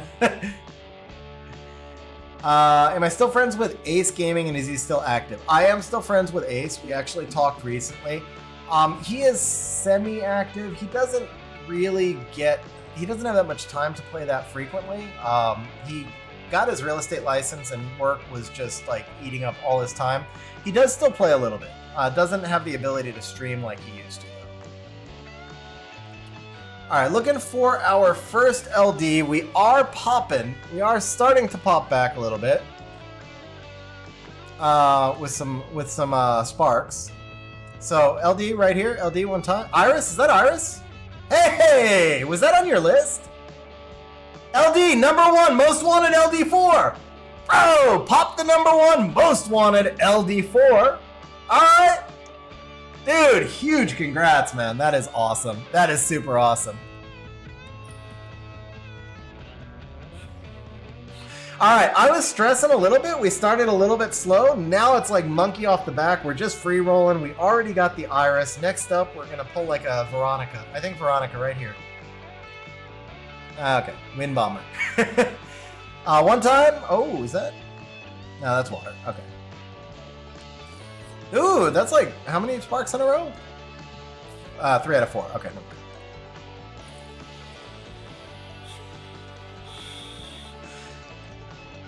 Yeah, it's crazy, the RNG. Like, you see one person pull 4 or 5 LD5s and the next person pull nothing.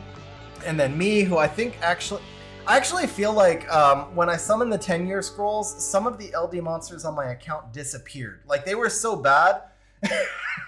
I felt like I had less LD monsters after I summoned them than before. But I mean, honestly, like, I've been on such a crazy run for the past year. It matters, but it doesn't matter type of thing. What's that? No, that's element. Dude, yeah, huge grats on the Iris, man. I mean, to pull most wanted on both sides, like most wanted elemental, most wanted LD4. Now we just need 1 LD5. That's it. Iris is still good. Not so much in you don't see Iris so much in like G3 or tourney level siege anymore because everything's too cleavable. But Iris is still viable. I think at G1 siege and below, she's still really strong. And then she's still OP for TOA. She still has the occasional PvE use. And the thing is, she's not bad. No matter what, like she's too cleavable at the moment. But all it really takes is for one monster to get buffed in a way that can protect Iris, and then she's still gonna be really good. Like, Iris's kit does not need to be changed. We just need something to pair with Iris that can keep her from getting cleaved at the moment. So, it doesn't work so much on siege defense for that reason, but she will probably see her day again. Like, I don't think her day is over. Sometimes monsters just don't work as well in some metas as they do in others. And I think that's the case with Iris. She just doesn't work in the current metas. Sparks are coming now, man. Only one LD4 so far, but we found the sparks. We definitely found the sparks. Definitely found the sparks. Whoa, all right, we got Iris and we got Dark Iris. The Dark Iris obviously is HOH, so that clearly was not like most wanted, but you know, we may as well get the pair.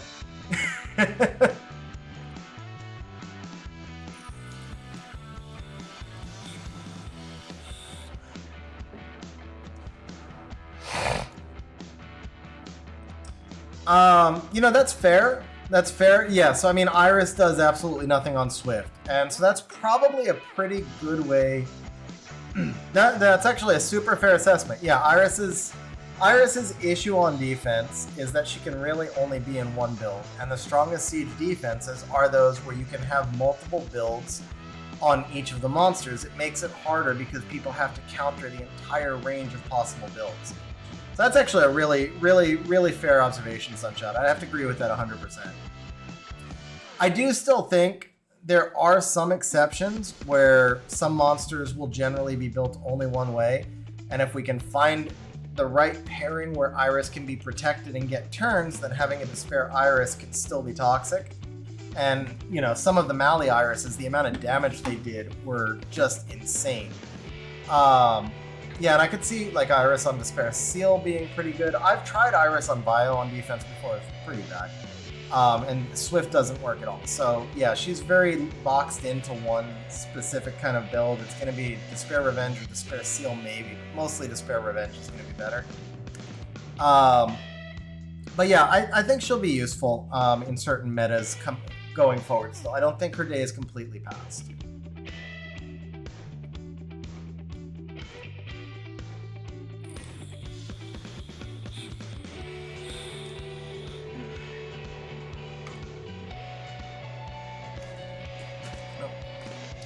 One time?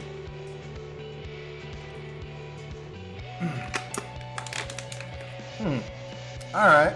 Well, we got 100 left. We're going to get a little refund from these, but not a big refund. Still really would love to see one LD5 here come to us. I mean, these are the much lower rates ones, but people have been pulling them. They do come.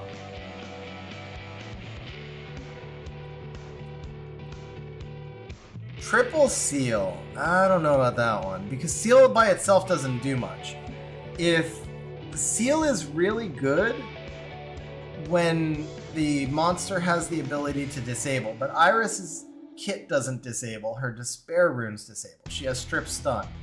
So putting her on Triple Seal would not really be that effective, because then you need another monster disabling with her, and there's not a lot of monsters that have good kits that do any kind of AoE disable. So now you're saying like Triple Seal Iris plus something on Despair, which really reduces your Bio proc potential.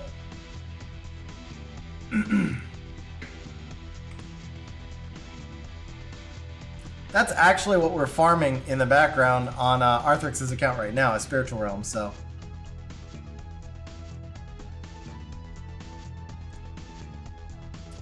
Alright, one time.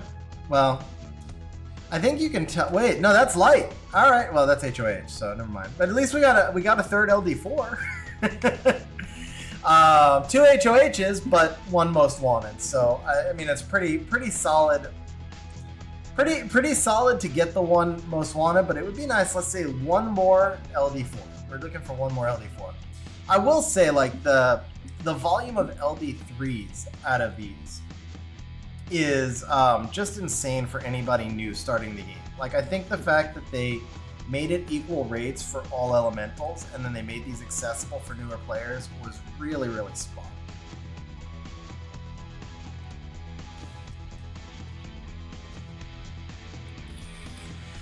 Yeah, that's pretty much our issue.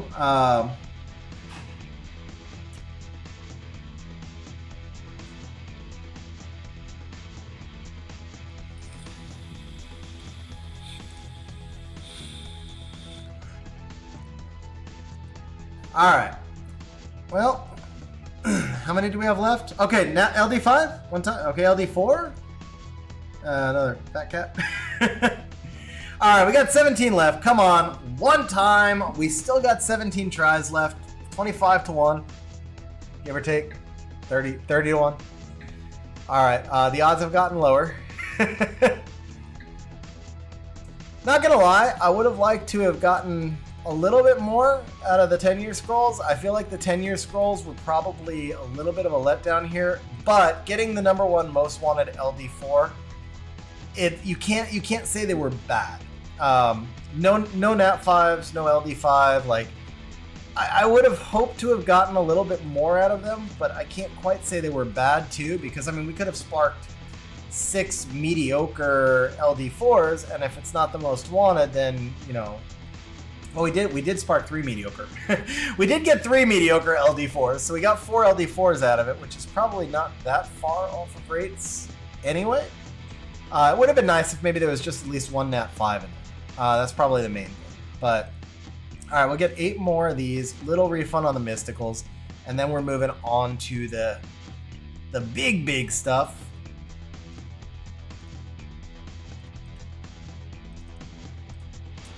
Alright, we've been dry, so we'll do the Mysticals first, I think.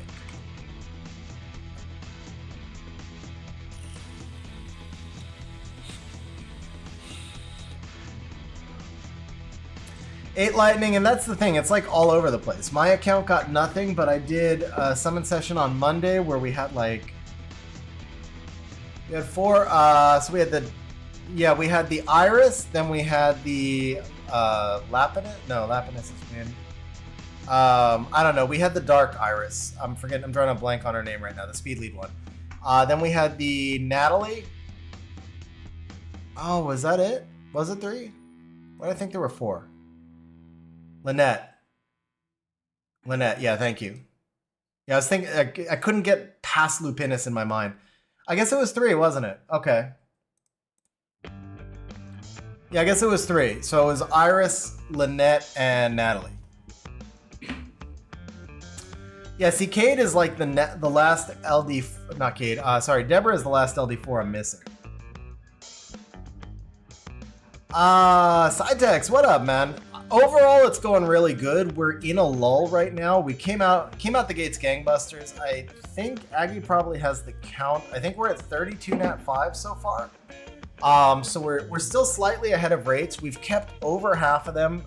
Over half of them were new, and then 2 or 3 two usable siege dupes. Well, you can see it right here. So 5, 10, 15, 16, 17. So we've kept 17, 18, 19. We've kept 19 Nat 5 so far. 17 were new, and 2 of them are usable siege dupes. So that by itself, I mean, 17 new Nat 5s is kind of insane. We pulled 4 off the most wanted list, and we pulled the most wanted LD4. But we just did the 10-year scrolls. Those were like kind of the first overall derp of the day. The 9-year stuff, let's do Witcher stuff, actually. Let's do Witcher stuff before we wind up with possible blessings. So I know we wanted a Ciri. I know we're... Oh! Wait. What color is that? What color is that? Fire. Never mind. Okay. It's still an F5 though. It's still... And that's actually probably the best of the Witcher... well, it's the best of the Geralts. I mean, he's usable. I really thought that was LD. And now that I think about it, the Fire Geralt is way better than either of the LD Geralts. So we're probably better. We're actually probably better off that it was Fire, because if it was Light or Dark LD, well, Light one's not bad, but if it was Dark Geralt as your first LD5, that would be so sad. I mean, Fire Geralt, he's just, he's just basically like a variation of Rika for the most part. So he's usable for a lot of PvE stuff, and then he's usable in some kind of... Well, he's usable for arena offense in a dot team, and then he's usable for some kind of like niche siege offenses. I don't have like a specific offense or defense to give you, because it's more of like a counter pick compilation type thing, but he is usable siege offense. He's good for TOA. He's good. Whoa! Wait. That is water. That's water, right? That's water. Okay. All right. Well, we got 2 Nat 5s out of that. So whoever's keeping the list, you can add Fire Geralt and Water Yennefer. And Water Jennifer is solid, by the way. And then that's another dark. Well, I mean, anything that does multiple debuffs misses a fair amount because they have lower activation rates. But because he has attack bar absorb, he's like a different kind of Rika. He's definitely usable. No LD5 from the 10-year. We did get Iris. That was, I mean, I think the LD4 rates out of the 10 years were a little lower than expected. Or maybe not. They were, I mean, the rates are really low. They were lower than we wanted. But we got Iris, which is kind of the counterbalance that because Iris was his #1 most wanted. And then we pulled 2 Nat 5s out of 7 Witcher Scrolls, which is actually really good rates. Let's see. We're not touching trans yet, obviously. We can do the AC stuff also. Yeah, let's do AC stuff next.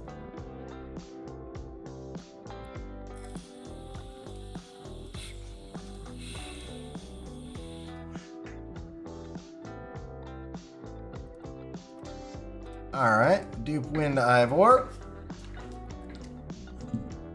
Whoa! Okay. What element? Wind Cassandra. Fire Cassandra would have been a little bit nicer, but it's a Nat 5. I mean, the Nat 5s are popping. That's Dark. Dark Ezio. He's one of the worst LD4s in the game, I'm not gonna lie, but it's still, like, you only get one chance ever to pull that monster, so if he ever gets buffed, it's not a bad thing.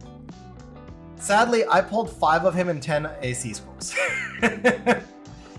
Let's see, last try. What element? Water, okay. That wasn't bad though. 6 scrolls, we pulled an LD4, and we pulled Nat 5. You know, they weren't the best in the family for sure, but like I said, you only get one chance ever to get those monsters. And so as soon as they get buffed, it can wind up having been a pretty big win. All right, so SWC we saved to last because it's selection stuff. So we have 9-year stuff, and we have the legendary scrolls. I think we do legendaries first. I need to adjust. What do I need to adjust? Oh yeah, I'm not touching them yet. We're going to the SWC stuff last.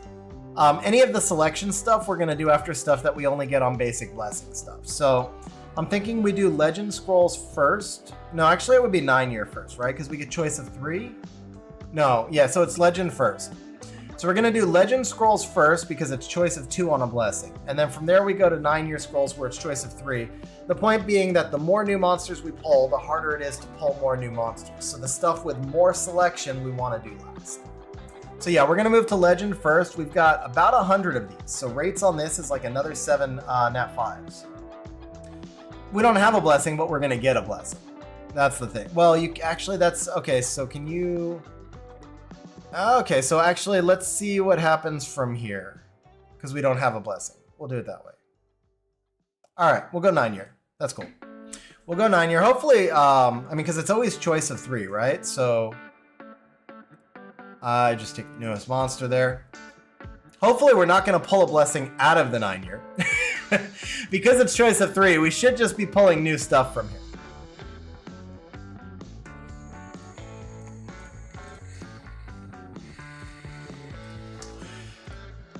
All right. One time, Nat 5. Nat 5. Okay. All right, so we have got 369-year scrolls. Now these do not access LD stuffs, but we do get choice of 3.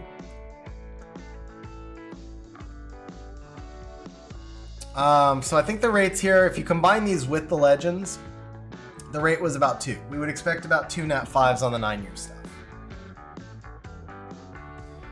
First, we have to get 2 sparks. Then we can get 2 worst scrolls you ever pulled with the 9 years.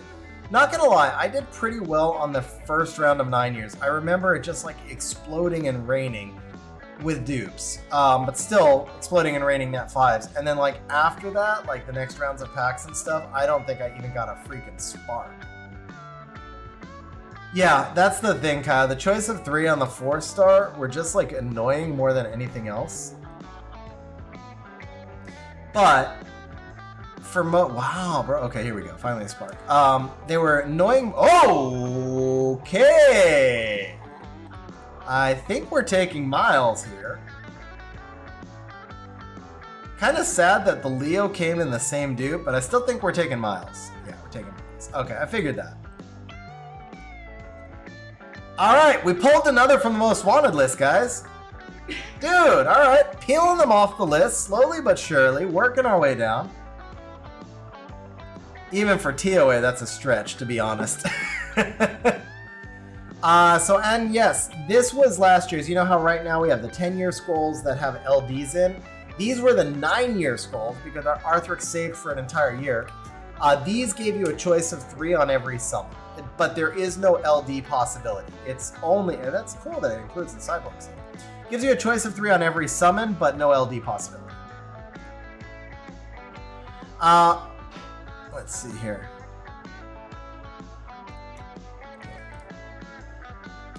So the choice of 3 on the 4 stars were actually really OP for players who needed 4-star skill ups, which, I mean, honestly, that's a huge thing. Like, getting your 4-star skill ups when the game starts, because there is no 4-star Devilmon, that is a pretty big deal.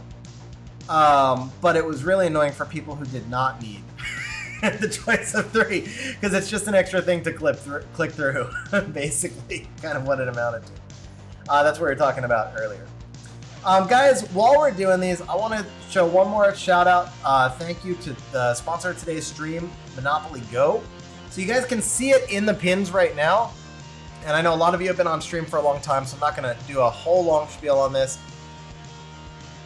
But I'll just make it pretty straightforward. I don't do a lot of sponsored content. I only do sponsored content with games that I would and do play.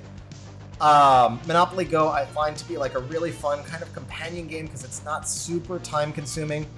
The biggest thing is, though, honestly, it doesn't cost anybody anything to try it out, and it definitely helps the channel. So if you guys don't mind installing it, all you have to do is play to the second board, and it goes a long way towards helping pay for just like even the basic software and services that I use to stream.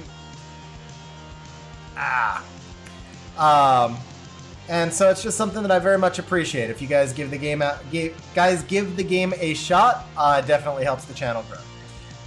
And so yeah, that's the shout out that I'll give there. The link's in the pins. Aggie also dropped it in Twitch, and Kaio also dropped it down in the YouTube chat. So guys, give it a shot. See if you enjoy the game. Hopefully you do. I find it to be a pretty fun way to just kind of like distract myself when I have 10 or 15 minutes free. Nowhere near as like intensively time consuming as most of like something like Summoners War. So cool game to try out and help the stream out. Yeah, Arthrix, I mean, what cyborg is strong? The light cyborg. If you happen to get the light cyborg is going to be absolutely cracked. Yeah, Arthrix, seriously, man, anytime you pull a most wanted, it's like, who cares about getting like 4 dupes that you're just going to feed for 12 LV3s when you can pull something new and useful? And the Doggy Girl's good. I believe that they are untapped. That's the way I'm going to say this. I don't think they've been explored enough. I think a couple of them are good. There's one of them that was actually getting some RTA usage. I just think we haven't really explored them enough, to be honest. And so I don't think they're great, though. Let me be clear. There's a reason we haven't explored them, and it's because I don't think they quite do enough yet to separate themselves from other support families. But I think that when you get down to a granular level of like the small distinctions of differences, at some point they'll start to get explored a little bit more. And we'll start to see like, okay, in this case, it's a tiny bit better to use a Windog Girl than a Rune, for example, whether it's for AI control or for the ability to not be stunned or whatever. But for the most part, I think that they're okay. But I think they probably need just like a really tiny tweak. And it doesn't, I say tweak and not buff specifically because I don't know that they need a buff. I think they need something that just separates them a little bit more from other support types and makes them just a little bit more unique so that it's not plug and play. Because the thing is, what happens is, like, if they're too similar, or if they read too similar and they feel too similar on your initial test to other supports, then we don't go further in depth. Yeah, we can do it. So I said 145 in the video. I've been sharing an 8895. Bro, I screwed that one up. Let me go share in 145 right now. Totally screwed that one up. You're right. Hug Fuhrer. Thank you very much for the reminder. I'm gonna go ahead and share right now, and then I'll do another share in 10 minutes.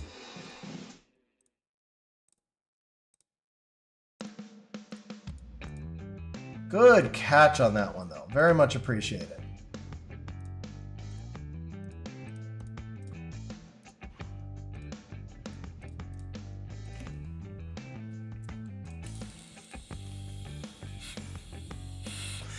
Sharing every channel. That might be a little rough. Worst case, I've taken the... Yeah, I mean, if it wasn't Miles, the Leo dupe is still a win. Until you have at least five Leos, if you're a Siege main, you can never have enough Leos. Honestly, like you can legit just... You don't, because it doesn't always have to be with Fang. There's multiple good Leo offenses, honestly. And the thing is, we all have so many, well, some of us have lots of good high efficiency slow runes that maybe don't have exactly 0 speed, but have like 6 or 8 speed on them or whatever that you can use on the monsters that you pair with Leo as well. So having multiple Leos allows you to run multiple offenses of 2 monsters plus Leo. And so Idris said, what use would a dupe Leo have? The major use is for siege offense.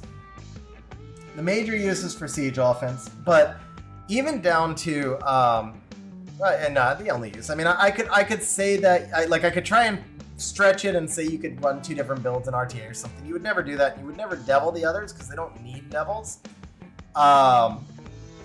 Is dual Leo still a thing in Arena? I don't believe it is. I've never seen a dual Leo in Arena. So yeah, I think the only real use is siege offense. But the thing is, he is a monster that not only can he be spammed, but he makes everything. He makes so many good comps. I can think of off the top of my head 1, 2, 3, 4, 5 different Leo comps. Like, oh, you got the rip that. We had the Chung, but we got the new Liam. That's actually super helpful. Even just for PvE, that is actually super helpful. So I know he probably wasn't on the top of your list, but I think that's a big win. Yeah. That's actually pretty, yeah, that's a huge win. So we got our 2, man, and there's still 130 scrolls left. We already got our 2, both of them new, and 130 scrolls left. And I know when it comes down to us working on more PvE teams, the Liam's gonna help a lot. Yeah, exactly. You can also use him in PC10 if we get the Patrick. Yeah. Now we just need the Patrick, and you can use him in PC10 as well.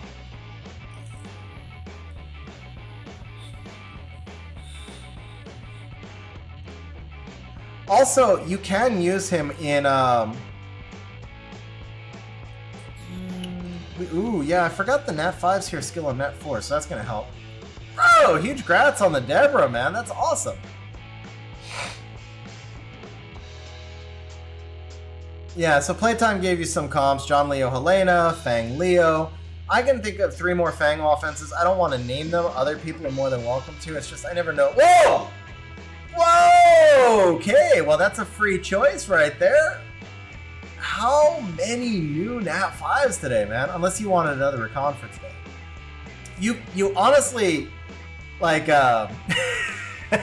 double battle. Why could this... If this was the 3rd Battle Angel, it would be the coolest screenshot in Summoner's War history. I'm just saying, I almost clicked summon right there. If this was Claire, this would have been like the coolest screenshot in Summoner's War history. It's still actually a really freaking cool screenshot though. But yeah, obviously we're taking the new Amber, who is also a really good monster.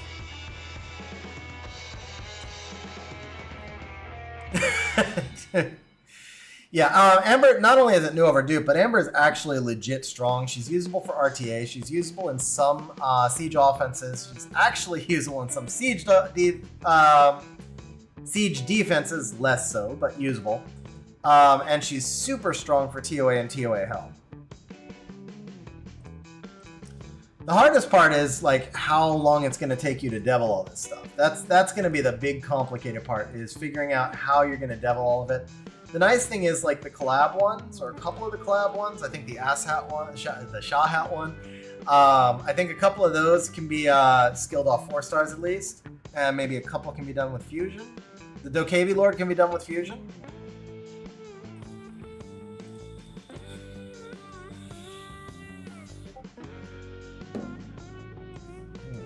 Just bring this here.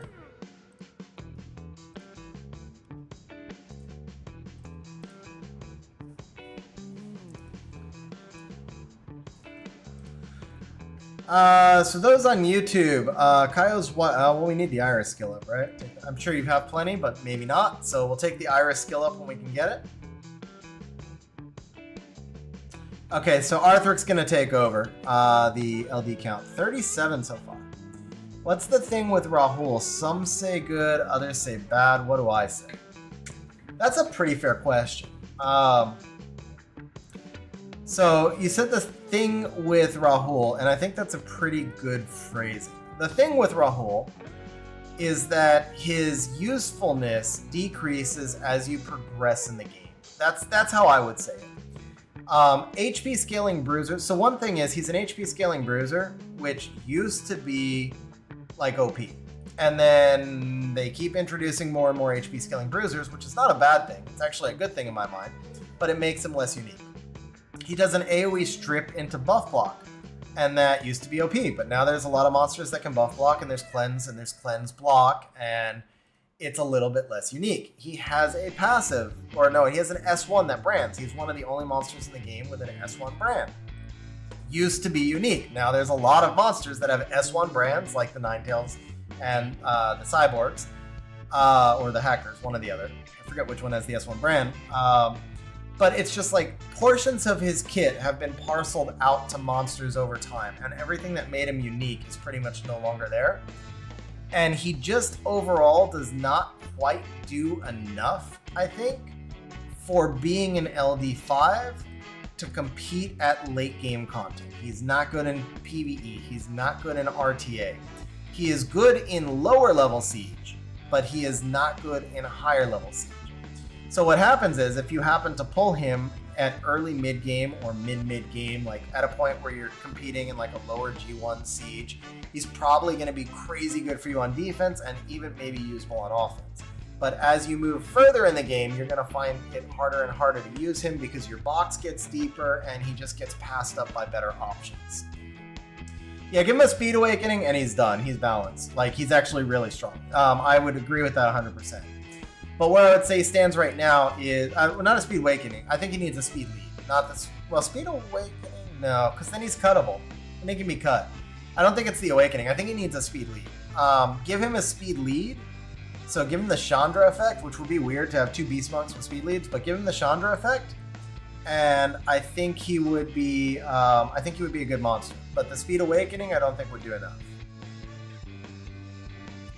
He can. I mean, I said it would be weird to have two monsters, but there's no reason he can't. I mean, that's a come to us rule, but it's not coded.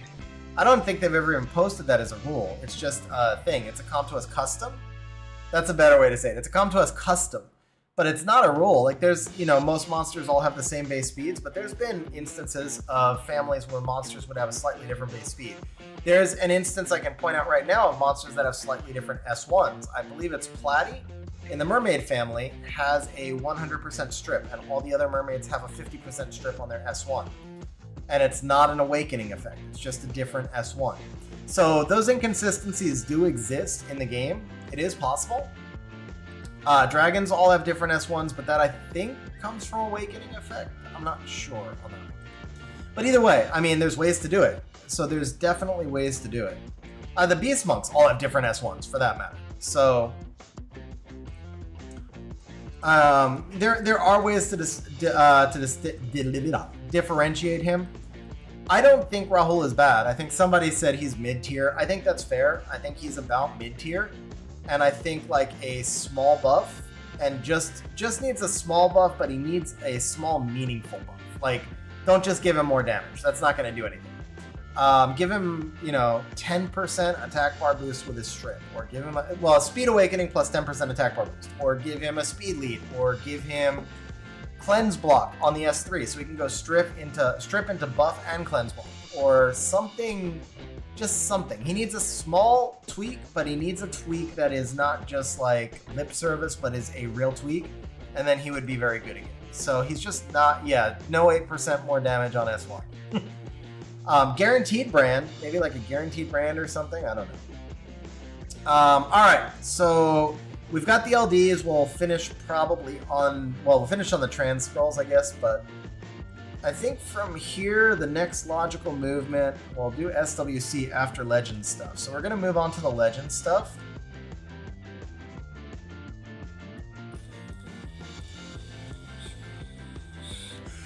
What Kairos should you grind the most? Honestly, it depends on your stage of game. Do we have any oh yeah, we might have a little refund stuff left. I thought I got most of it, but there's probably like 20 maybe in here. Stupid scroller thing. Not even 20, there's 6. There's 6, okay.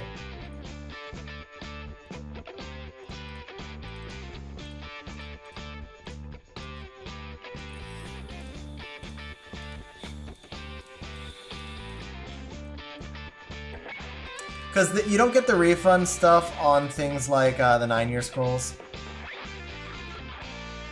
Alright, so as far as Kairos Dungeon goes, there's 2 major factors on what you should be farming.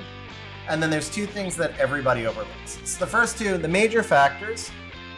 The first 2 major factors. What is your stage of game? So what do you need for progression? Do you have all your dungeon teams built? And the second factor is, what play style and play content do you enjoy the most? Do you want to be a cleaver? Do you want to play endgame siege? Do you want to be a top RTA player? Do you want a dupe pung bait? Actually, this is new, right? No, this is dupe. We fed one of these, right? We fed one of these already. Oh, we passed it. We passed it on a blessing already. I knew it was a dupe. Yeah. Anyway, still not a bad start to the Legend Scrolls. 38 total, 25 keep.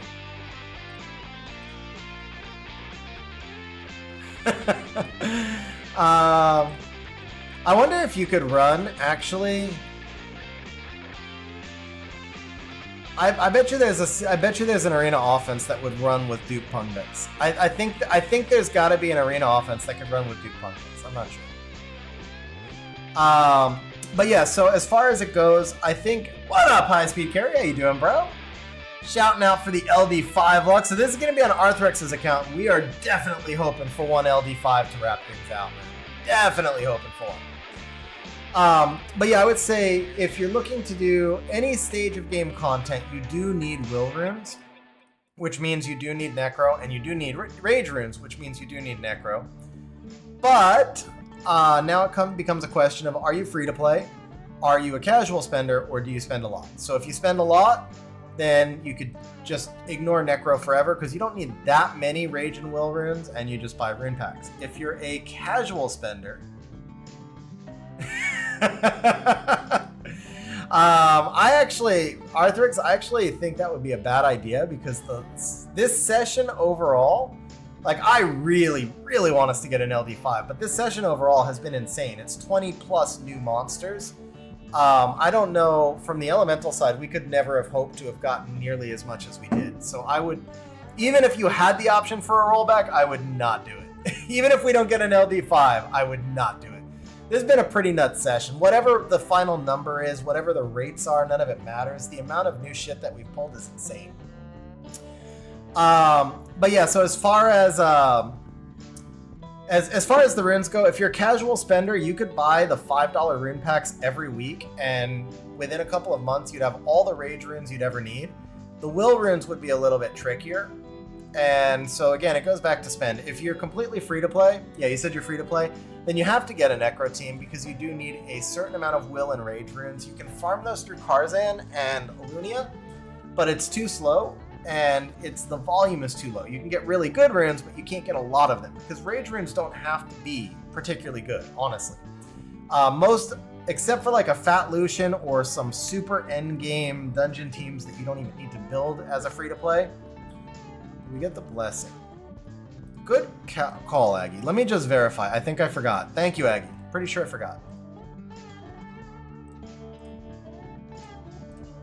Oh, no. Never mind. Did I just not feed the pung?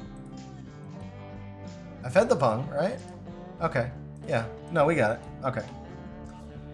But yeah, if you're completely free to play, I do think you have to work towards a necro team, and that probably means farming more giants. Idris, I'll answer that one in a second. So it probably means farming more giants so that you can get better fatal runes, so that you can build with enough damage to build a necro team, and then you use the necro team to get the rage and the will runes. Long term, you don't need to farm a lot of necro. I don't even have a necro team built right now. Once you have enough decent Rage, and Will runes, you really don't have to go back to Necro. So once you're done with Necro, and I can't say specifically how long that is because it depends on goals and money and everything else, but for most people, it's going to be like once you have a decent fat Lucian and once you have all of your PvE teams built, and then once you have a good amount of Will runes for Siege, I don't know, 20, 30, 40 really good Will runes, and a few fast ones. Once you have that, you probably don't need that much Necro anymore because you can gain the good Will runes from Dimensional Hole from that point.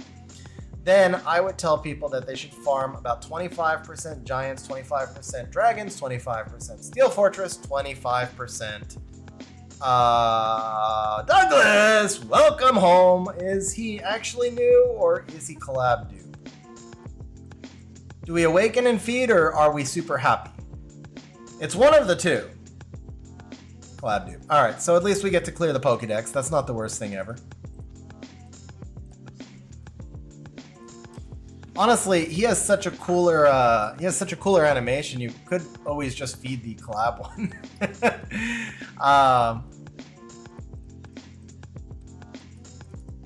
Probably the collab one's skilled up though.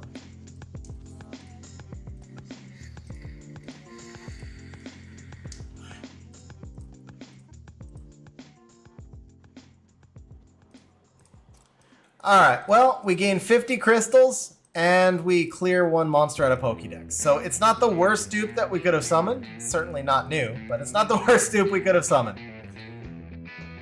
That is not Blessing, right? Yeah, it didn't feel like Blessing. No. Okay. All right, on to the 64 here. 39 total summoned. Wish this account an LD5. 8 years without LD5. Arthrix, I don't know if you caught the... I don't know if you caught the cross-server chat there. So 8 Lightning says, I wish Arthrix an LD5, but if not, I'm also chilled because 8 years here also without an LD5, so at least I'm not alone. That's a fair statement, honestly.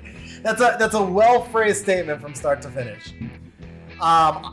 Idris, so the $5 rune packs, or $5 packs. So, $5 every week, every Monday, the rune packs reset, and there's a pack that's $5 for like 30 runes that are guaranteed rare and above.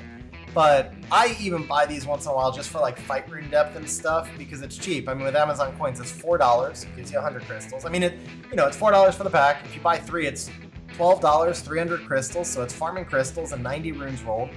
And I would say on average, I get like 3 or 4 legends out of every one of those $5 packs, and over half of them are here. It's like probably the greatest value in the game, just because if you think about how much how many crystals you would spend to farm that many rune drops dedicated to a specific rune set, it's kind of bonkers. Well, I guess we're getting a double then. Yeah, double do. But more nat 5s, and we get a double. Double blessing.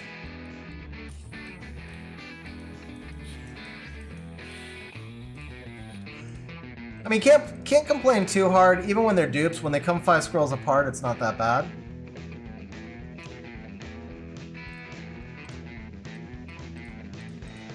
But it would be nice if we got, only new stuff, because we're greedy like that. No, it's not only Mondays. They reset every Monday. They're always available in the shop, but then you can only buy 3 per week. So every Monday, if you bought 3, then they reset. It used to be once a month, and when it was monthly, I pretty much bought them every month. Now that it is weekly, I don't really buy them every week because I don't really need that many runes. It's mostly just when I'm bored. Okay, cool, Arthrix. Yeah, for me, I don't really need the runes, so it's mostly just when I'm bored, I'll buy them. But you just go shop, efficient, shop, suggested runes, and they're right here. And I live in Mexico, so you're seeing the price in pesos, but it's $5 for, on the US prices. If I were logged in through like an emulator connected to my Google, because I'm not connected to my Google account, so it shows Mexican prices. But if you see it on the Google account, it's $4.99. The rune pack, it says 30 or above rare, but the rates on it are well over 50% hero. I'll usually get 2 or 3 legend. And, it's just a cheap little pack that you can buy when you're bored if you need 100 crystals to farm. Again, only obviously if you spend on the game, But if you spend on the game, it's like, think about how long. So let's say you do fight runes or rage runes or like whatever. Think about your weakest sets. Like I don't really buy Vile runes on these. I buy Swift once in a while. Again, if I'm bored and I just want to speed chase or something. But pick your rune set, whatever rune set you want, and think about how many dungeon runs you would have to do to get 15 hero drops and 5 legend drops of that rune. And then that's how much you save on your $4 buy. So to me, it's just like the dumbest value in the game. It's not like OP progression or anything. It doesn't have the guaranteed innates. It's not guaranteed legends or blessed boxes. It's just like a little 5-minute RNG roll session that saves you a bunch of crystals.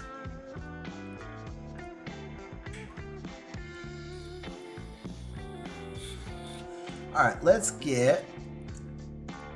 well, this is already running, huh? Okay.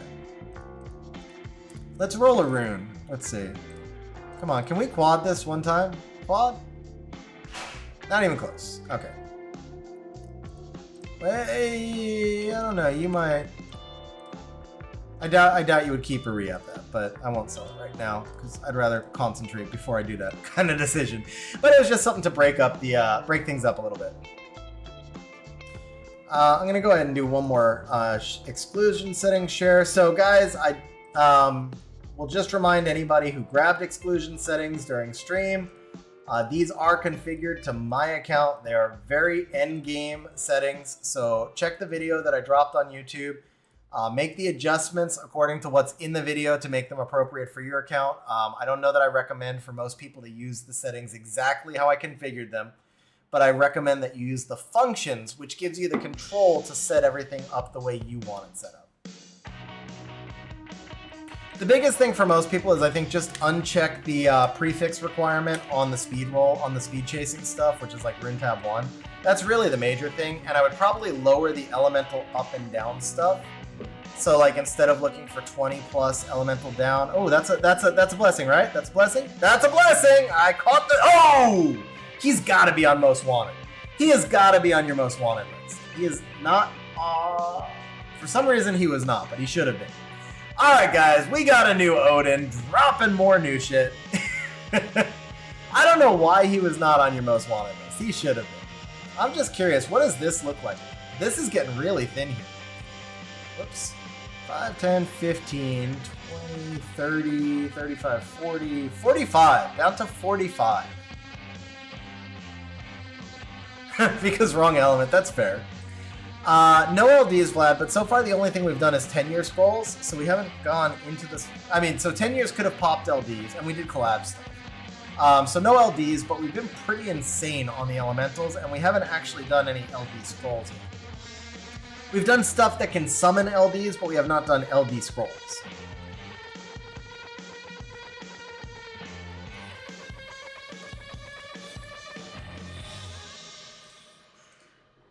Oh, wait, I think that stuttered. I think that did not stutter. All right. I think I wanted that to stutter. I just like forced it in my, oh, that one stuttered. Oh! Okay, yeah, no, that's easy. First of all, you got her on collab already, so this is actually a dupe. So that's super easy because he's on most wanted list. Yeah, so we had a most wanted list and then a false new. The other one was dupe anyway. Bro, dropping the news again. It took us a little while to get to the news. It was a little... Los tigres se están durmiendo. Vamos a ver. Los tigres se están durmiendo. Lo siento, Jetro, pero puedo hablar español, pero no entiendo exactamente tu significado. Idris, so I definitely do suggest the Rune Optimizer. Summoner's War Rune Optimizer, I recommend it highly. I could not imagine, no blessing now. We have nothing to feed. We just got 2 news. I could not imagine using the game. I could not imagine playing Summoner's War without the Optimizer. Like if Sandro ever discontinued the Optimizer, I would probably sell. I just really couldn't imagine playing without swap. I do have Swap Pro. You can always use and try Swap Free, and then if you like it, then you buy it. I'm a Patreon of Swap, so I pay $10 a month. It's not mandatory. I just support the development because I couldn't imagine playing the game without it. someone else would pick it up. We want to say that. No, so it's like it's the Satan. It's but it's like I'm really bad with transitional words in Spanish. So I understood the general. I understood in general what J Troll was saying, but the Satan changes the meaning a little bit, and it confused me in which direction it was going. Basically. Sí, Realby, puedo hablo español a veces, pero mi español es mierda.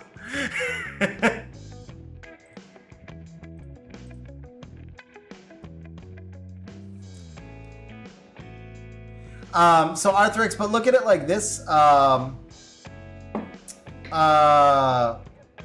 What is it? SW Arena. Like when Pork Smash stopped developing it, it's getting casual development, but it is not fully being kept up.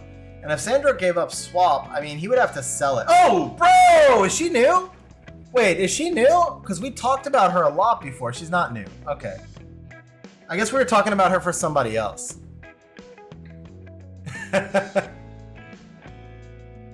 New blessing. Okay. So we were talking about her for somebody else in chat earlier. ¿Sí habla español?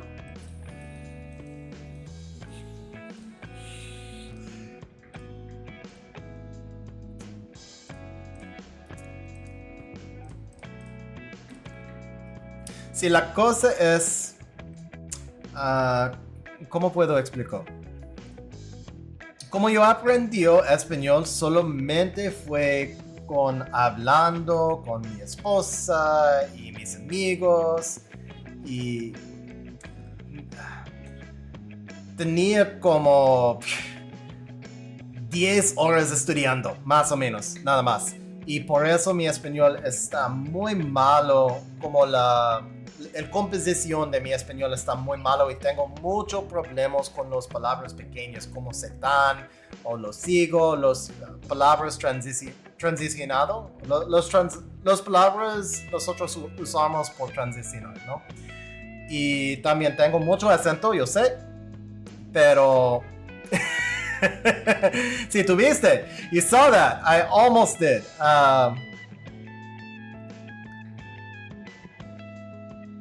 And Alexander, part of what you just said is actually blocked by the reactions thing, so it's not even me not understanding Spanish. I just can't actually see it. All right, so we got our next blessing. So we're at 43. We're pretty much spot on rates. Muy bien español, tienes buena profesora. Sí, gracias, Pipi Bien. ¿Puedo decir mi esposa? Está una... Well, no, en verdad mi esposa no está mi profesora. Solo con hablando. Pero tenía un maestro o maestra en verdad antes, pero está difícil porque no tengo tiempo y las clases solo están disponibles en las horas de negocios como 4 o 5 p.m. y no tengo tiempo porque mi trabajo. Pero also, it is a little bit harder for me to switch back and forth between languages, and so if I speak Spanish more, it does get a little bit better. Or I should say, if I'm thinking just in one language consecutively, it does get a little bit better. When I'm first switching over, it's a little bit rougher, but yeah. kind of scared to use it, but where to download it? What's the exact name? Address? No, not at all. Happy to share. The bot should have a command. Let me see if it still has it or not. Does not. So the way you download it, Idris, is actually you just go into the Summoner's War. Not the Summoner's War. You go into the Microsoft Store. See, that's what happens when you change back and forth languages. You start to lose words in both languages. So you go into the Microsoft Store and you can just download the application called Swap, which is Swap or Summoner's War Optimizer. There is a free version that you can download. The thing is, it does not edit your game, but you do have to configure a proxy server in order to catch it. Maybe if somebody can link into chat some instructions on how to download the proxy server, It's just a link to Swex, someone who's War Exporter, but probably the easiest way. Yeah, I would say the easiest way, Idris, message me in Discord. So if somebody could put my Discord server in chat, because I don't think the bot is active, that's probably the easiest way. Message me in Discord, and I'll be happy to help you get swap set up. It's a little bit more complicated on stream because the video that I posted on how to set up the proxy is really old, and there is a better way to do it. So if you message me in Discord, I can help you with the better way to set it up. I can help you get set up on swap, and hopefully you can help us summon an LD5 right here. One time LD5. LD is light cyborg? No, water cyborg.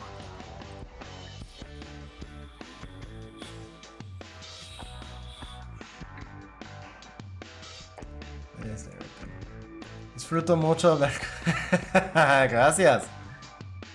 Oh shit!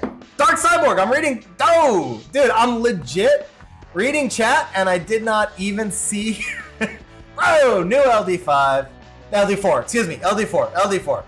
Not to freak everybody out. New LD4 though, brand new Dark Cyborg. So we got Dark Cyborg and Iris so far among the LDs.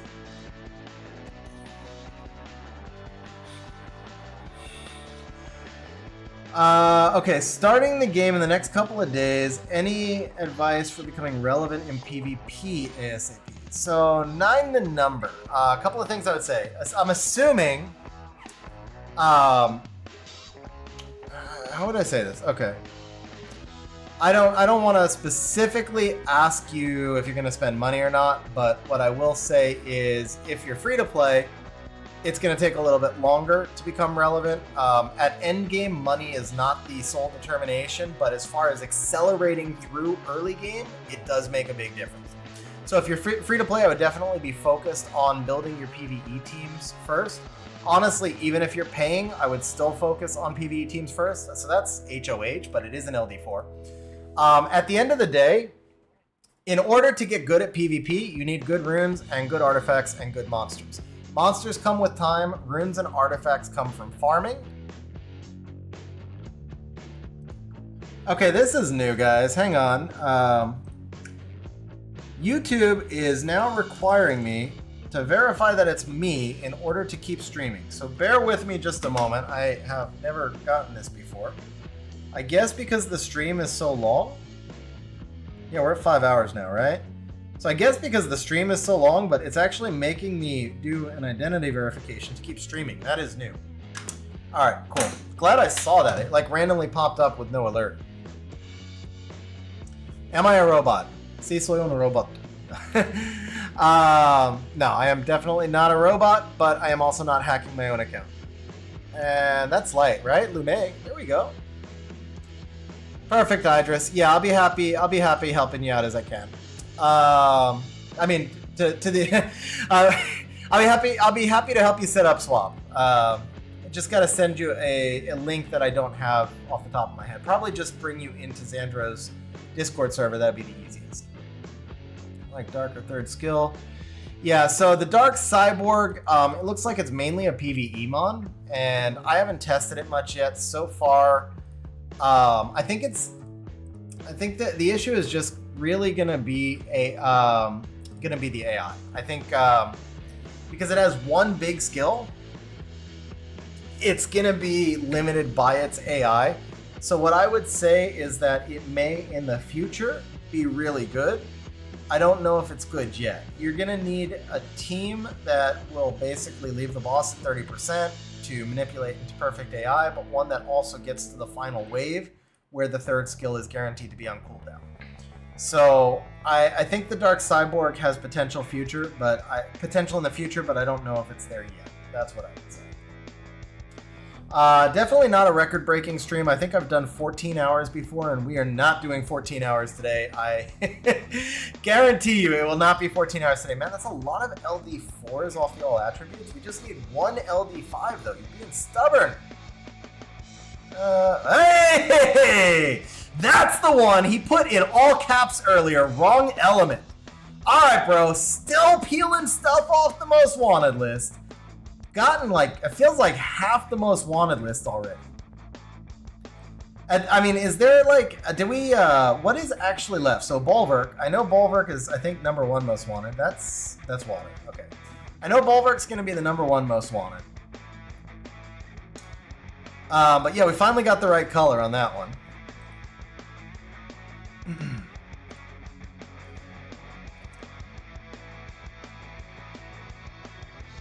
So 44 total, 28 kept. So it's the recap right here. 44 total, 28 kept. We've also pulled 2 new LD4s that were not HOH. And we haven't started the LD scrolls yet. Speaking of LD4s, 3, well that one's HOH, but also new. So in that week, if you need to make a different choice, you can. So we've now pulled 3 new LD4s, one of the new ones being HOH. and a whole actual bunch of LD4s in general off of these scrolls. But still lacking that LD5, somehow. Somehow still lacking that LD5.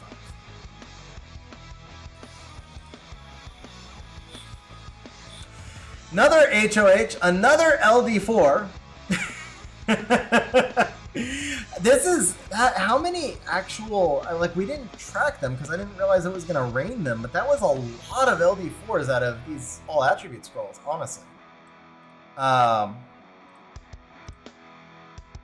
We got all 3 new monsters, Emmanuel. We got all 3 hackers already. And I'll tell you what, the choice of special summon on the LDs is going to be tricky now because we got Dark Cyborg. But the Light Cyborg is legit good, but then do we want to risk getting a dupe? I don't know. But then an LD5 hacker, both LD5 hackers are pretty good. So, I don't know. Hey! Non-HOH and new. Okay. I don't think he was on most wanted list, but he is siege viable, by the way. He is definitely siege viable. I think there were 2 dark gargoyles. There were a lot, man. There were actually a lot of LD4s in that stretch. I mean, there were like a whole bunch there.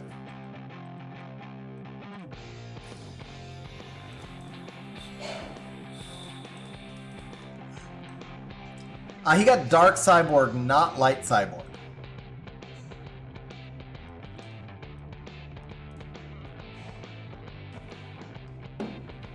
Don't want to get a dupe LD5 hacker? I mean, yeah, you kind of don't. I understand that. But to have gotten a dupe LD hacker, that means you got 2 LD5s very close together. So, I mean, it doesn't help at all. I know this, but what I would say is you just have to think of the second one as a free blessing because you're only supposed to get one every 300 summons anyway. So if you got 2 really close together, the second one was just a free blessing. That's how I try to think of it.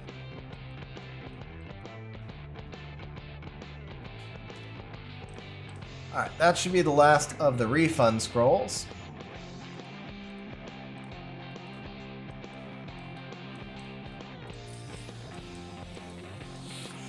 I mean, it's stupid to get them 4 scrolls apart, but...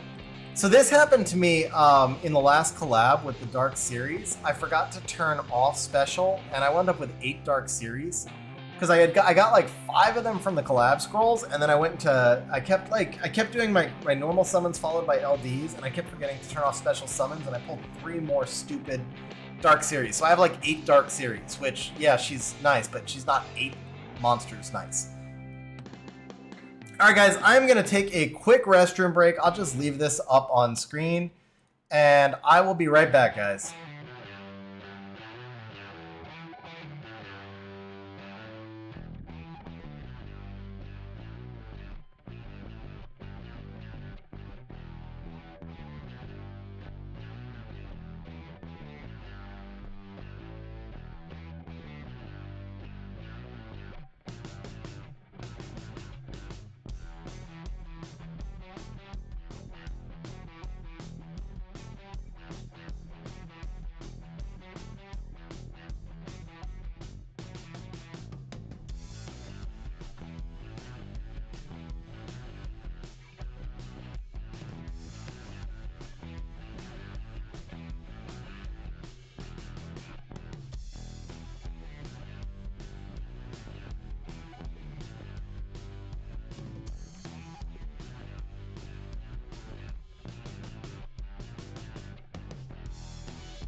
And we are back. Okay.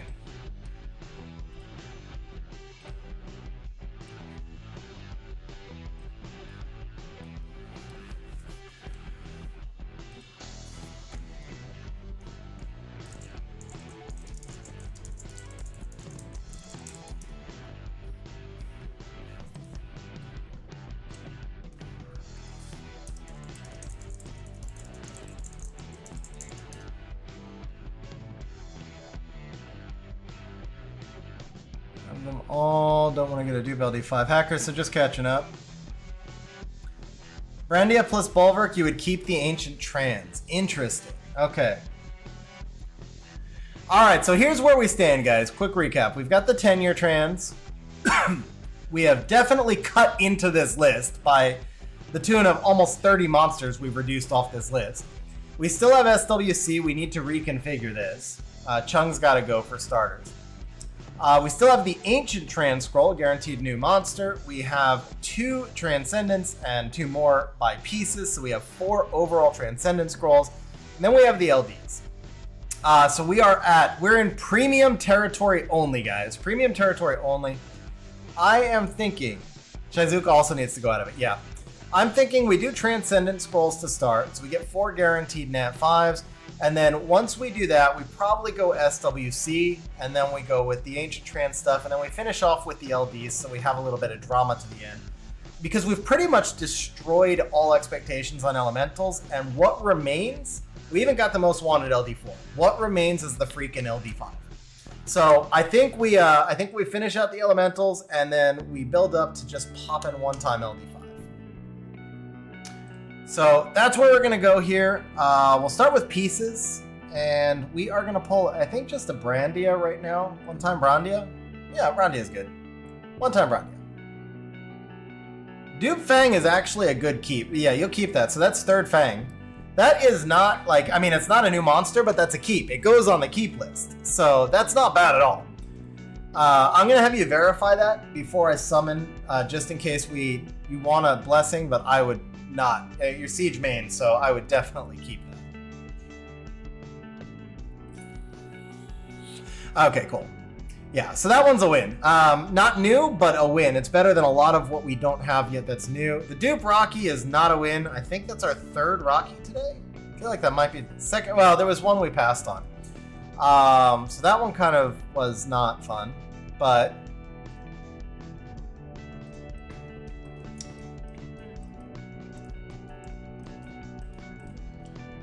yeah, easy blessing. Easy blessing. It's for sure the 2nd Rocky we've fed. It might be the 3rd.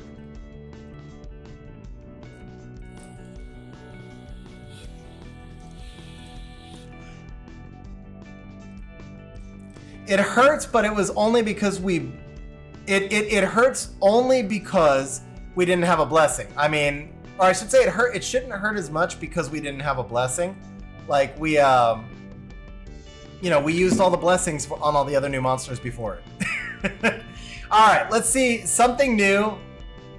Something new and something blue? No, something red. Brandia. All right, now that one hurts. Not gonna lie, that one hurts a lot more. Also, what is up with the Borgnines today? The freaking game really. Let's just take a Borgnine so he stops showing up. He has 12, Spoon. He has 12 devils. He has 12 devils.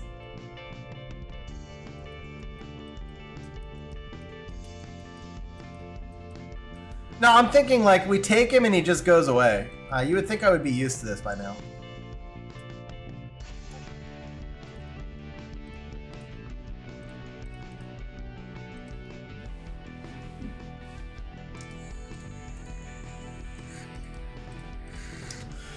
All right, one more chance from the freebie trans. Oh, I don't know if this one's free, but one more chance from the trans, not the non-ancient trans.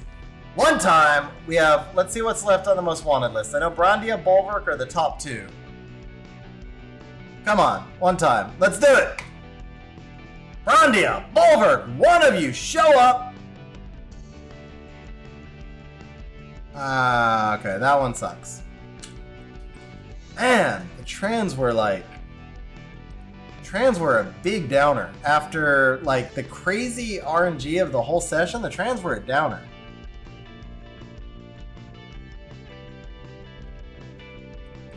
Alright. Well, this goes away. This goes away. Most wanted on the list.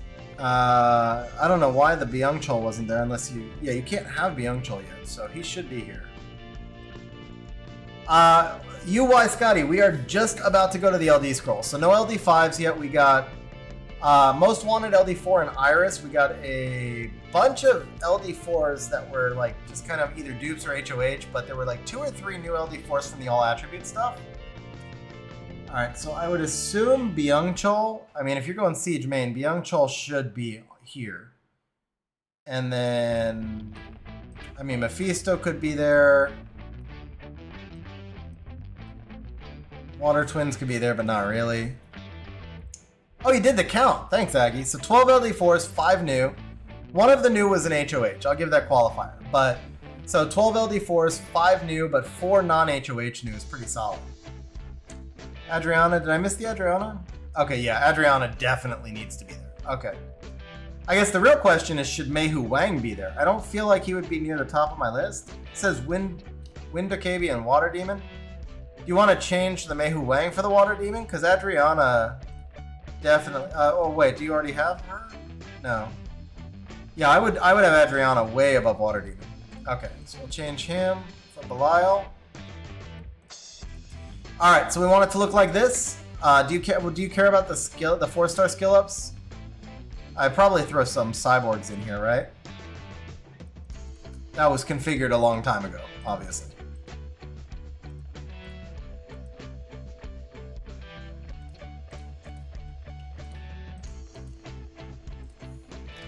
Do you still want the, yeah.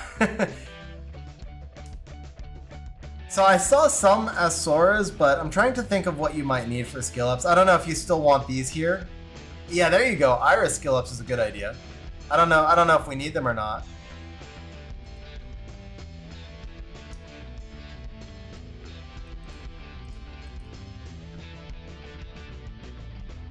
She's fusible, but who wants to waste the time? I mean, if you don't have to.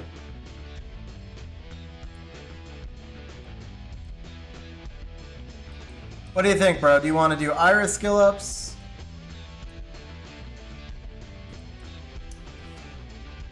We could also just throw in we could also just throw in the dog girls, so you just have like the 2 newest sets of monsters. But no, whatever. Okay, so we'll just do the 6 newest monsters. I mean, all we're gonna do is summon a Brondia and a Bulwark anyway. We don't care about the 4 stars because we're gonna pull the 5 stars. This has been the day, man. This has been the day. We can do it. It can be done. It can also be an LD5 from these scrolls, I think, right? And it can be a cyborg.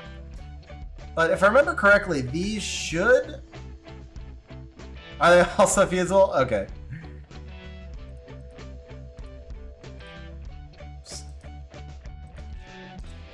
So we'll go 1 gen back from there then. There we go. We'll do the Asaurus. We could actually pull a Dark Asura, and then you would really want fusions for him, to be fair. Yeah.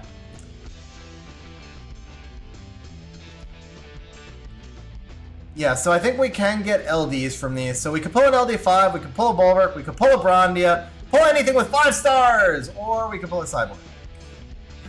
Alright, 2 more tries here. Come on, 2 more tries, one time for another Cyborg. Well, I guess it really didn't matter, like, for those other, because this last one's just going to be a Brondia, and so, it was all Cyborgs and a Brondia, right? It was all Cyborgs and a Cyborg. Okay. Alright, so we have 10-year, we have Ancient Trans, and we have LDs. I assume you want to go Ancient Trans. Now, one thing to point out, Arthrix, because you said if you got the Bulwark and the Brondia, you might want to save the Ancient Trans. So we could technically do the 10-year Ancient Trans, and then you get a free summon from the event. You can choose your own monster, right? So we could technically do the 10-year Ancient Trans, and if it has either Bulwark or Brandia, you can take the other of them from the event, and you can save the Ancient Trans if you want.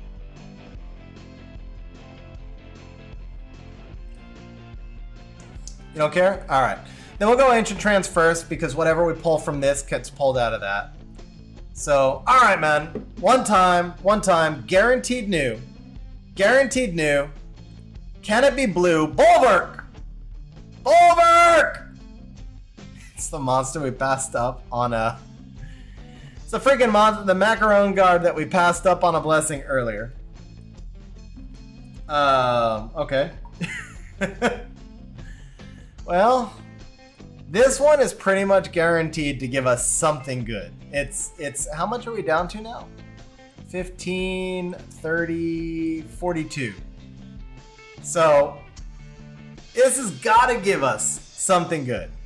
It's got to give us something good right here. One of the monsters on the most wanted list. 10-year Ancient Trans, guys, coming up right now. Here it is. You can't get a blessing on... Alright, we got the Holly. Okay, well, guaranteed win, because there's a Byung-Chul and a Belial. So it's already actually a tough choice. Mephisto's not... we talked about him earlier. There's... Okay, well, yeah, we're done. I think we're done. I know the Bulwark is what he wants the most. And no Brandia. No Brandia. Okay. So you can go Byung-Chul, you can go Bulwark. I think you go Bulwark. He says Bulwark. All right, bro. Pulled the Bulwark. So the only thing we actually missed was... Whoa. Don't you dare. I think there might be stream lag, but I'm just verifying. When you say don't you dare, we're going Bulwark, right?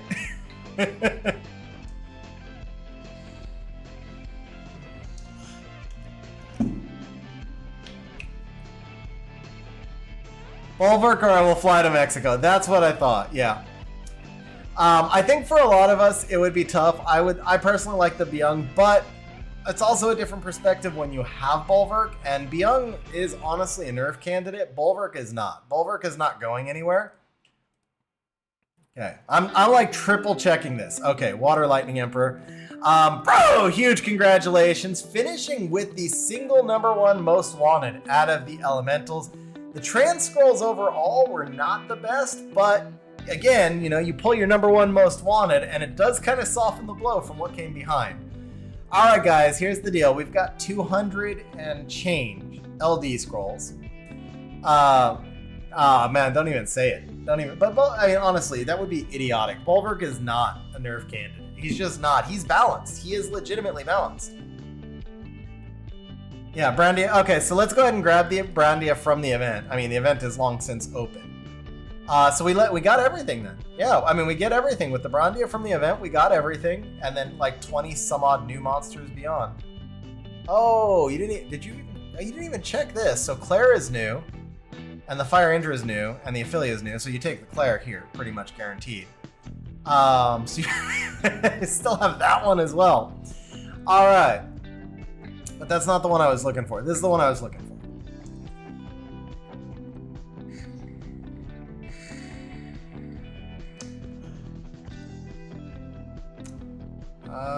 Wait, how do you do this? Here we go. Click here, right? Okay. Brandia, unowned. Brandia. Oh, you took Sonya. Okay.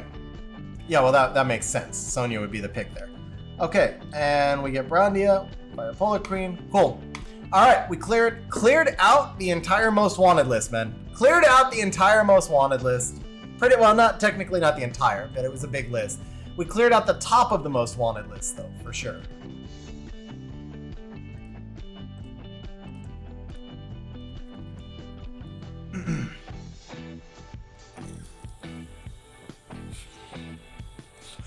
All right, so now it is time for the big boys. It is time for the LD scrolls. Guys, Arthrix has 9 years playing.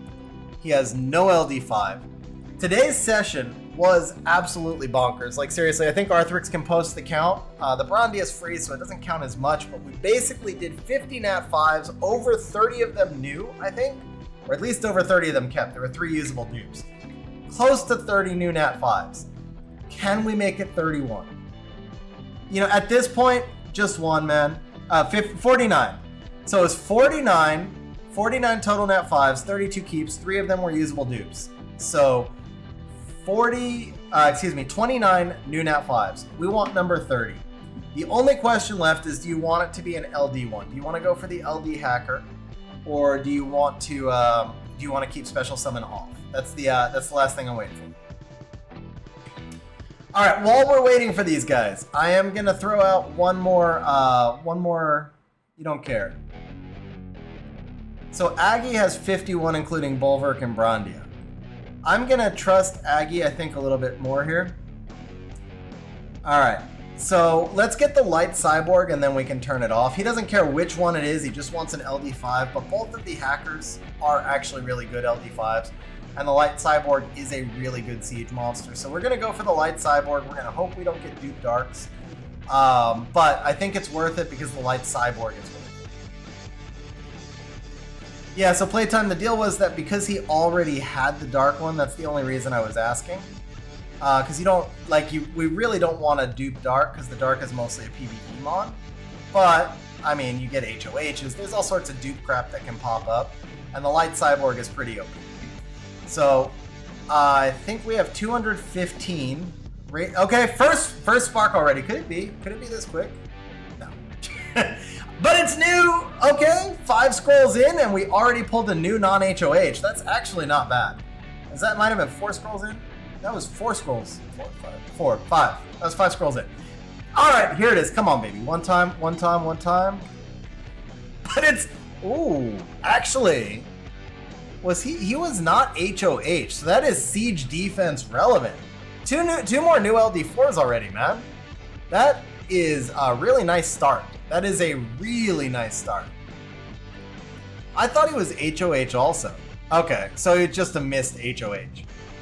That's like the Hyenas though. The Hyenas was new as well. So when that repeat HOH comes up, if you have to choose between 2 monsters you don't have, now at least it's like guaranteed that you get both of them. So it's not like the worst thing, depending on what those HOHs are. Yes, been definitely liking the raids, man. Definitely liking the raids. So we're only 14 in right now, I think. Well, the only reason I say that is because the...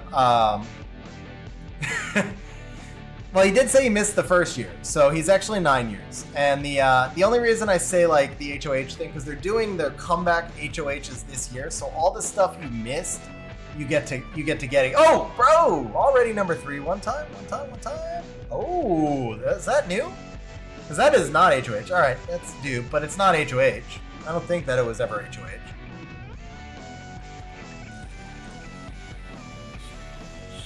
Man, this is so weird for me. My headset died. Let's see if I got enough charge back in. Okay. It is really weird for me to stream without music. The headset died, and if I turn the music on the speakers, the microphone picks it up and everyone says it's too loud. So I got enough charge, I think, to go through the LDs.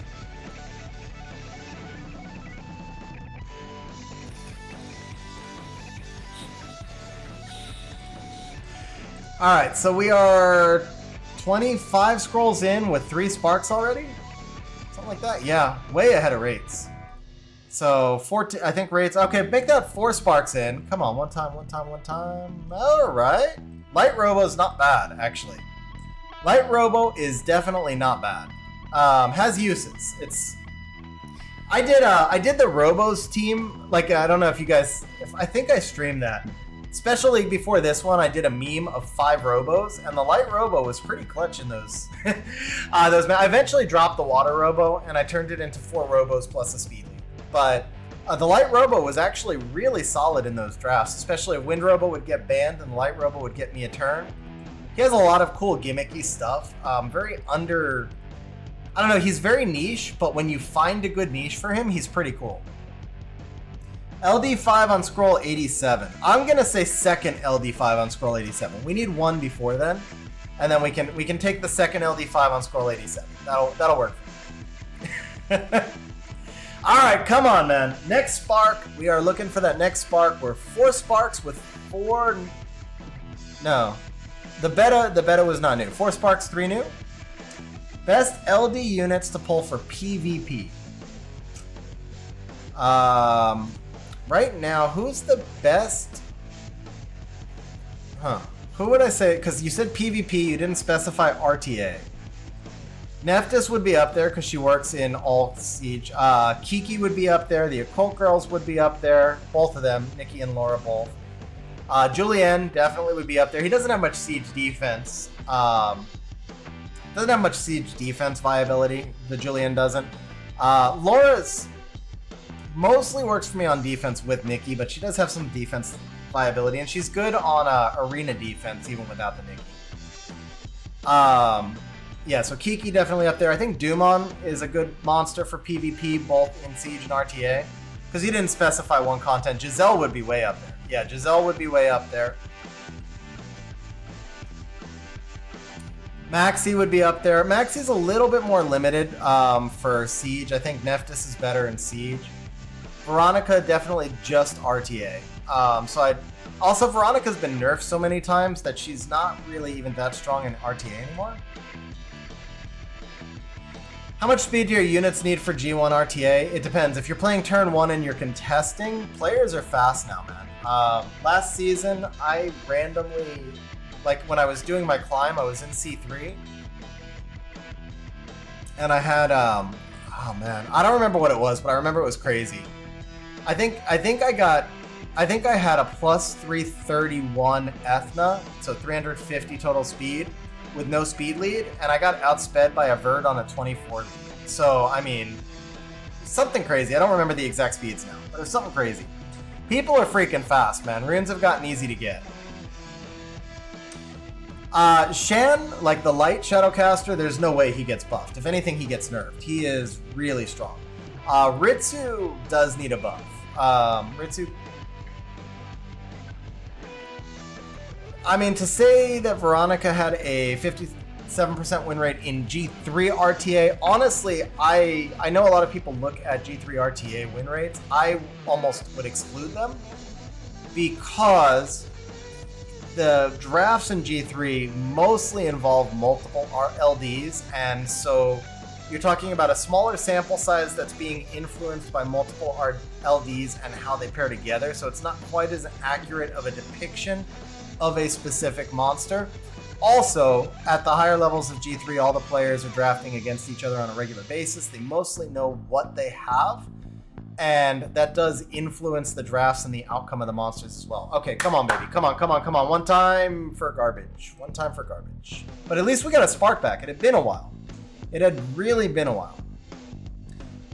Shun can be used in RTA, Siege offense, and Siege defense. I mean, he's pretty cracked, man. I don't want to oversell him because you have to get him a turn. The hard part about it is getting him a turn, but the combination of his passive and his ignore defense, well, his passive and his soul tie, he can just basically delete an entire team in one hit if you're able to get him a turn.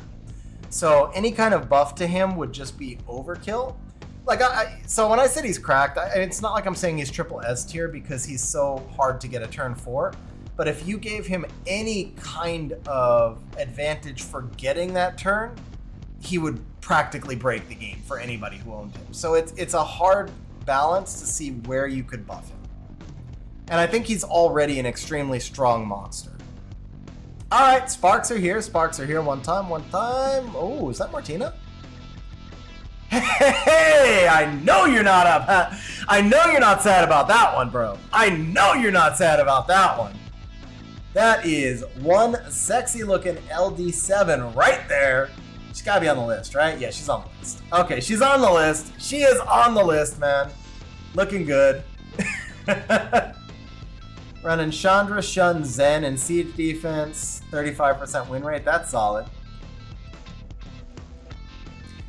Last week, Light Slayer.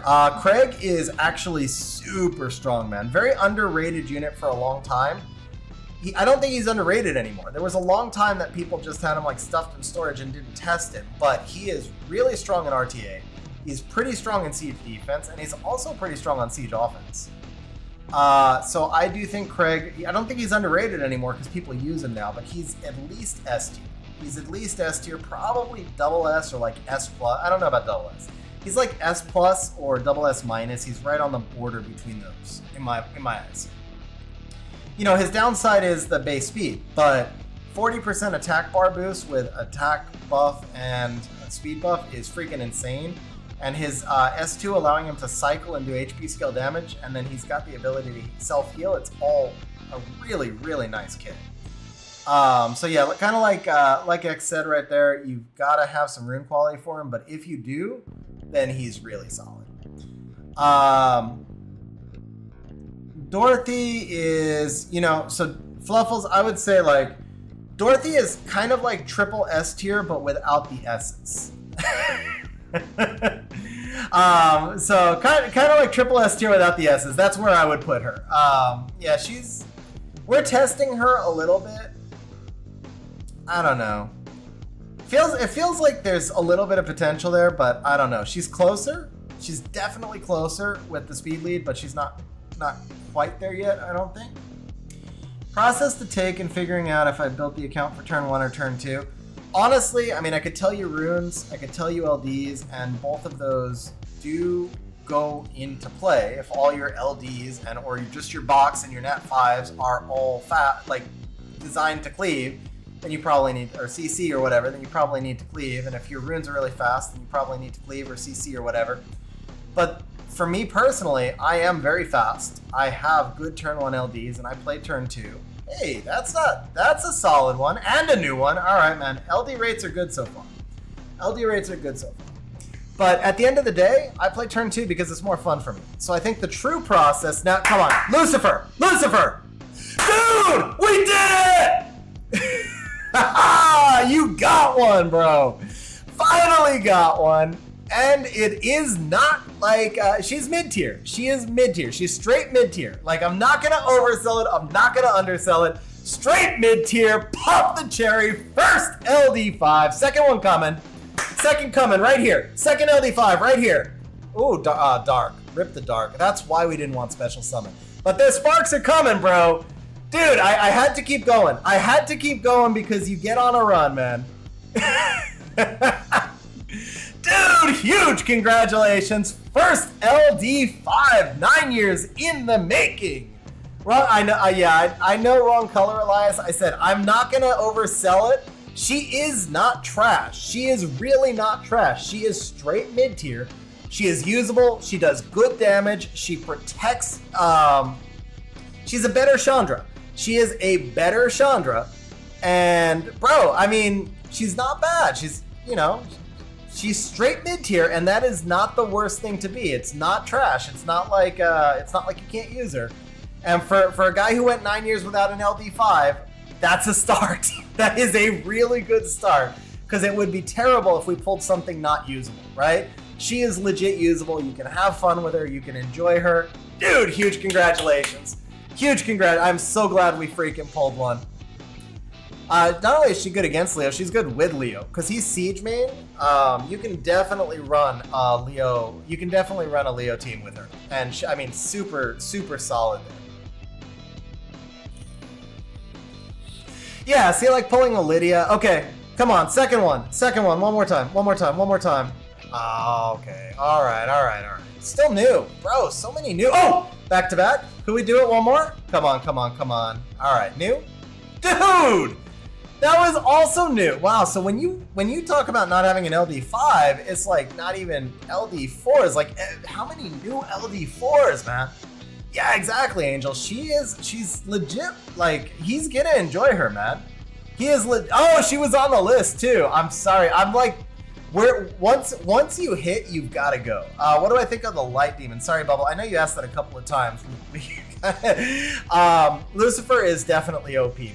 Lucifer is definitely OP. Arena offense, sometimes arena defense, and her server offense, sometimes arena server defense. Free win every siege. Free RTA cleave. As a monster, he's triple S tier. In any one individual meta, he's probably double S, but in most of them, he's double S, so as a monster, he's triple S. All right. Lydia's pretty bad. Not gonna lie, Lydia's pretty bad. Which Indra element is the best? Maybe dark. Probably dark. Wind is very underrated. Wind is very underrated for the Indras. Water is a little underrated, but I think dark, I would say, is probably best. Cleave with Lydia. I mean, Lydia is not like worst monster in the game status or anything by any means. Lydia is definitely still usable, but the meta has passed her by a little bit. She definitely could use a buff, right? And I'm sure if you're cleaving with her already, you would not object to the buff. Isis, very underrated monster. I would say Isis, solid double S tier.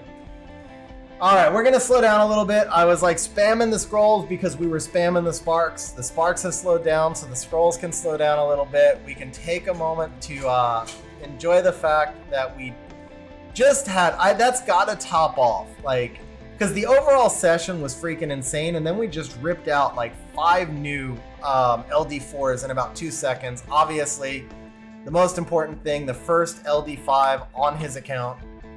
Hopefully we grab one more. I think Leona is still a monster that I would have a lot of fun with. She's another one where the meta has passed her by a little bit, and she's probably ready for a buff where she was like top tier for a very long time.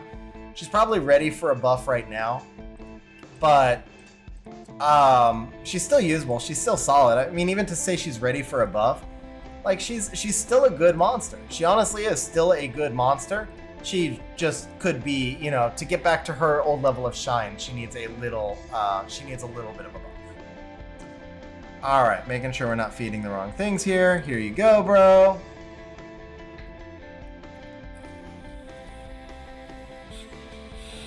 Honestly, Leo is Lydia's problem. Leo is what makes Lydia weak. Because like if I see a Lydia on siege defense, it's just free because all you have to do is just drop a Leo.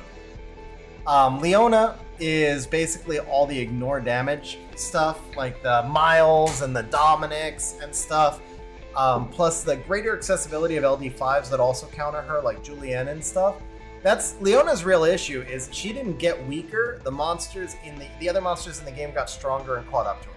And that's kind of the same deal with Lydia. I think Lydia and Leona, they're both still good monsters, but other monsters in the game have caught up and there's now too many counters.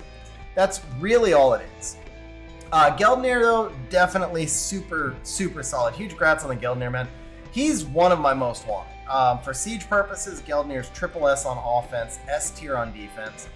Van Cliff and Mookwall, I apologize on behalf of Van Cliff owners for you being stuck with Van Cliff. That's just a sad day.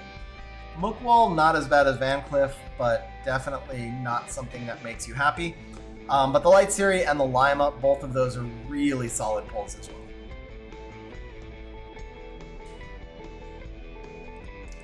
Yeah, somebody asked who the worst LD5 is. Van Cliff has a case for that. Talisman is really solid. Like, oh, come on, one more time. Can we do it one more? Could we do it? No? Oh, new. That's gotta be new, right? That's okay. Yeah, Talisman's OP. The biggest challenge for Talisman is his pairings, because Talisman's kit is freaking OP, but he does need some really good monster. Like for him to shine, he usually wants to be with a Nephthys, for example. Or I've seen him played a lot with Trinities. Like his best pairings all tend to be LD5s. That's the only problem with Talisman, is that his best pairings all tend to be LD5s. And if you have one of those LD5s with Talisman, he's bonkers OP. I mean, he's a triple S or double S, I guess. Probably double S if you have the right pairings, but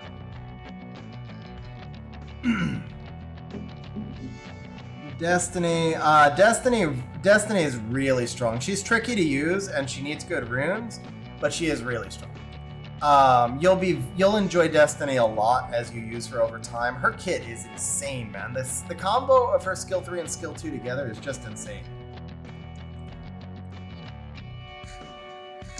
Liliana's got a case to be worst. But I will tell you, I've been using Liliana on a defense. Now, granted, it's with 2 other LD5s, But the defense has not been that bad. And I used her once on offense. It was kind of sketch. I don't think I would ever trust Liliana on offense.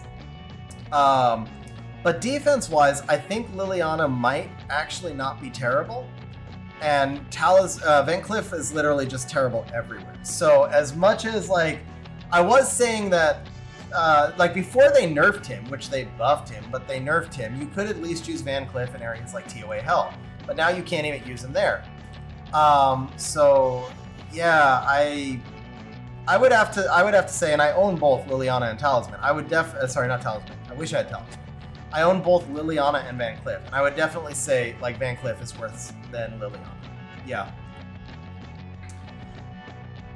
There may still be others that are worse even than the Van Cleef, but Van Cleef is probably the worst LD5 item.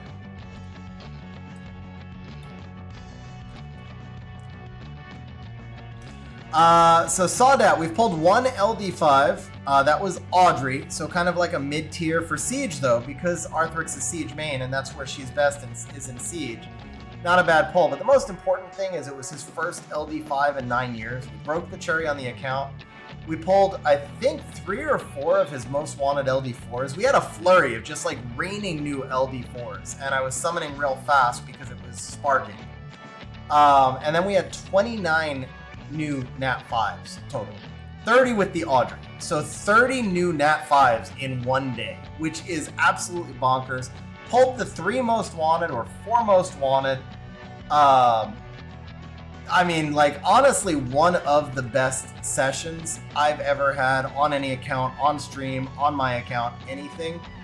Absolutely, just not from volume. I've had sessions where it's like, so we pulled a total of, I guess, 50 Nat 5s with, but again, you know, 7,000 scrolls. So we were kind of on rates. Like, coming in, I'm pretty sure we said the rate was 50 and we landed on 50. Exactly. You know what, T-King? That's a good call. Let's do some unknowns. There's not a lot, but it's a good time to do it. So for anybody, wow. Dude, good call, T-King. So, I'll go back to the recap in a second, but for anybody who doesn't know why I just did Unknown Scrolls, this is an old-time stream superstition, but it has worked almost every time I've ever done it. When you get into bad RNG sets, you know, I do believe the random number generator is jacked up on Summoner's War. So you get it into a section where you're in a bad spot of their, like, invisible die that runs the random number generator, and you do some Unknown Scrolls to get past that bad spot. That right there, now it's time to go LDs real quick. That was the most Nat 3s I've ever seen in 100 Unknown Scrolls. And almost every time we've ever done this, it's resulted in an LD spark pretty quickly. I summoned 2 for you on stream, Vlad. I have done 3 LD5s in a stream before. But that's why I was saying, like, I've had times where I've done 10 Nat 5s in, like, 800 scrolls or even 500 scrolls. I've had rates that I've seen were absolutely insane. And this, see, there it is. Spark coming. One time. We got his brother. We had the dark one. Now we got the light one. I've seen rates drop insane. I've seen all sorts of stuff drop insane. But I don't know that I've ever seen 30 new Nat 5s, no matter the size of the session, while clearing out the entire most wanted list on both LD. I mean, it wasn't entire because it was a big list, but while hitting basically all the most wanted elementals and LD4s, and getting a new Nat 5 for the first time. It was Beelzebub and maybe Talisman or Daniel. Beelzebub was one for sure. I don't remember the other. I remember there being 2. They came pretty close together, like 3 scrolls apart or something, I think. Maybe 50 scrolls apart, but yeah, I mean, for all the different sessions we've had, I would have to say, excuse me, this is the most overall, when you take into consideration how many new units there were and how many wanted units there were, this was probably the best one. And its second LD5 right here is the icing on the cake, right? Well, if he's new, that's actually a really good pull. Hey, that's a really good pull. Siege defense unit. Thoughts about Trinity. So very, very specifically limited to RTA cleaves. Come on, one time. Oh, okay. Well, at least it's a spark. I mean, Trinity is very good in her niche, but usually does require some other LD5s to be paired with, like Talisman that we were talking about. And she's RTA only, and she has a ceiling of how far she can go in RTA. So if you're looking to just play really fast matches in RTA and kind of get like a guaranteed Punisher 1, 2, maybe 3 if you have good runes, then she's a good pull. So I don't think she's not bad, but she's very niche, and she has to fit a certain type of desired playstyle, and she really does better if you have other LD5s. Shade, I apologize. You've asked me about Dark Triss several times, and I keep getting pulled off. The reason that I never went to your question is because I don't actually have an answer. I've never fought Dark Triss. I've never seen Dark Triss. I have just now summoned a Dark Triss. Oh, Molly? Bro, was she on your list? I feel like she was on your list. LD4s. She was not on your list. All right, but she's still new, and she's still Molly. So that's not bad. I mean, still new, still Molly. That's not bad. Just throwing out one more LD4 for good measure. Yeah, honestly, like Dark Triss, I just don't know. I know she just got buffed, but I've still never seen her. I've never used her. I know what her kit does approximately, but I have no experience with her, so I just don't have a. Like, you don't always have to have used a monster to have a feeling about them, but you have to have at least fought them or used them or something. So, yeah, sorry, I can't really give you an opinion on her.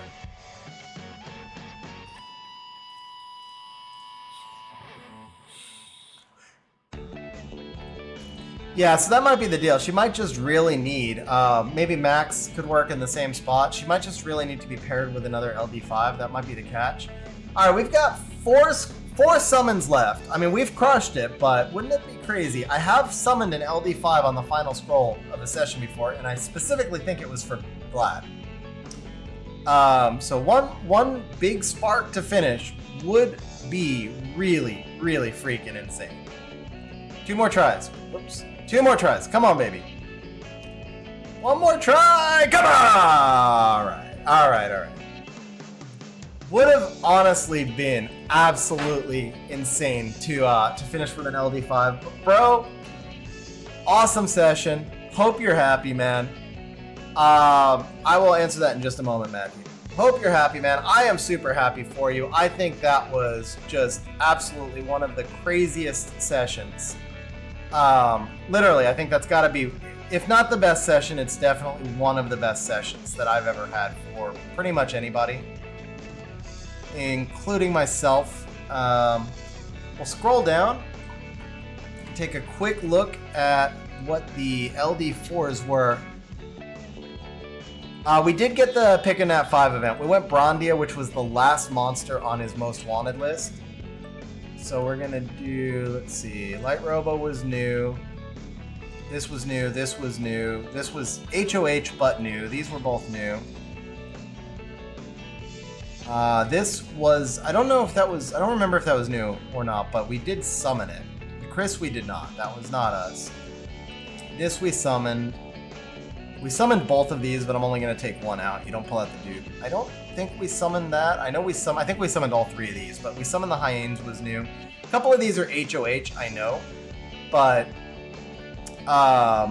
you know, if it was new, then it still gives you a choice in the, that's like the beta was not new. So we summoned this, but it was a dupe. We summoned this, but it was a dupe. We summoned both of these, but they were dupes. We summoned this, it was new for sure. This was on the most wanted list. This was new. So it's going to be something like that. I might have missed an LD4 here or there. But in general, this is what it looks like. Oh, they even show new. Okay, I nailed all the news. Yeah, so you can see. The Audrey was also obviously new. This is what it actually looked like, bro. This is the end results. So a year of saving is insane. I don't know how you did it, but I'm super stoked for you. Obviously, Audrey is the most important thing. It's not that it's Audrey, it's that you finally have an LD5 and the cherry is broken, and now they can start coming. 5-bar attack. Do you think she needs a buff, Trinity? Thoughts about Trinity? I think that Trinity could...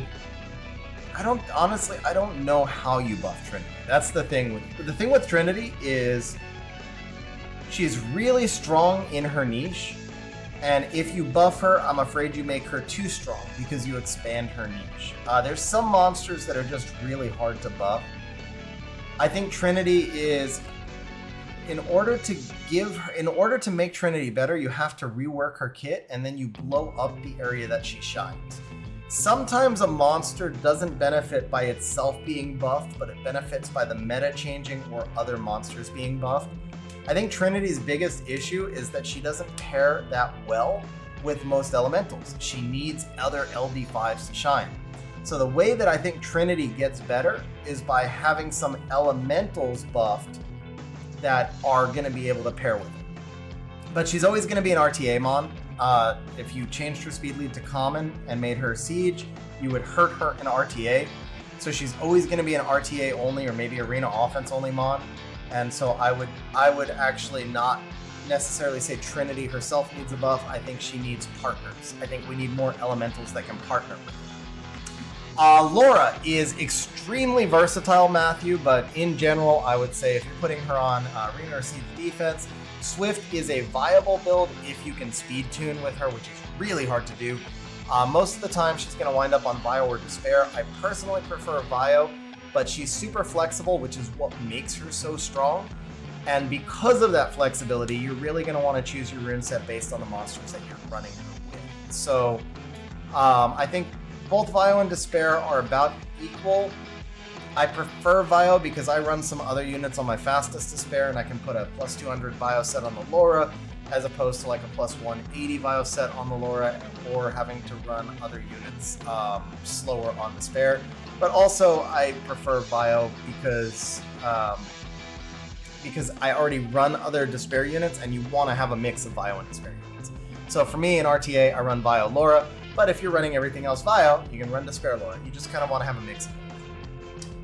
So likes Audrey a lot for RTA. I actually agree with you, Sidetex. I do think in Bruiser stuff, particularly in this Gapsu meta, I think Audrey is going to be really good. I think in Siege, she's definitely got uses in Siege offense. I think she is usable in Siege defense as well, honestly. Like I said, she's not, when I say she's mid-tier, I'm literally just saying that I think, you know, she's not triple S tier, but I think she's probably an S-ish tier monster, and she is very usable in at least 3 different areas. And that's important. Like, I would so much rather have an LD5 that I can use every day in a lot of areas, even if it's not the most cracked monster ever, than to have an LD5 like Beelzebub. The thing I bitched about with Beelzebub forever, and this still is true, it's just I have lots more LD5s now. Beelzebub is incredibly strong in 3 to 5% of RTA drafts, and he is not usable anywhere else except for like the explode level in Labyrinth. And he was my first LD5. I had him. He was my only LD5 for years. And what I hated more than anything was that I wasn't able to use him. So having an LD5 that you can use every day, that's insane. Super, super happy for you. And that's it, guys. That is the summon session. Now, that is not it for the stream. That is not it for the stream. So I'm going to ask you guys, if you enjoyed the content, I'm going to ask you guys to hang out with me for just about 10 minutes longer. For those of you who did not catch it at this point, did not catch me discussing it at this point, Arthrix, by the way, I am logged off and you can log in. Guys, today's stream was sponsored by Monopoly Go. I'm going to ask you guys to hang out with me for the final 10 minutes while we explore Monopoly Go a little bit. I'm going to tell you guys, I mentioned this a few times earlier on stream. It cost me about $650 to $750 a year to license all the software and services that are involved with YouTube and Twitch and Discord. I don't do a lot of sponsored content. This is my first sponsored bit in over a year. And when I do, I usually try to do sponsored content with games that I'm either playing or that I can see myself playing, that they serve a specific role in my style of play. This is one of those types. Sidra, I can actually share the cell conclusions. Jump over to channel 145 and I'll share them for you. But so Monopoly Go is the type of game that I find to be perfect for me as like a companion game, because you jump on every few hours, you roll your dice, you go around the board. It's a game that we all knew. There's not a huge learning curve. There's not, an incredibly long time to catch up to everybody. It's Monopoly, guys. It's more than Monopoly, because there are, obviously if it was just Monopoly, it would get old really quick. So we do have an actual kind of, it's not a pathway-driven game in Monopoly. But it's the type of game I can play. It's the type of game I can enjoy. It's perfect for me when I am not available, for example, to be sitting on my PC on an emulator for hours. I can pull out my phone. I can play it for 15 minutes. I learned it quickly. But most importantly, whether you guys are interested specifically in that style of game or not, just installing it and playing it for 10 minutes. Install it and play it enough to just unlock the first board. Get to do a little bit of, there's a little bit of competitiveness where unfortunately I just got blocked, but I was able to attack somebody else. We'll kind of talk through that in a minute. But honestly, just download it, try it out long enough to get to the third board, and it helps support the channel, and it helps support me to pay for all the things I have to pay for in order to stream. And so it is super helpful, guys, and it's super appreciated. So I'll throw that out there, and then we'll talk a little bit more about the game. So the basic concept of the game, again, it's Monopoly. We're rolling dice. We are walking around the board. We're gathering, our rent collections, our hotel collections, with the idea of being able to build houses and hotels. And the way that you advance to unlock the next board,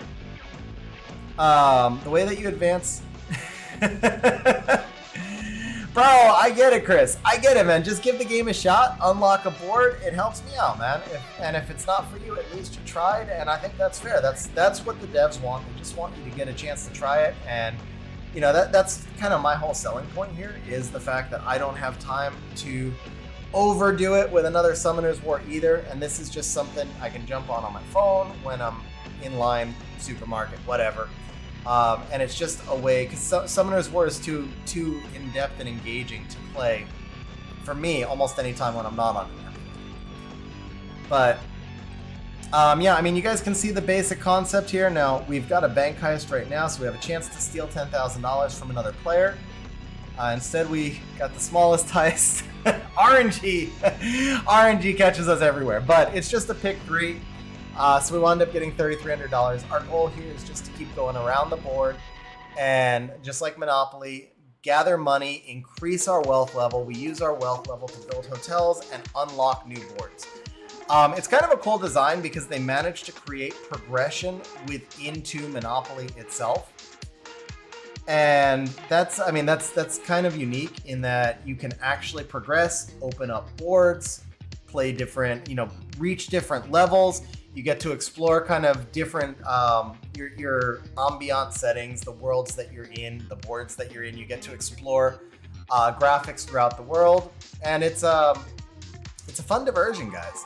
They also have quite a few other features within the game. So they're obviously, social games. So you've got your ability to connect with friends and play with friends. You've also got stickers built into the game. This is something that I did not actually get to explore earlier. Thought that I would explore a little bit more while we were on stream. So obviously you can explore, you can exchange duplicate stickers for rewards. I am still fairly early in the game, so I don't have the ability to exchange. But as you complete each sticker album, you can see $49 million. Wow. That's kind of insane. I'm sure the pricing goes up. So I'm only looking at what it costs right now. Right now for us to build one house is $61,000. So I feel like if you completed that album, you would probably be able to jump forward like 5 boards all by itself.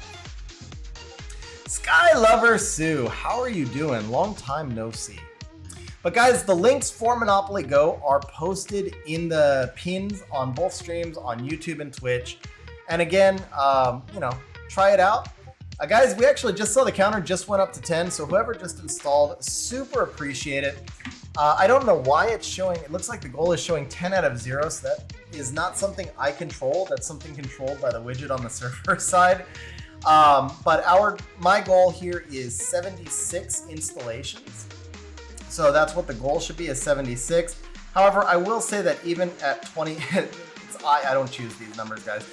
23 installations is like the basic. So if we get to 23, it helps the channel out a ton. If we get to 76, it basically covers all of the streaming software renewals that I have coming up.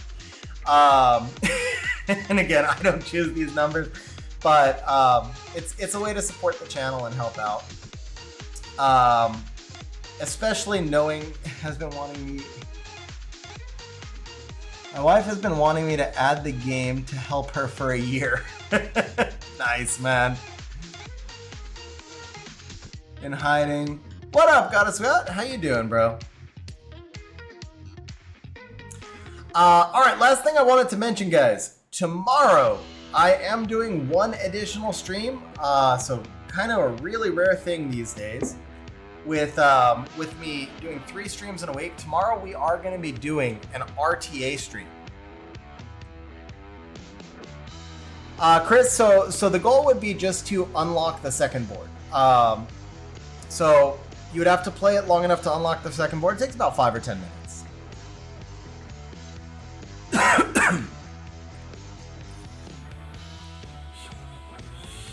Now, there's a few different variations. So where I was mentioning, for example, if you don't have a ton of time, you do also have the ability to accelerate.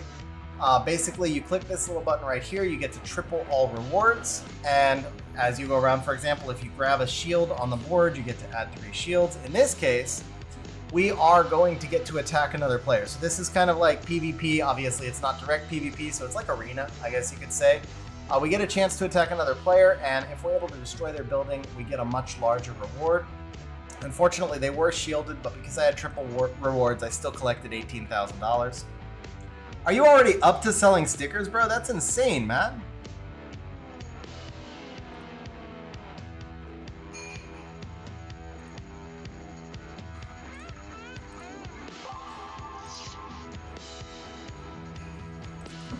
All right, and then we pulled 60,000 right there. That is going to be enough to allow us to actually build our next couple of houses. And so the basic way this goes is every time you build your first row of houses, you're going to increase your wealth level. Every time you build all of your hotels, you're going to increase your worth level. As you build new houses, you get to see the actual construction of the house. You get to see kind of like the animated. We're in Paris right now, so speaking of. Man, it's been a long time. That was the only place I've ever been to in Europe was Paris. And then of course we have like our daily activities, which are all very easily achievable and provide you with some really nice additional funding for your construction as well, and then as well as some stickers. So I mean, it's a pretty straightforward progression, guys. This is definitely not one that requires a major walkthrough. It's honestly, we just play together and we enjoy it a little bit. And honestly, just seriously appreciate you guys providing support for the channel. It's very helpful. And we'll be doing a little bit more Monopoly tomorrow night. So for today's stream, I actually had intentionally not progressed too far in the game because I, of course, wanted to demonstrate like a board unlocking and demonstrate the construction of housing and things like that. For tomorrow's stream, I'll probably be progressed a little bit further. And then we'll be doing a mixture of kind of RTA for Summoner's War and a little bit of Monopoly in between RTA stuff. I'm not sure what team I'm going to be doing tomorrow. I know I haven't done much RTA in quite a while. And so there's going to be like a mixture of, probably just trying to work in some of the new LDs that I haven't shown off on stream. But yeah, guys, this is the gist of it. It is Monopoly. It is exactly the game that we have all known and played for all of our lives. And it's just a really cool diversion. So, guys, that is it for today. Once again, the download links are pinned in both Twitch and YouTube. If you get a chance to give the game a shot, let me know what you think of it tomorrow. For those who are installing to support it, to support the channel, I still really appreciate it. And thank you guys very much. We're gonna wrap up stream for here. I am gonna get some food. This was an early stream and a long stream for me, but Arthrix, man, huge congratulations. So happy we pulled the first LD5 on your account. So happy we had a monster session. Appreciate you spending a year saving up scrolls for this stream, man. Really, really appreciate it. Guys, hope you all enjoyed the stream. I'm gonna go get something to soothe my voice. And I'll catch you guys tomorrow somewhere around 7 p.m. Ronan, the link is definitely in Discord as well. Yeah, it's in stream announcements. All right, guys, catch you tomorrow. Have a good night.